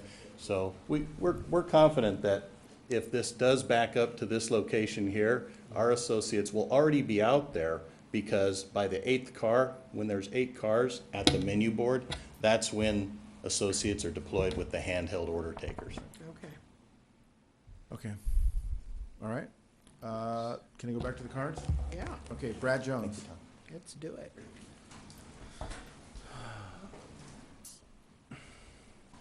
Good evening, Brad. Well, it's been a long evening, Yes. and I have a lot of respect for you guys and what you have to put up with and the decisions you have to make. First of all, I'd like to congratulate In-N-Out on its success. You do make a great product at a great price. Unfortunately, your success has turned you into a terrible neighbor. I doubt that you would find a single resident in this very neighborhood we are in right now that would rate you a good neighbor. And if you were honest, not a single one of you, and the In-N-Out staff or executives, would want one of your restaurants in their backyard. And yet you have no problem trying to locate one of your restaurants in my backyard. And I would like to ask each of you on the city council if you would want an In-N-Out in your backyard. And if the answer is no, then you need to vote down this proposal. I sent you information showing how most cities in the immediate area have located these restaurants, excuse me, in industrial and commercial areas, not adjacent to residential areas, or have restricted their service by not allowing drive-through facilities. In-N-Out Burger would like you to believe that they're opening this location to ease the strain on the location 260 Washington. I'm sorry, but that is not the way a successful business operates. They really want to open a new market, create new business, and they will succeed if they are allowed to open at 372 Gellert. Unfortunately, they will also succeed creating noise, pollution, and massive traffic congestion. In-N-Out would like you to believe that when the drive-through lane gets too long, they will snake it through their parking lot. If that were a real option, why are they not doing that at 260 Washington? Daly City is the only city in the immediate area who has an In-N-Out next to a residential area, with a drive-through and without adequate real estate. The nightmare at 260 Washington is a result. The definition of insanity is doing the same thing over and over and expecting different results. The results of 260 Washington will be repeated at 372 Gellert if you vote for this project. Thank you, Brad. I also have a petition here signed by over 95% of the residents of Cypress Point asking you to vote no. All right, Maria Thank you. Frias.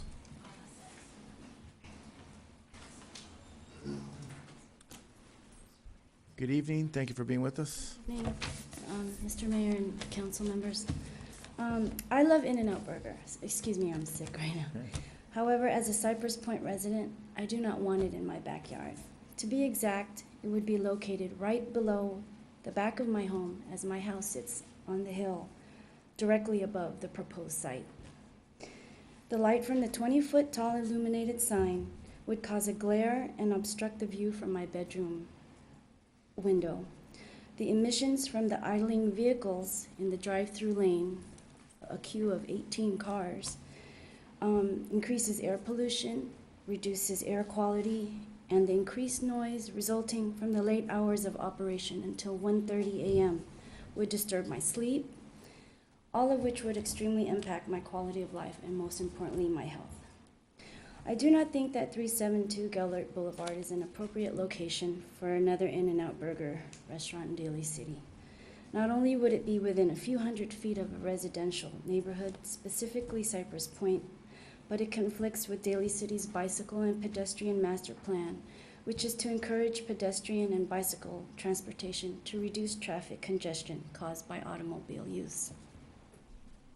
We do not need another fast food burger restaurant in the area. We already have McDonald's and The Habit, which just recently opened up. With all the approved additions coming to Ceremony Mall, I understand it's Dave & Buster's, we do not need any more congestion on Gellert than we already have. The existing traffic congestion on Gellert would only be exacerbated, not relieved. We have seen the traffic congestion caused by the In-N-Out on Washington and Sullivan in Daly City. Please don't let that be repeated on Gellert. I don't think any of you or the In-N-Out executives would want an In-N-Out in your backyard either. I respectfully ask that you take this into consideration and ask that you vote no on the In-N-Out on Gellert. Thank you. Thank you. Edward Graham?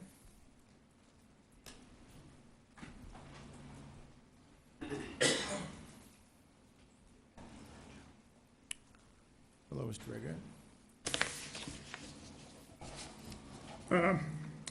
I have been a resident of Cypress Point for 36 years. I live at 316 Industry, and my bedroom window also looks right down over the site where the queue is backing up. And so I have the same concerns about others. And one of my concerns is the fact that the proposed closing hours is set at 1 a.m.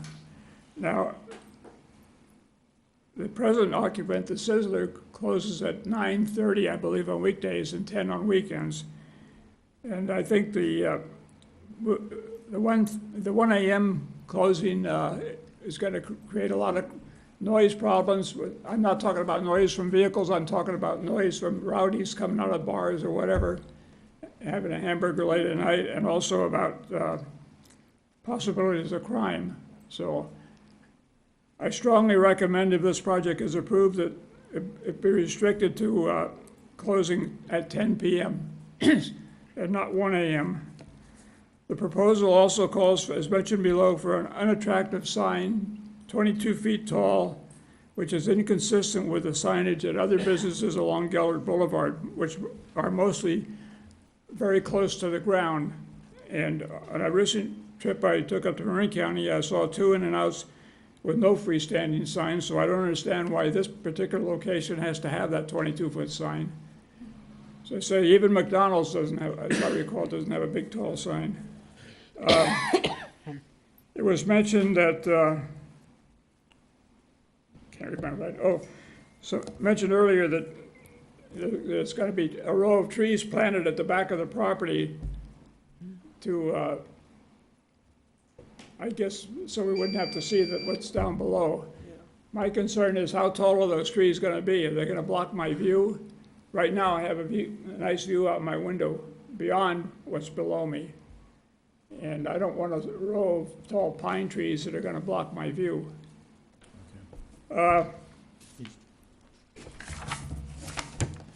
Need you to wrap up, sir. Okay, as a retired traffic engineer, I read all the 43 pages of the traffic impact report, and I didn't see anywhere where it addressed the problem that Judith mentioned about our entrance at Cypress Point and its related problems. So I think that, the problem with U-turns, so I think that needs more study. Thank you. Thank you. Melinda Hugh?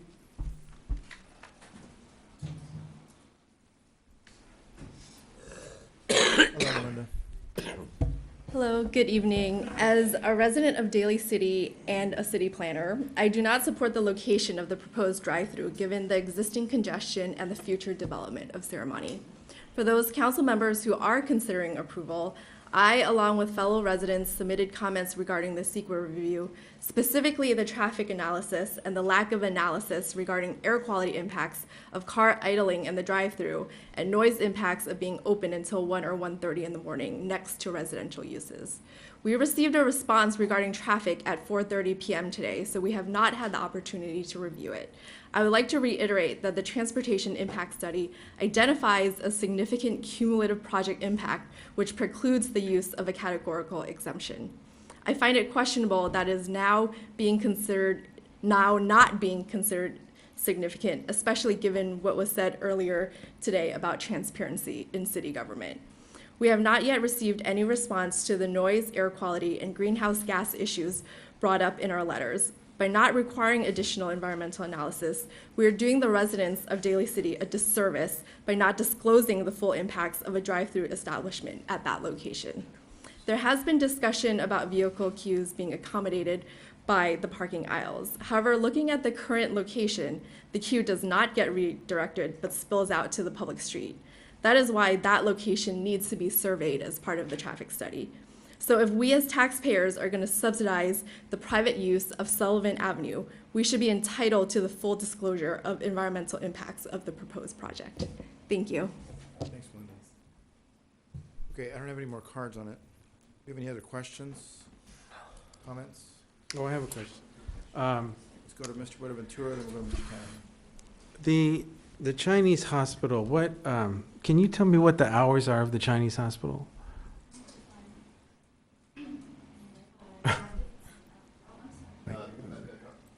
According to some of the audience, it goes to 5 o'clock. That does sound correct. We actually met with the Chinese hospital, and there was somebody from the Chinese hospital here earlier who may be able to answer the question the most accurately. But they do close around 5 o'clock. They've thought of extending their hours past that, but they haven't gone forward with that. Does the Chinese hospital provide any kind of sort of urgent care services? No, it's not that sort of a facility. Okay. Not to our knowledge. It's a diagnostic sort of a hospital. Outpatient. So. Okay. All right, Mr. Kennedy. Michael, tell me a little bit about the signage. Someone had said the signage was 22 feet tall. That's correct. There's a proposed pole sign that would be 22 feet in height. The sign ordinance allows for that, and they've proposed the sign to be that tall. There has been a discussion with the applicant about potentially lowering that to be more consistent with some of the sign heights in the area. That would be that's a pretty tall sign we're talking about. It's 22 feet. It's what the code, it is what the code allows. It was something that was brought up as an aesthetic impact. It's actually a non-discretionary type of item per CEQA. It's not subject to the CEQA analysis, but it is 22 feet, sure. So if we wanted to, today, we could lower that, right? As council, it's within our purview? I think it's within your purview. I'd imagine that would be something. Yeah, I'm really having a tough time with having a sign 22 feet. Who do I talk to? Yeah, thank So, you, Ken.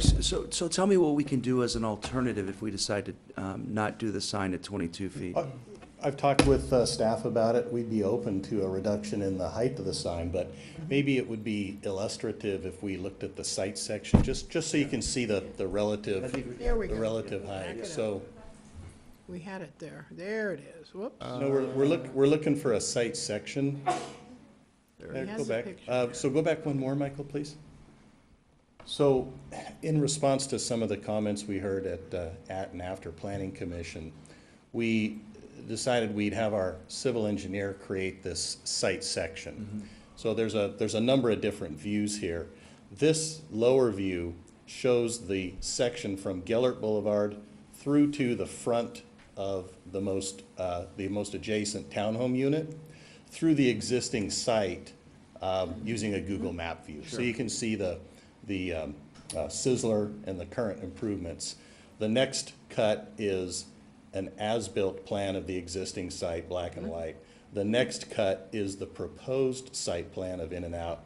And then this is the actual section cut. So you have the opposite side of Gellert here, the near side of Gellert, Oh, thank you. So this one's a little bit larger, easier to see. So you can see the existing Sizzler restaurant. Yep. You can see the proposed In-N-Out restaurant. And this, even though the sign has now been moved to the other end of the site from where the section was taken, it's important to note that the site slopes naturally and will remain somewhat that natural slope from west to east and from south to north. So even though it's a 22-foot sign that we propose, that's the top of the sign, that's the garage level, and this is garage level, living room, bedroom level of the townhomes above. So we're totally open to reducing the height of that sign, not a problem. But I just wanted to illustrate that that sign, even at 22 feet high, is not in anyone's bedroom window. Michael, let me ask you a follow-up question. What are the average height of the signs in the area? I'm not sure. It's Height of a building. likely less than the 22-foot. I'm just thinking of If you Alta had- if you had- Ceremony. I got to think that sign's a little shorter than the 22-foot. There's that monument sign Yeah. where the Boston Market is that has got them all listed. That's probably Right. more than 22 That's feet high. Yeah, at the definitely more corner. than That's way- 22. yeah. Yeah, at It's the a different corner, kind I'd of say, I would sign. say that's Gas station probably, sign at the end of the corner, the other corner. those are taller signs. Yeah. about 30 feet If high. I could interject real quick, the Sizzler does have a similar sign in the location that we originally proposed. And it's something like 14, 16 Yeah. feet tall. So we'd be totally open to lowering it from our 22-foot height to 14 or 16, which would make it Yeah. even lower than it is right now, Compromise on especially 50. relative to the homes back here. And, Yeah, I think and since that's we right. have the section up, let me just throw a little bit more Yeah. relativity in here. So the back of the proposed In-N-Out restaurant is right here. From the back of the restaurant to the property line, this is the property line between the In-N-Out site and the Cypress Point Townhome site. It's about a little past halfway up the existing hill. The setback from the proposed In-N-Out restaurant to the property line is 90 feet. The setback from the proposed In-N-Out restaurant to the nearest uphill townhome is 140 feet. Grade-wise, the In-N-Out restaurant, I've got to look at my notes because it's too many numbers. So the main portion of the In-N-Out restaurant is a flat roof with a parapet. You can see the parapet wall there. It's about the same height, within a foot, of the existing Sizzler parapet. That height is 19 feet, 10 inches tall from the ground. Got it. That equates to an elevation of 367.93 feet above sea level. The main roof, or excuse me, that's the main roof. There are 3 towers that go up another 10 feet to 28 feet above ground level. So to provide just some relative heights, this height of the main building at 367.93 feet, you contrast that with the elevation of the driveway in front of the nearest townhomes, which is 386 feet. What that means is that the main level of the townhomes, which is the main living level of the townhomes, which is the level above the garage, they're 30 feet above the main roof element of the In-N-Out restaurant and 20 feet above the 3 towers. Just to provide some contrast of actual elevation. Thanks for the differences. background. So just to clarify, you're fine if we were to reduce the sign to 15 feet? That's what I'm hearing. Yes, from you. Councilman, Okay. absolutely. And the Great. trees that you're proposing to put up there, you know, the ones that are gonna sort of camouflage the line, deciduous pine trees, what kind of trees we're talking about? Non-deciduous pine trees, yeah. And So there, what's the maximum height you think they'd get to? If you put them in it's hard to read this, but our landscape architect provided some information there. And at maturity, they'll get to be, I believe, in the 30 to 50-foot range. So They won't be that go tall. above the, looks Yeah, like they the would. floor, second floor line, or would they? No, I think eventually they would and could, and the existing pine trees do now. So just to walk you through what's gonna happen with the existing and proposed foliage. So there's a retaining wall right here, and a zone in back of that retaining wall will get some of the existing shrubs and trees removed. There will be still some existing shrubs and trees in the area that won't be touched of In-N-Out property. And then, of course, the Cypress Point property won't be touched, and there's existing trees and shrubs there. I noticed when I was out there a couple days ago that there are trees and shrubs at the top of the Cypress Point hill at the edge of their driveway that do provide some screening. There are some gaps, and along the common property line or above the common property line, if the Cypress Point Homeowners Association wanted to put in some additional screening trees there on their property, In-N-Out would be open to a condition of approval whereby we would reimburse them for their planting costs of up to $500 per tree for up to 12 trees. Now, the challenge there is, as one of the gentlemen who spoke, I'm not sure everyone is going to be of the same mind, but we would be open to the association and its members figuring out what they want to do. We would simply reimburse them after they planted.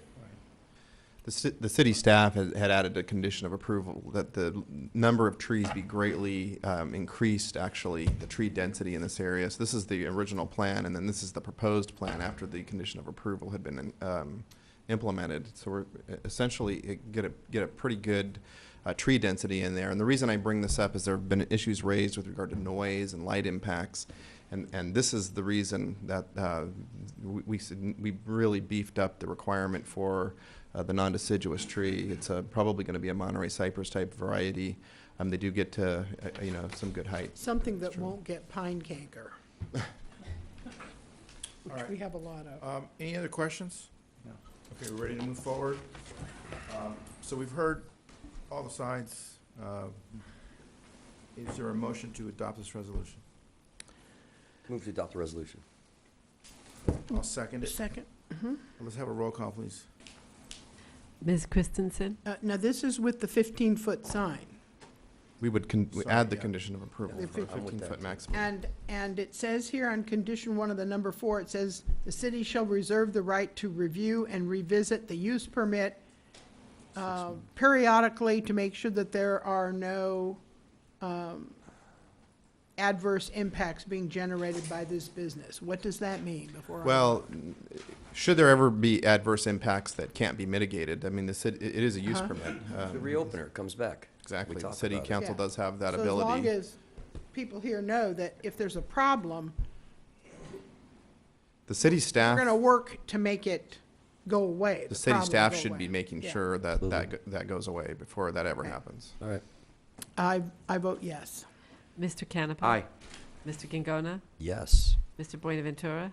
I'm going to vote no. I think it's the wrong place. I'm worried about the traffic, and I don't think we need 3 burger places within 1 block of each other. That's my vote. Mr. Torres? Aye. Okay, resolution's passed. Council, at this time, it's 11:35. We've got 3 more items. We want to continue the items to the next council meeting, or do we want to keep going on this? Let's keep going. Is that a consensus? Everybody wants to keep going? Yeah, okay. Yeah. But let's We don't do want it to mail it out fast. again. We'll go. Yeah. All Okay, right. this is actually a pretty quick item. Item It's all second 14. readings. Item 14, this is a use permit rental car defueling facility at 2600 Geneva Avenue, Cow Palace parking lot. Michael. Yeah, it's 2600 Geneva Avenue. It's an enterprise defueling facility located on the Cal Palace site. This is a site photo showing some of the enterprise cars that are being stored. The applicant actually did begin defueling and came to be aware that the city actually requires a use permit, has ceased the defueling, and now proposes to pick it back up again inside these existing warehouse buildings on the site. Site surrounded by single-family residential uses to the east. Project overview is to defuel vehicles that are awaiting sale at off-site locations, specifically by Enterprise Rent-A-Car. 200 cars would be stored for defueling. An additional 250 cars would be stored for general purposes related to Enterprise. 5 vehicles would be defueled at any given time. There's 500-gallon storage tanks associated with the use. Hours of operation are 8 to 5 p.m., Monday through Friday. There are conditions of approval related to that. This map shows the enterprise lease area, generally located on the southerly portion of the Cow Palace site.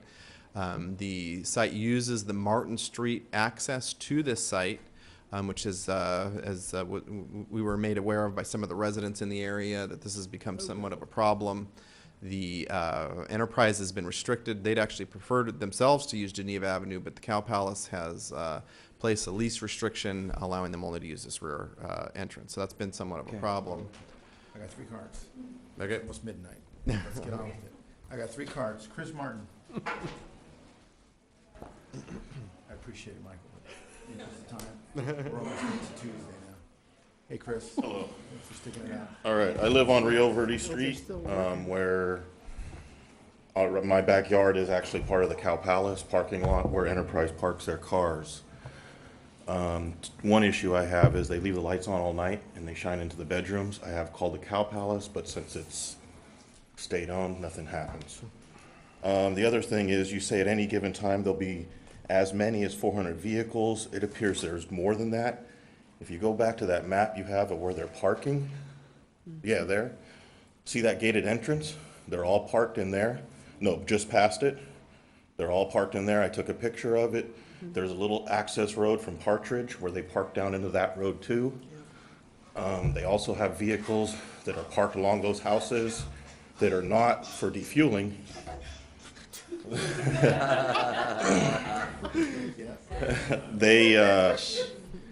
They actually are there for people to pick up and get at, real early in the morning.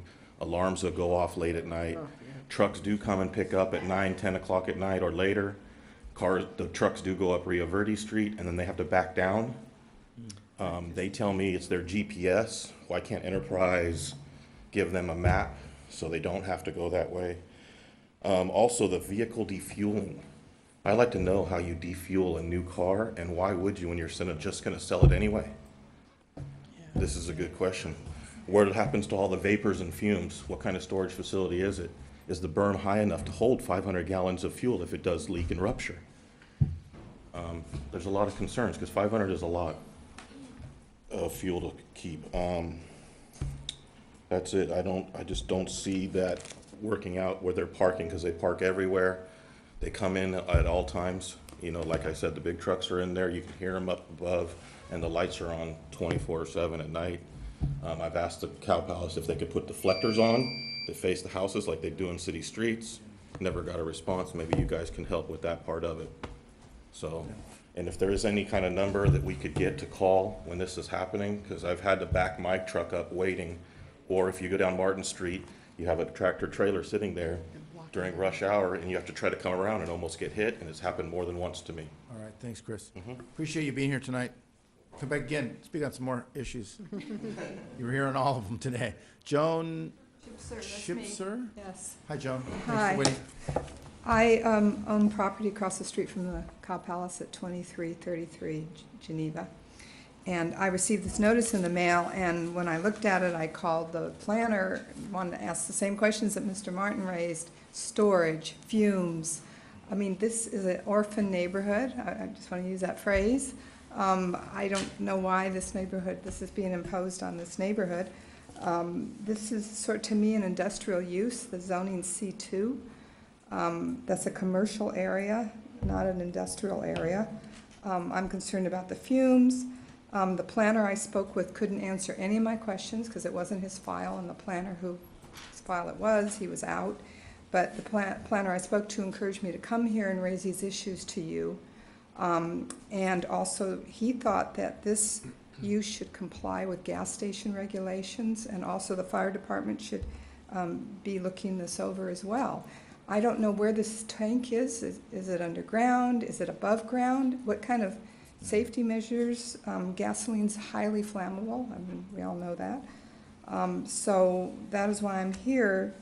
So I think this matter should be tabled until this can be studied more to determine if they're going to use this, have this use, they should be proving that this is a safe use and that it's not going to negatively impact a neighborhood that doesn't need any more negative impacts. Thank you very much. Thank you. Thank you. Rachel Garibelli. Hi, Rachel. I'd like to start off first, Mr. Mayor, City Council, City staff, and offer on behalf of my family condolences on the loss of Carol Klatt, who was instrumental to this city as well as to the Bayshore neighborhood. Thank you. Mr. Mayor, I addressed a letter to you earlier this month regarding my concerns on this enterprise project, namely, number one, the traffic. During the Planning Commission, several neighbors brought up pictures that they showed the car carrier blocking Martin Street and unloading the cars during times when the children are trying to cross in the Duluth Boys and Girls Club, cross the street. They've also taken parking away from the Boys and Girls Club that the staff and parents were using for their use, so that's a real concern for me. Also that they're doing delivery of these vehicles early in the morning at 3 a.m. So it's a real big impact, noise impact on the neighborhood at that time. My other question is about the defueling. Apparently there is a 500-gallon mobile tank that they're using to defuel into. So when this tank gets full, how is it being moved out of the facility? When it's there on the facility, what safeguards are being put in place to guard that tank? As you all know, that neighborhood's a little bit sketchy. So there's a concern as far as the safety of that fueling tank. Thirdly, this is something that I've discussed many, many times with city staff and council as far as the use of the Cow Palace property. Why are we engaging in this type of use with enterprise for this particular piece of property when you know very well what that neighborhood needs in the way of amenities? Yep. So I wish that we could readdress that whole topic as far as the market and the banks and other facilities that neighborhood desperately needs, especially when you're planning on adding, what, another It's not 180? for lack of trying, trust me. Exactly, and we're looking at adding another 184 houses to that area. You know, what services are we going to offer these people if we don't have anything? I mean, why not approach the developers that are proposing these 71 units, 115 units, make them responsible for adding something to our neighborhood? So, thank you.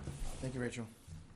All right, we've heard all sides. It's a pleasure to the council.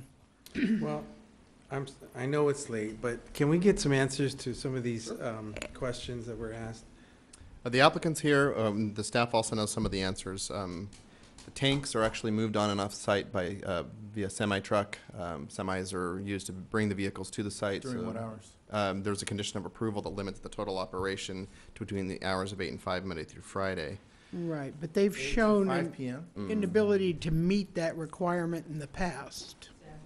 Well, they haven't had a condition of approval hanging over their head in the past. So. Yeah, well. How much money is this use of approval generating for the city? Excuse me? Is there any revenue positive cash flow into the city? Not to my knowledge. Okay. Business license taxes. Yeah. So that's what, So we're getting 35 bucks? gas. I don't fuel. know. All right. Quick question, Michael. Is it within our authority to amend the hours, and let me explain why, from 8 p.m. to 3 p.m. or 2:30 p.m.? And the reason is, what Oh, I'm I don't concerned think about we even is the go there. Bayshore Boys and Girls Club is right next to where they're exiting. Is that correct? That's correct. It's located to the south of the gated entrance location, generally in this area. The parking lot that was mentioned previously that was supposed to be being used by the Boys and Girls Club is It's located right over here. there, yeah. So we're within our authority to do that, right? If we wanted to amend the hours.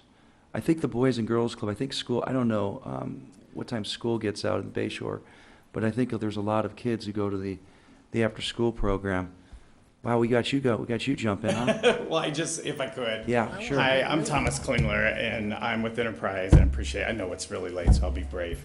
We were talking about the Boys and Girls Club, and we know that Martin is a concern and wanted to keep us out from turning on to Martin Street in front of the Boys and Girls Club. We don't want that either. We certainly don't want our transport trucks in these residential neighborhoods at all. So we've done a lot of work since our meeting with the city planning committee to make sure that I've reached out to one of the residents and spoke to him directly to start to open a dialogue between the residents. We've got some prototypes of signage to put up to help redirect that traffic out.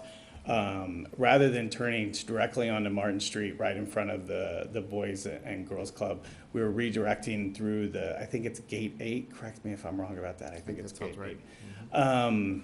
That will direct them further down the street, away from the Boys and Girls Club and out a different entrance onto Martin Street. All right, so you have no issues if we amend the hours from 8:30 to 2:30 p.m., if that's the case, right? To amend the hours for defueling? Yeah, for cars going in and out. So if we. You're talking about the trucks, The right? trucks. Right, well, to be specific, the conditions of approval, just so that everybody understand, restrict hours of vehicle loading and unloading, specifically, because that was the issue brought up at the planning Right. commission, to those hours. It really didn't relate to the defueling operation So- per se. Right. Vehicle storage is an allowed use at the site by right, so of course, the vehicle storage can occur at any hour, and that's what, you know. But just to be clear, that's what the condition is currently written relates to, vehicle loading or unloading on the site. And tell me that again, what does it exactly do? It limits the hours of operation at the, I'll just read it, subject site, including any vehicle loading or unloading. So I guess I would What are those include hours, the Michael? defueling, between 8 and 5, 8 a.m. to 5 p.m. You know, I'd be interested in looking at 8 to 2:30. Amending those hours. 'Cause It I would worry be- about the students. I worry about the kids at the library, and, because there's a lot of people using that after school. They're walking from, whether it's Robertson or Bay Shore, walking up to the after-school program, and having these vehicles could be problematic. Right. I'm trying to see how the restricting the hours of the use on site would benefit that particularly. He's the- talking loading and unloading. The loading and the right? unloading in the street. That's what you're talking about, Exactly. David, The right? Loading and unloading in the street is illegal, so that, Which we do not do. So we're not trying to So- regulate what goes on their property, are we? no, that's what we are trying to regulate. Yeah. What goes on in the property. But what's happening in the street and what was pointed out to us at the planning commission meeting about unloading and One unloading in the quick one. street, it should be clarified. That's actually not allowed at all. Because there's been, I have to tell you, what is your name? Thomas. Tom, there's been a lot of complaints about you guys as just really being bad neighbors. I'm sorry, to put it out there. You have a neighbor on the corner there, I think it's, I forgot his name. I'm trying to think of the street that runs, it's Martin, and he's saying, you know. Thomas Chang by chance? Yeah, it's Thomas Chang. I've spoken to him And directly. Thomas is not, I get a call every 3 weeks, so. I have given Thomas my cell phone. He Okay. has my direct contact information. And since we met at city planning, I've reached out to him. I've spoken to him on the phone. I actually wanted to get the pictures that he had brought to the meeting before, because we didn't get to see him when we were here at the meeting. We could see him pass around, but we didn't actually get to see them up close and personal. And he, Let me go, Judith Christian I have a has quick question. for you, too. Where else do you have defueling sites? let's see, we have them, Dela Cruz is down in San Jose area, over in Burlingame, Where in Burlingame do you have? over by the airport. So, By the airport. yeah. Yeah. In Oakland, is that right? So not in a residential neighborhood?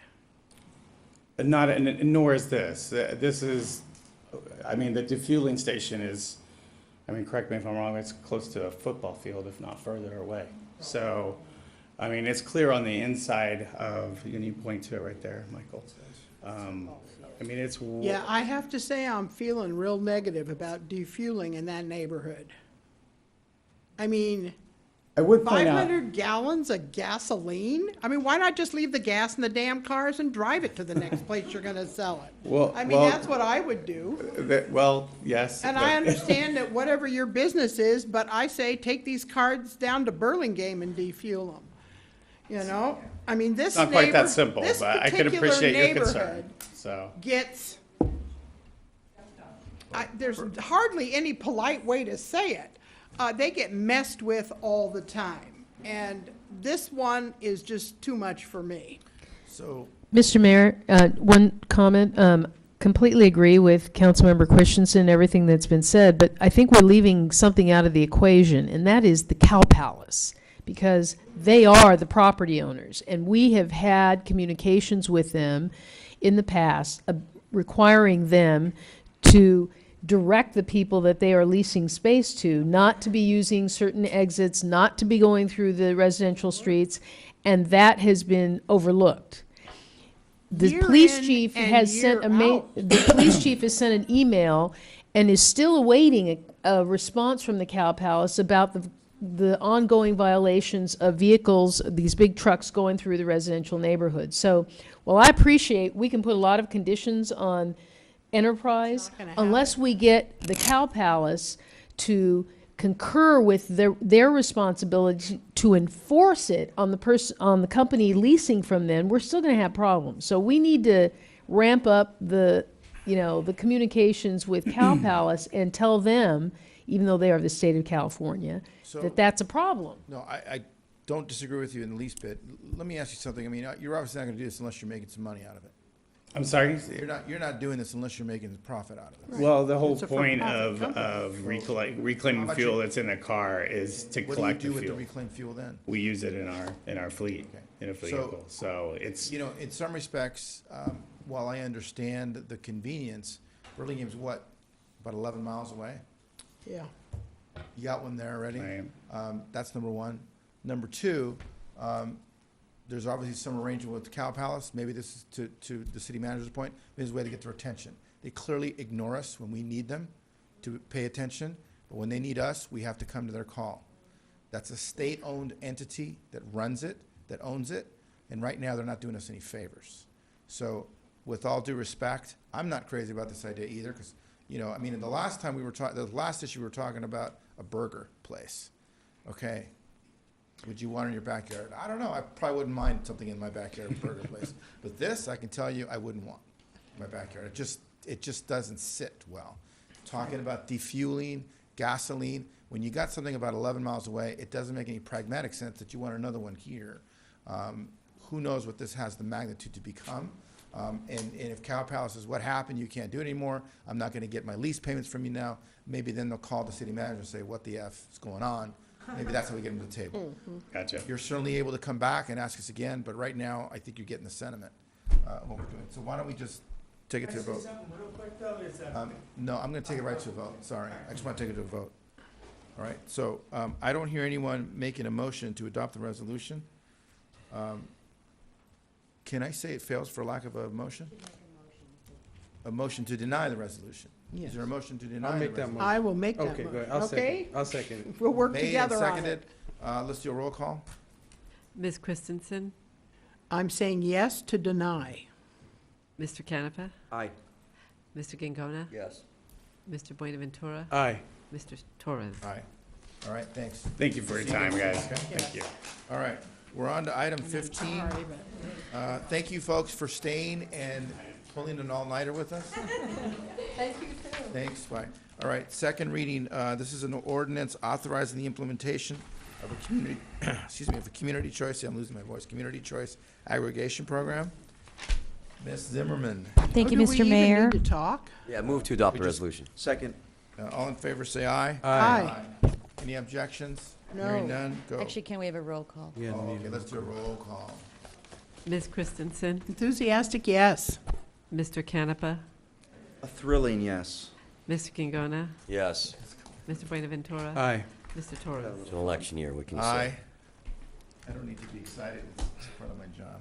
Okay, we're on the 16th. Move to adopt approval on 16. There's a motion to Second it, adopt the thank you. resolution, ordinance. There's a second. A roll call, please, Ms. Opona. Ms. Christensen. Yes. Mr. Canepa, Aye. Gotta wait for the aye. Mr. Gingona, Aye. Mr. Aye. Buenaventura, Aye. Mr. Torres. Enthusiastic aye. How's that? Thank you. All right. We're on to public appearances. Believe it or not, I don't know if, I doubt they're still here, but is Nino, No, he's not Joel here. Nino here? It's not here. Is Charles Dennison here? Okay, good. God, So no one's even we're done with awake public anymore. appearances. Any reports from council committee? Excuse me, any appointments to any commissions or boards? Yes, Jack Pastor, Recreation, re-upping, until the two of us, he and I can find someone younger to take his place, because he wants a little freedom in his life. Bet he does. Okay, so you're making a motion to appoint him back on the... Yes, I okay. am. There's a second. All in favor, say aye. Aye. Aye. Any objections? None. Okay. Reports from the council committee? Do we have anybody? Yeah, quickly. Yes. The porta potties in Northridge Park and Palisades Park have been removed. This was the only thing I got accomplished in my first 4 years on this council, and I want those damn porta potties back. Because what happens is people gotta go. When you gotta go, And you kids gotta go. have to go. And it is not, it is a public health issue to have people going to the bathroom in our public parks. So I want those porta potties back. Okay, any reports from the Second. staff? No, I have a city council. You didn't do Oh, city I'm council. sorry, city council. Real sorry. quick, real briefly, Mr. Mayor, I'm asking the council on the next meeting, which is March 14th, to put out an item regarding internet safe sale and exchange zone to be located in the visitor parking lot of Daly City Hall. Throughout the United States, internet safe sale and exchange zones have been implemented in various cities. Daly City would be the first city in the Bay Area to do so. This item will cost the taxpayer $0, considering that we have the infrastructure. Looking for a business to donate signage, but I'd like the council to consider it at their next March 14th meeting. Okey-doke. Thank you. Anything from the staff? Hearing nothing, is there a motion to adjourn? So I'd moved. like to adjourn in memory of Monsignor Fred Batanga. He was a very well-known priest here in the Archdiocese of San Francisco for over 50 years, also in the Philippines. He passed away. God bless him. Thank you. And we're also adjourning in memory of John Bunch, his Public Works Engineering employee John Sanchez's brother-in-law, and Catherine Marquardt. She's the police assistant Sean O'Donoghue's grandmother. We adjourn in memory of them and wish them condolences. Don't be taking that. All right, we're adjourned. Thank you, everybody.